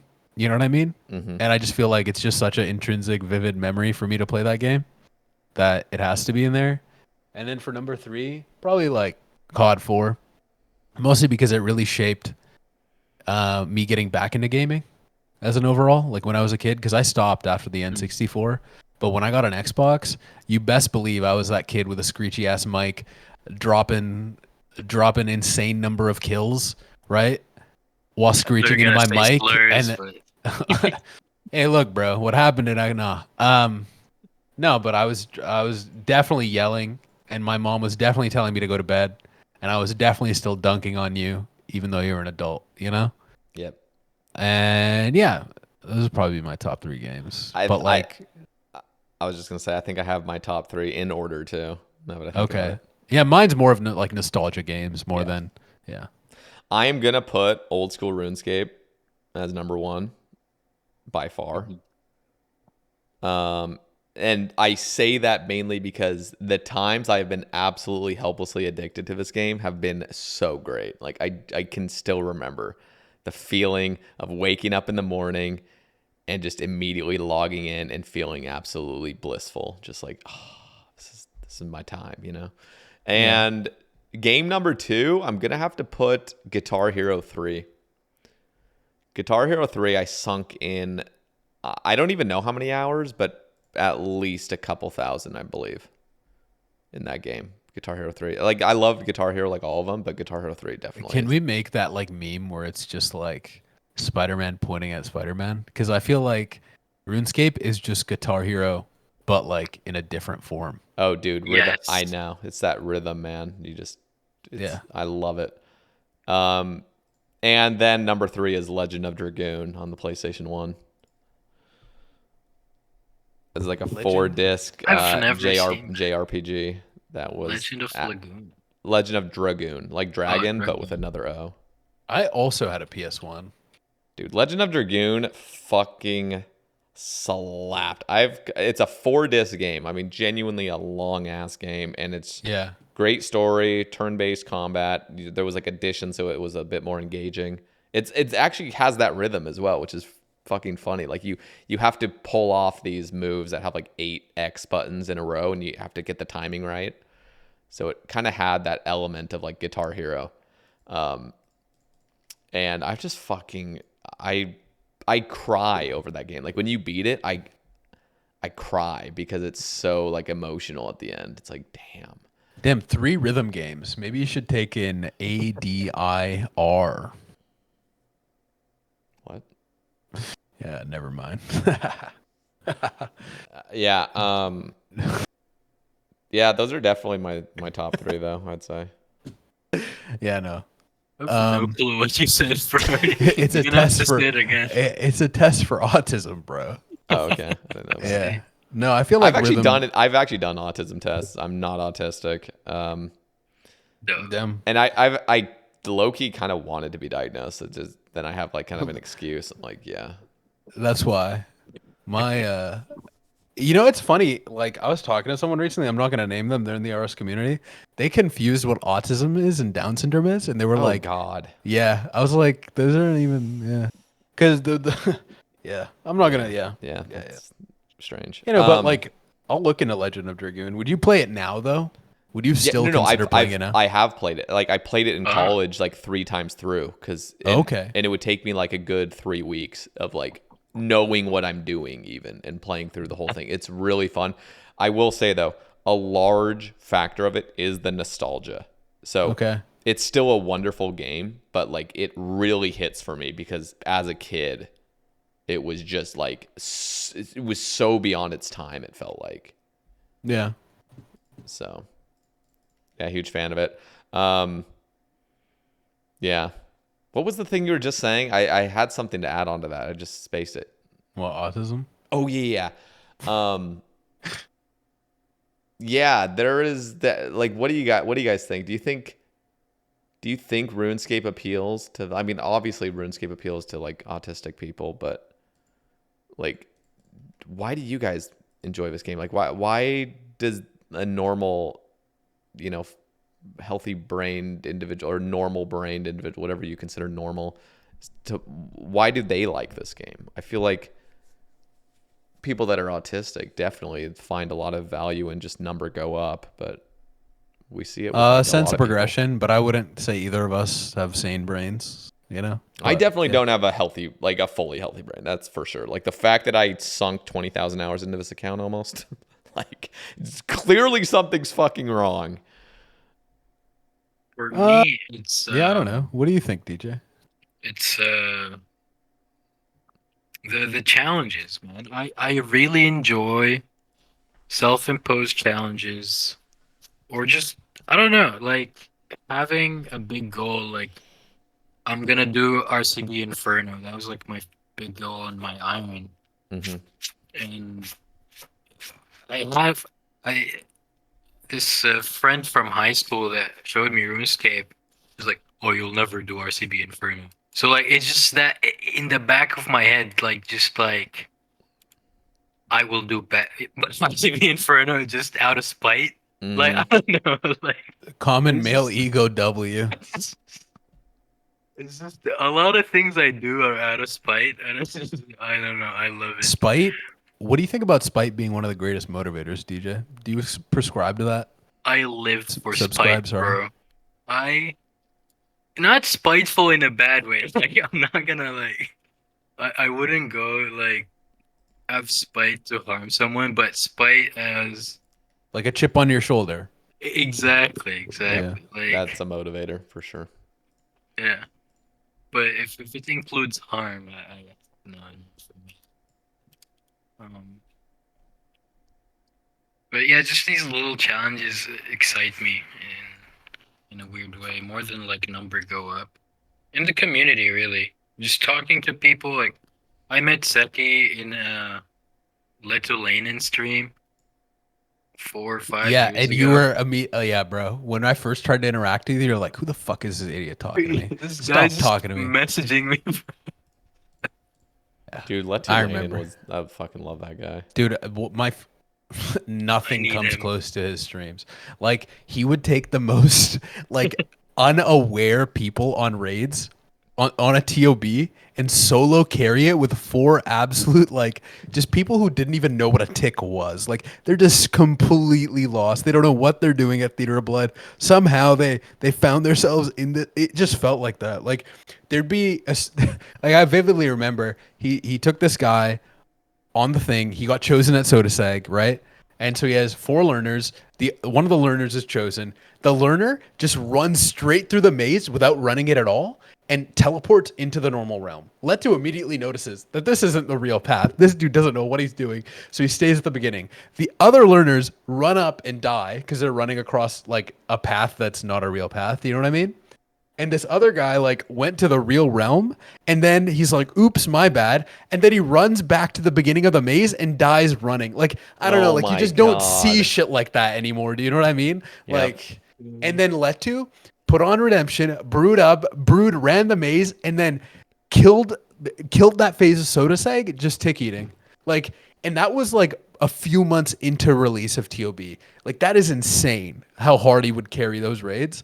And it's just one insanely skilled player at the game. 2, just very funny to watch people learn with, and they have no clue what they're doing. His demeanor was just great with the way he would troll. Oh yeah, the dry humor. Can Oh, we yeah. go? So Yeah. And then like there was Tony as well, who he'd bring along as well. Like Tony knew what he was doing, and there's like that clip of Tony saying, like, "Can we go slower, please?" during the maze, and the maze is already like the NATO's about to hit them.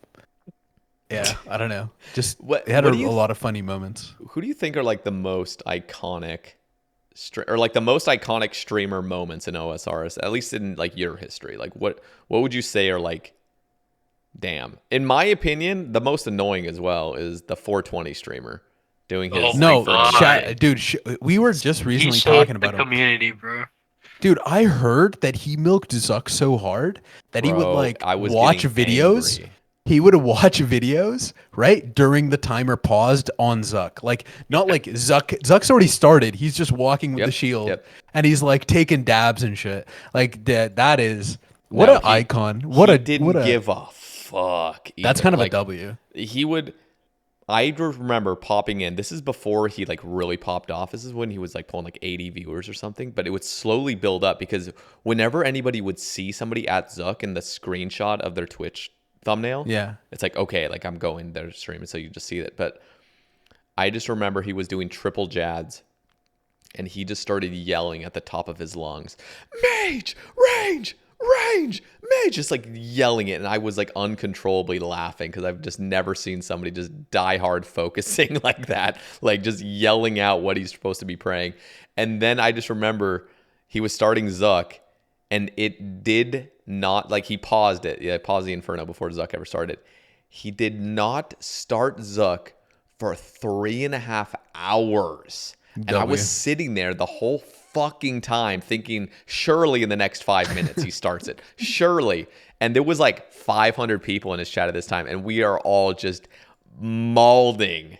fucking maulding, and he doesn't give a fuck. He is just What a sitting there, Chad. just watching his stupid ass videos repeatedly and listening to, "I was gonna go Best to work, Buy. but then I got high." I was like, What a fucking absolute pulling my hair out, Chad. dude. Oh my dear God, that was so great. Like I look at it now, I'm like, dude, if I could relive that, like I would have appreciated. I still would have gotten pissed off, but I could have appreciated it a bit more. And then it's so funny because it felt like he accidentally got his actual completion. He did. And you knew in his face, like he was freaking out because he got it, but you could tell he's like, "Oh fuck!" Like I actually wasn't I supposed can't to milk get this. anymore. And yeah. then the very next day, he was like trying to milk Nightmare, and he was down to like 2 viewers. He's So, literally, he's pulling 500, 600 viewers and instantly to 2, and I'm like, yeah, the career's over, man. Like, I wonder how law school's going, you know? he can't get back. Oh yeah, didn't he get like what happened with law school or something? They saw the video or what was it? He was like smoking in the bathroom or something, and they started a lawsuit against them. Or Oh, they caught him smoking pot at the university and they kicked him Yeah. out. Oh yeah, Damn, the other dude. song was called "Legalize." That was his song he made. Legalize fuck Dell Best Buy. Yep, that was it. Holy I need to watch, dude. It's probably on you. You got to link me that if you know. I have it open right now. Dude, link it real quick. I'll link you the whole channel. Let's save this real quick. The 420 streamer. Holy fuck. Chad. What a great fucking. Where is the Legalize song? Best Buy. Oh no, Legalize? Yeah, That's like his first song. Okay, I found it. you found it. Let me see it. Oh, God.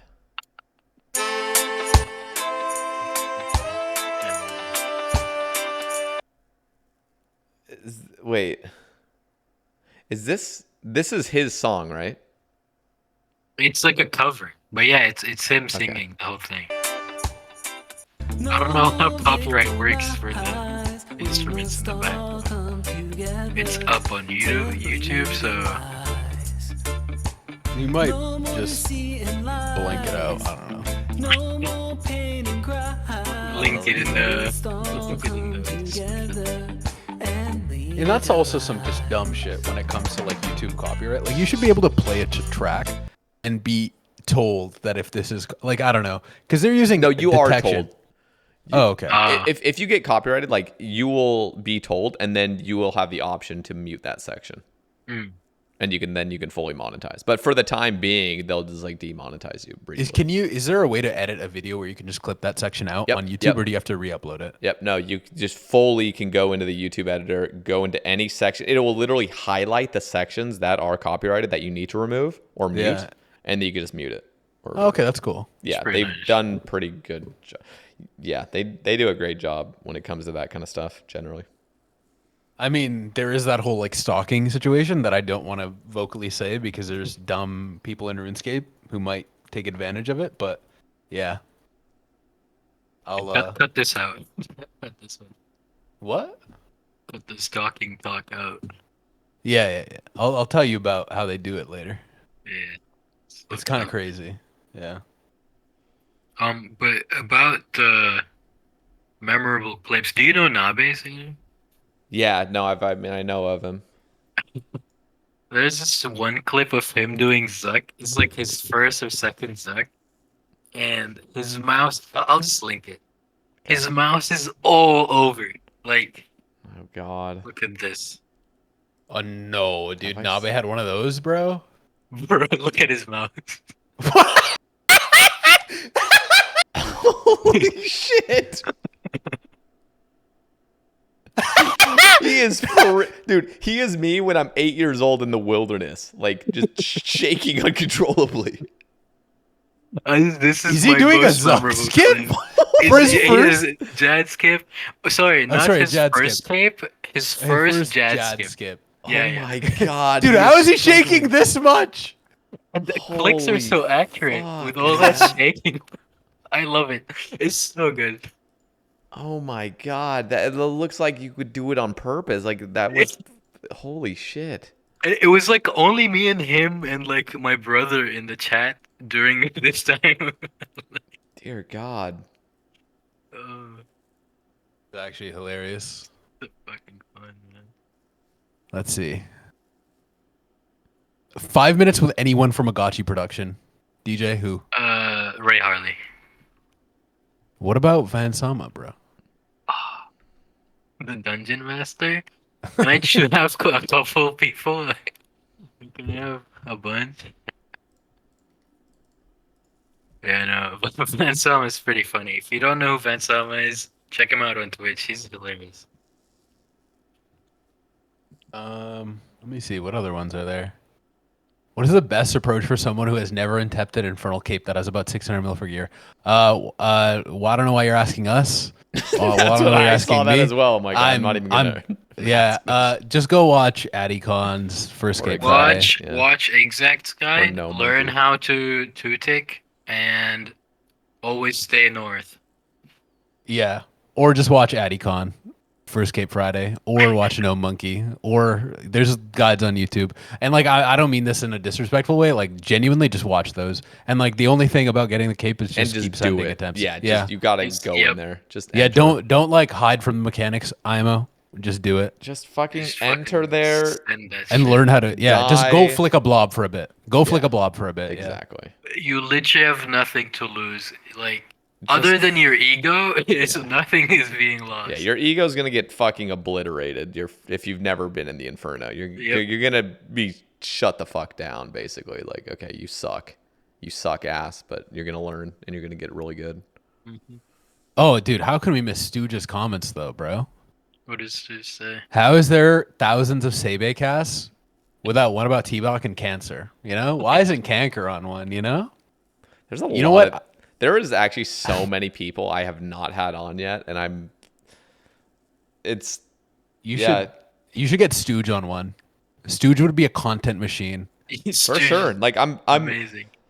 You know what? In 2 days, I'm actually getting another person on that's not a content creator or a player I even know of, and I'm gonna send it. Like I want to start getting more people on like quicker, in a sense, like just getting through some more conversations and not have them so like make the announcement tweet, do all this, like just fucking talk. Like I want to start getting the ball rolling. So if they're like, for my guests right now, like I'm not just shouting this out to any random, but like for you guys, like if there's truly people you think that would be great on the cast and would have interesting takes and just whatever, like let me know. Just reach out to me and I'll, case by case scenario, like determine whether I want to talk to them or not. But yeah, I think cool Stooge, Cancer, T-Bach, Simply G, anyone from like, have you had one with Jimmy, like Blowpipe? I asked him. Not like Blowpipe. No, I'm down to have him on. The thing is this is so awkward. Like, so he was like really wanting me to get Hemis on. Okay. And Hemis DM'd me, and I saw it briefly, but I had gotten like 3 different messages when he messaged me, and so he's just like saying like, hey, like we're doing like this tournament. This is like way back. He's like, we're doing like this tournament thing, and I'd love to come on and just kind of like share that and share some other things on the Sae Bae cast. And I just never responded. And it's not out of anything. It's just the complete ignorance. Like I just like just entirely forgot about it. Yeah. And then Blowpipe is like, saying like, what the fuck? Like, why do you fucking hate Hemis? And I was like, Hemis, like. Who is that like, and like I follow him on Twitch and stuff, but it's like he's not an active streamer I watch and all the time, but like I know who he is. And then I remembered after looking through my DMs, because I was searching, and I saw Hemis again. I'm like, oh, like I made the fucking connection that he's the guy that literally reached out, and I just briefly had seen it and then just went to another DM, responded to that, like just whatever I did. And now like Jimbo and Hemis like probably fucking they don't actually hate me, but I made it like almost like a meme about it. The thing is like I'm down to get them on, and now I kind of want to get them on together just so they can like lightly flame me for not addressing that concern. But no, they should heavily flame you. Yeah, no, that's fine. But for the most part, I'm like I'm down to get both of them on. I would love to see some Stooge quotes and you having to react to them live. Oh god, that would go so hard. Like, yeah. Another Stooge one is, how is Sekhon struggling for a single cape when all his friends are millionaires from illegal services? That's true. You have a lot of friends that are making 6 figures from selling capes. Yeah, fucking bad bitches. And how much do you know how much they make? Yeah, but I'm not disclosing anything. Is it more than 200,000 a year? I don't know what you were talking about. That's not my information to, maybe it's more, maybe it's less. Okay. I just don't feel comfortable sharing what's not my info. Because I feel like, it's just like a public. I'm just pressing, and that's fine. Yeah. Why am I struggling, or why was I struggling? I'm bad, bro. It is what it is. Washed. I've always been bad. Let's be real. They're cracked god gamers. Like, it's actually kind of weird as well, because like a lot of people think I'm good at Inferno because of just people I hung out with a lot, because they all were very good at and are very good at Inferno. But no, I'm dog shit at the game. But yeah, no, I mean, but you could have been good. I mean, you were good at an early stage, and if you just practice, like you it's not like you're just. I don't know. naturally One bad thing at I the will game. comment on about is like a lot of people on this game, right, have a weird ass. I've noticed this more since coming back to the game. A lot of people have a fucking ego about this game, and that's just so undeniably cringe to me. Like, it's like the people who are genuinely very good at this game, I never really get a sense of ego from them. Yeah. You know what I mean? Because I feel like to be really good at this game, you kind of have to drop your ego a bit in a way and just like do shit to get better and endlessly die and all that, or naturally just be god gamer. But yeah, like there's no other way about it. Like, I've never been that good. Do you know what I mean? Like, maybe you can say, I don't know. I don't have an ego about the game. I think I play it and I have fun. Yeah. I think when you're younger, it's more fun to have an ego when it comes to video games. Like, it's genuinely kind of what makes you motivated to play. And like, I was personally never really in that boat, mainly because I was never like super good. I've always been just like, I play a lot, so I'm decent. But I think it's appropriate when you're like a 20-year-old to have an ego. I don't fucking give a fuck. When people are like 30 and they're like flaming people that are like genuinely just young and enjoying what they want, and their enjoyment comes with having an ego, like, it just that I feel like is almost more cringe than the guy that's minding his own business having an ego trip over the video game. Like a grown ass man that's 10 years older making a post about how they find it cringe that somebody else has an ego towards them. It's like, holy shit, just focus on any fucking else, any other thing, basically. Because I see that a lot. Like, people that make a point to post about, I fucking hate it when people have an ego. Like, I understand the viewpoint that it is kind of cringe, but the fact that you're making a post on it. Well, like, Awesome. I'm not talking about like being proud of your accomplishments. I'm talking more about you're interacting with these people and they are sucking themselves off from the back. Yeah. No, and Yeah. no, From the back. and at the end of the day, like, societally, like, it's embarrassing to I think having an be ego good as at well. a video game. No, I think having an ego and being confident are two different things. I would say I'm a very confident person in who I am, but I think like what I mean by that is when you're putting down other people for being bad. That's what I attribute to being an ego. Like, an ego is, if you're good at the game and you're confident and you know you're good at the game and you are good at the game, that's great. But I about think this. like when it gets toxic, it's just like, damn, this other person, they're dog shit. They're trash. It's just like, why are we? But think about that. Think about for the content. Like, I just think about like, you know, if you're hella good at like an IRL sport or something, and you have a huge ego, but you actually back it up by being a fucking But beast. that's a different bit of a story. But- I'm talking about like people But I would who are- even argue that, and I still don't like that. I would rather somebody be hella humble and really good. But the thing is like, if you are fucking good at anything, it doesn't matter what you are. You'd be fucking good at Hello Kitty video game, but like, if you're good at something and you actually can back it up, I actually find that hella entertaining. I'm not Because going to it's disagree with content. that. It's I fucking agree. content. I agree wholeheartedly. Okay, What I'm specifically talking about is when you're shitting on noobs and you're cracked at the game and you're like, I'm so much better than this random noob. Like, I don't know. Just But that to doesn't me- happen much. Like, you're mainly shitting on people in your caliber that are actually worse than you, and it's Like, I fucking think funny. watching sports where people are trash talking, calling each other shit, that's great. And when you're actually a cut above someone else and they're shit talking you and you're shit talking them, that's great. No, you Like, know I what's love really that. funny is when people shit talk people that are actually low key better than them. Like, when people are just actually butthurt that they've been passed, and they're like, and they actually have an ego, but they're pretending like they don't have an ego because they actually got passed. And now they're pretending like they don't actually care that much because they're actually just worse. And then they accuse the other guy of having an ego. I think that's always funny.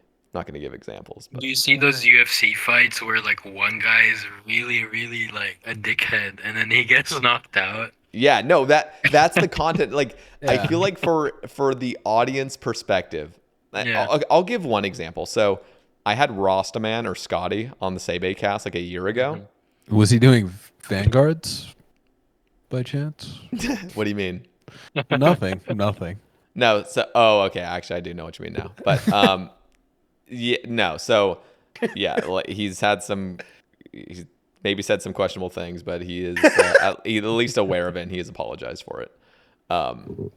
But he had an episode and it was like he's kind of stroking his ego a little bit, but I personally don't fucking mind people that have an ego when they're actually the best at something. Like, I actually low-key kind of enjoy it. I enjoy the fact that this guy can just embrace the one position you can have where you can have an ego. Like, when you actually have world records on stuff, fucking have an ego. Because you know what's going to be hella entertaining is when it gets passed. Like, when somebody beats you. Because then that content, like, you know they're going to have that fucking drive to go hard again. Like, and so I actually low-key like that ego. And like, I wish Adicon definitely has an ego toward the game, but I wish he had an even deeper ego to the point where, like, when he got passed by Scotty in his Inferno, and then, like, Scotty is better objectively than Adicon at the Inferno. He's just more talented. I disagree. But... he's more talented than Adicon. Why would you disagree? Neen's the best. It's a Neen world. It's a Neen world. I'm comparing Adicon to Scotty right now. Okay. Yeah. No. So you think Adicon's better than the Inferno than Scotty? I don't know. I think Addy has better clicks, but they're both good. They're both great. Adicon was a world record holder for a while, and he was really pushing it before Scotty did. But Scotty passed him, and I think is much better than Adicon, mainly because he's putting the time. If Adicon would have put in the time, he could pass him. I mean, all the people who are in the 42-minute like threshold, like, it's just RNG at that point. Like, but what I want to see, like, what I would like is if this is the thing that I like about ego, is that if Adicon had a bigger ego and it hurt him, like it hurt his ego more for Scotty to have passed him, then Adicon would have fucking put in everything to try to pass him. And then that would have added this really cool dynamic. If there was a reasonable way to get Inferno tasks, or just to speedrun, like just send Inferno attempts, I think this game could be way more fun. Like, because all these speedrunners, like, if you look at it, 8 hours, or like, wait, was it 6 hours the average time to get a fucking task? No, there's no way it's 6 hours. Is it less? Isn't it like 1 in 20? It's 1 in 20 to get a task. And then, like, if you're talking about averages, fuck, dude, I don't want to do math. Yeah, someone did calcs. I think it's like average 4 hours to get a task. And that's alone, like, you could be sending so many Inferno attempts in that time. And I think that Scotty just has an insane number of attempts compared to everyone else. He's living in the Malibu beach house with Malaysian workers getting him passed, bro. It's like, here's the problem. And I was literally in Oblivion Discord when I was trying to make that top 5 greatest PVMers video. Like, I went into the Oblivion Discord and there's a bunch of people, and like I had mentioned like Scotty for potentially like being in there, just simply because, and I eventually didn't include him for reasons because I kind of like reshaped the definition of what I consider greatest PVMers. It was mostly about innovation and just meta and like just all time.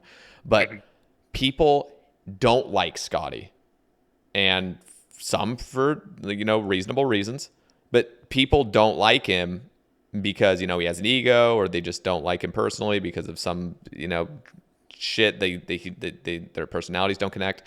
And so they will just say anything, and that is the argument that I heard, is like, well, he just plays a lot, so that's why he's good. I'm like, no fucking shit.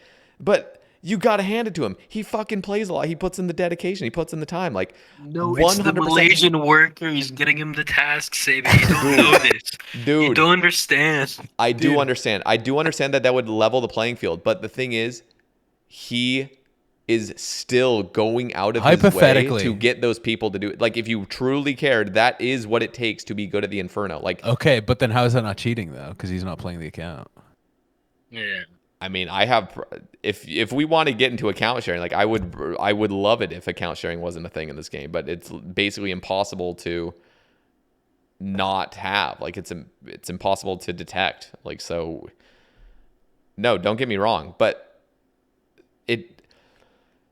he is just better than. Like he actually holds the world record, and you can say, well, he is. But I think at 42 minutes, like genuinely, it's just RNG at that point. Like Yeah. if you're within that threshold, But you just need to it's- get luckier. No, 100%. But nobody has beaten him, so beat him, and then we can have a discussion. But like you can't. I don't like, even if Neen had the record, I would still just say Neen got luckier because like they're both in the same threshold. Do you know what I mean? It's just who got luckier at that point Yeah. by No, sending but- all the runs. But we're not at a point where it is all about luck. That's the thing. We're not quite there. Like we are, like there obviously like records right now, but there is a way to be actually just not losing any ticks and solve things a little bit better, where you have a much better chance. Like you can still get unlucky. Don't get me wrong. Like people have like, I've watched people critique Scotty's world record run, right? Yeah. And they've actively missed more ticks than like other people on other runs. They just got luckier. Yeah, no. Like there is an element of luck. I mean, you have to in some runs, like you have to continually chance yourself even to go for that world record. And so I'm not just absolutely. I'm not saying what- Scotty's a bad player. Or No, anything. I'm just not saying absolutely at saying that he has. threshold.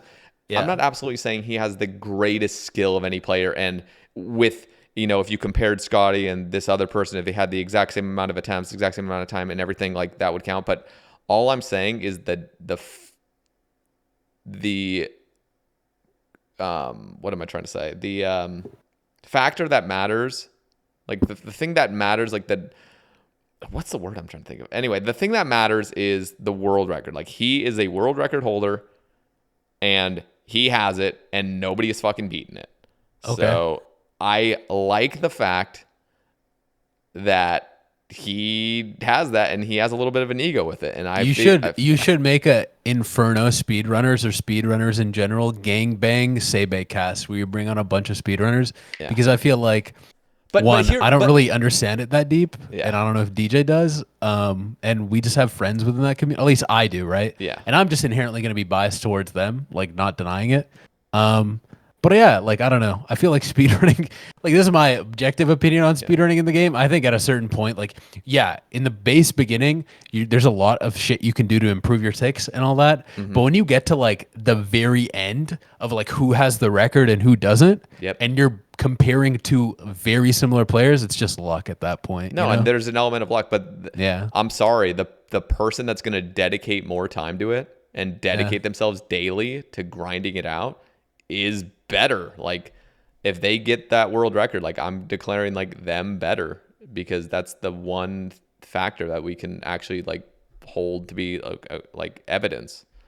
So that's fair. I'm and not. Listen, I'm not saying if it was exact or it was like Wooks or some just player that everyone loves or like Kelvino or Jolene or whoever the hell, like that's people generally like them and people generally respect them, then nobody would have a problem. But the fact that it's a controversial person potentially, that's Scotty, people just will find any excuse to say, nah, like there's people that are like, bro, then fucking prove it. Like just put in more hours and fucking show. I mean, show us that you're better. my thing wouldn't change about like this is speedrunning in general. Once you make it to that like last echelon, that last sliver, it's just luck. So I don't like, But you know what I it's mean? I'm not saying now. Luck would be like where people are no longer losing ticks anymore. You're no longer losing ticks. You're having perfect solves, and Have you watched Jolene run? No, I am not. I would literally say. Not lose ticks. I know. I would literally say Jolene is on the same level as Scotty. Like I've seen runs of his. They're insane. Don't get me wrong. But Jolene needs to put in more time to prove it. Basically, like go in there. You just have to get enough. lucky. That is the exact point of speedrunning, though, in this fucking game. It's like the issue right I'm sorry. now, Listen, is Zuck. Man. Listen, if I sent 1,000 runs, no, if I sent 3,000 runs, I bet I could get up to the level of Scotty. So at this Like point, like Neen, I'm just I'm not pretty gonna- sure Neen has had better entries into Zuck just overall than Scotty. I'm not sure, but I'm pretty sure I've heard that, right?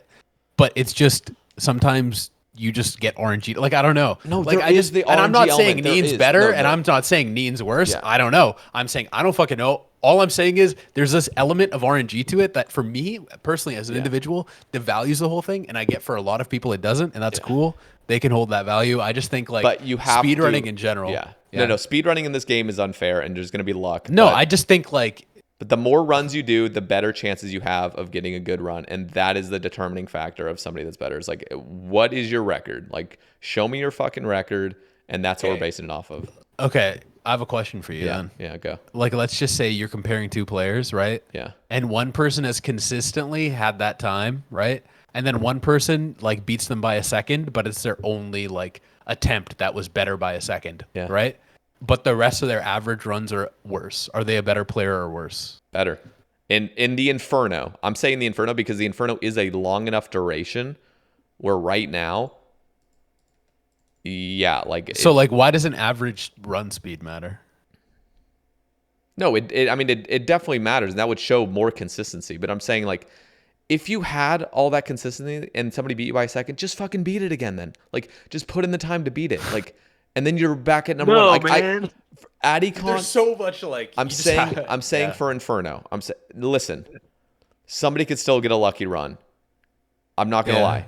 But so if Jolanine randomly got to, you know, a 39-minute entry and had a 1-minute Zuck and got a 39.59 Zuck, he is now the best fucking person at the Inferno. Like, I'm just gonna say that because now they're all equally as good in my eyes. Like that's what I'm just trying to say. Okay, that's fair. Like they're all on a very equal level. But the person that is the best, that can have that ego, is the person with the best record. They're all very great players. I'm fully conceding that. They're all very good, and it would be impossible to analyze every single click and the consistency there's no measurement for that. The measurement is the speed. So yes, they're all very, very, very insanely talented players. But the person that can justify his ego in that is the person that actually got that world record and holds it for a long time. Like, just fucking get the record, basically. It's a Neen world. That's all I'm gonna say. You know. I would love Soon, it soon. if Adicon were to beat Scotty right now instantaneously. I would say, you know what? Adicon's the fucking best speedrunner of Inferno. He's now the GOAT. I said that back when he did have it as well. I thought Adicon was the fucking GOAT in the Inferno. He came in, was crushing everybody. And then Scotty came out and was like, fuck you, I'm going to beat your record. And now he holds it. And I'm like, really crushing everybody? I don't know. My Adicon lore. held the record for a while. He was really GOAT. And he ran, so he would run them daily. Like, he'd fucking do his Infernos. Yeah. And as soon as somebody gets it, I'll give all credit to them. Like, you're the fucking GOAT now. But you got to get it. You can't just... And I'm not going to lie. Like, everyone in that caliber is on that same level. And whoever puts in the time and the dedication will have... For me, I really just don't see it that way. I just think, like, you hit a certain threshold, you're just kind of, like, the same, and you either get lucky or you don't, you know?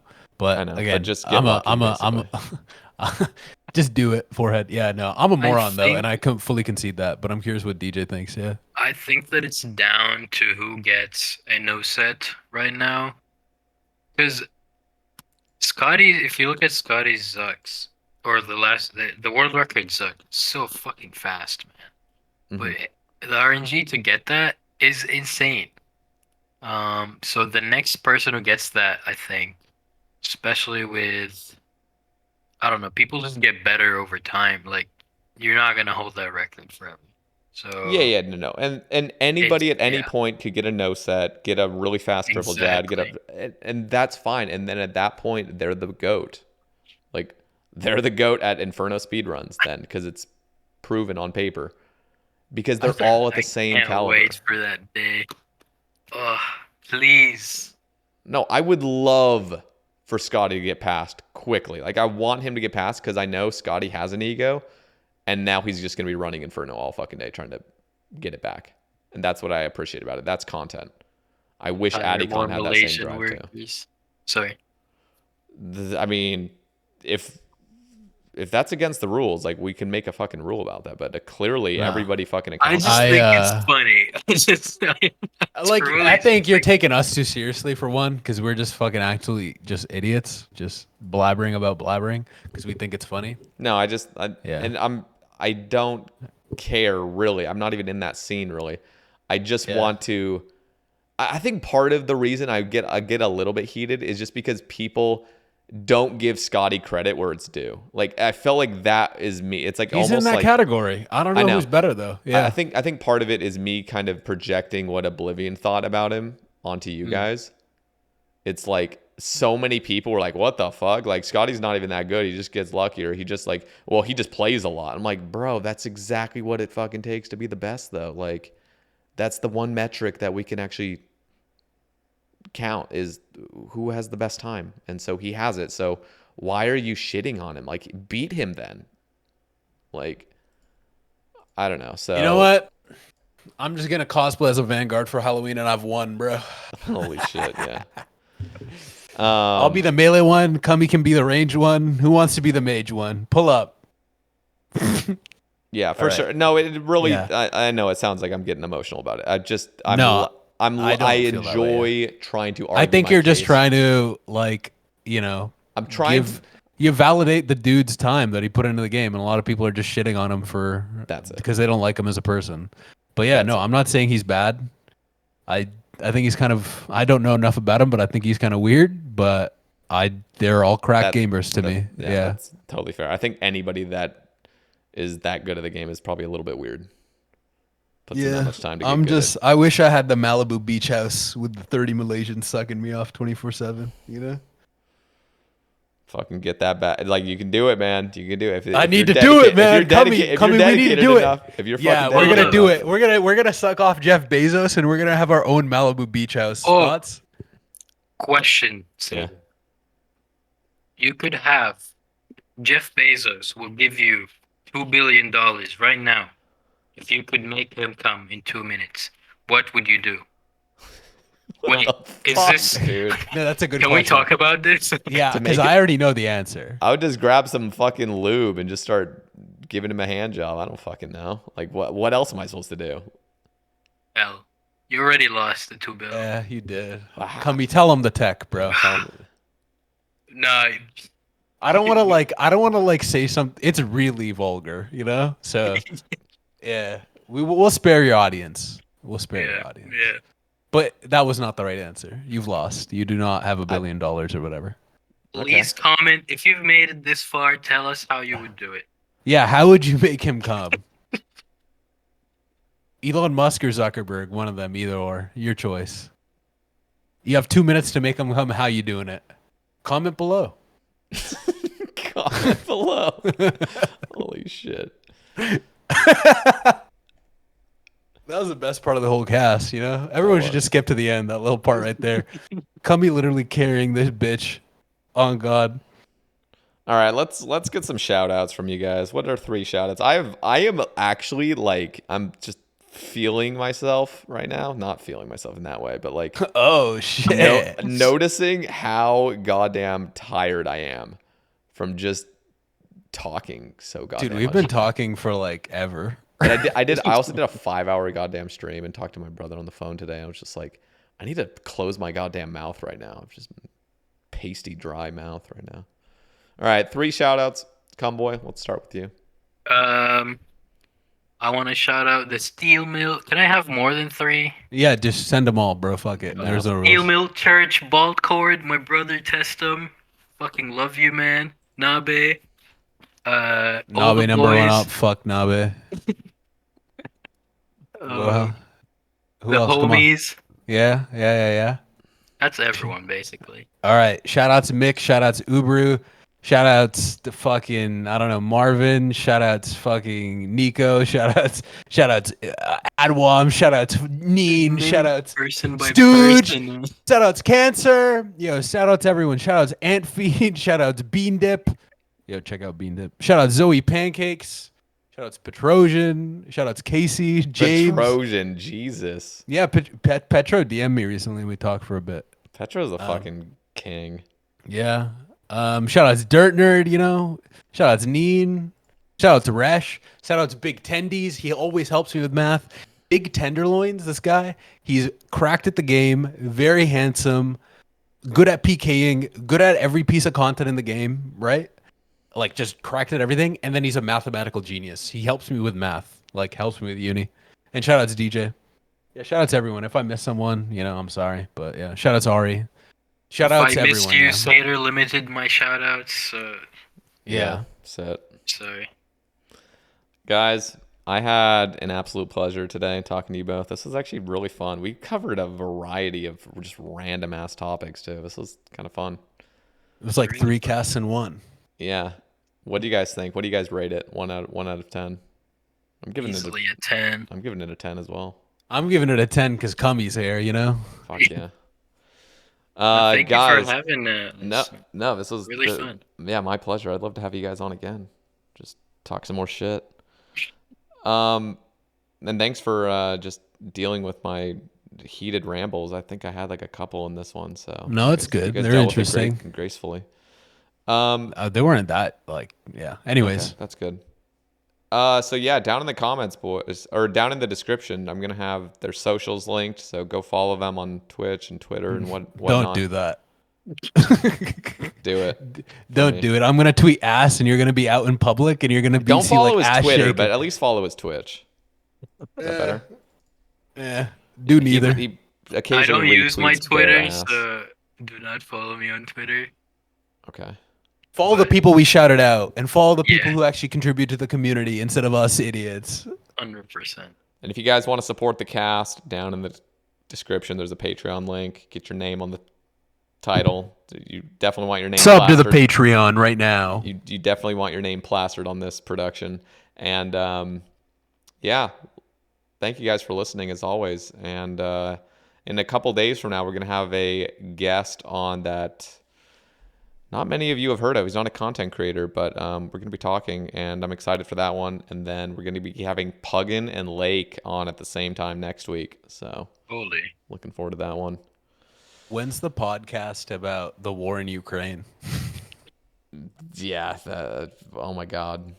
Dude, that picture, so funny. But yeah.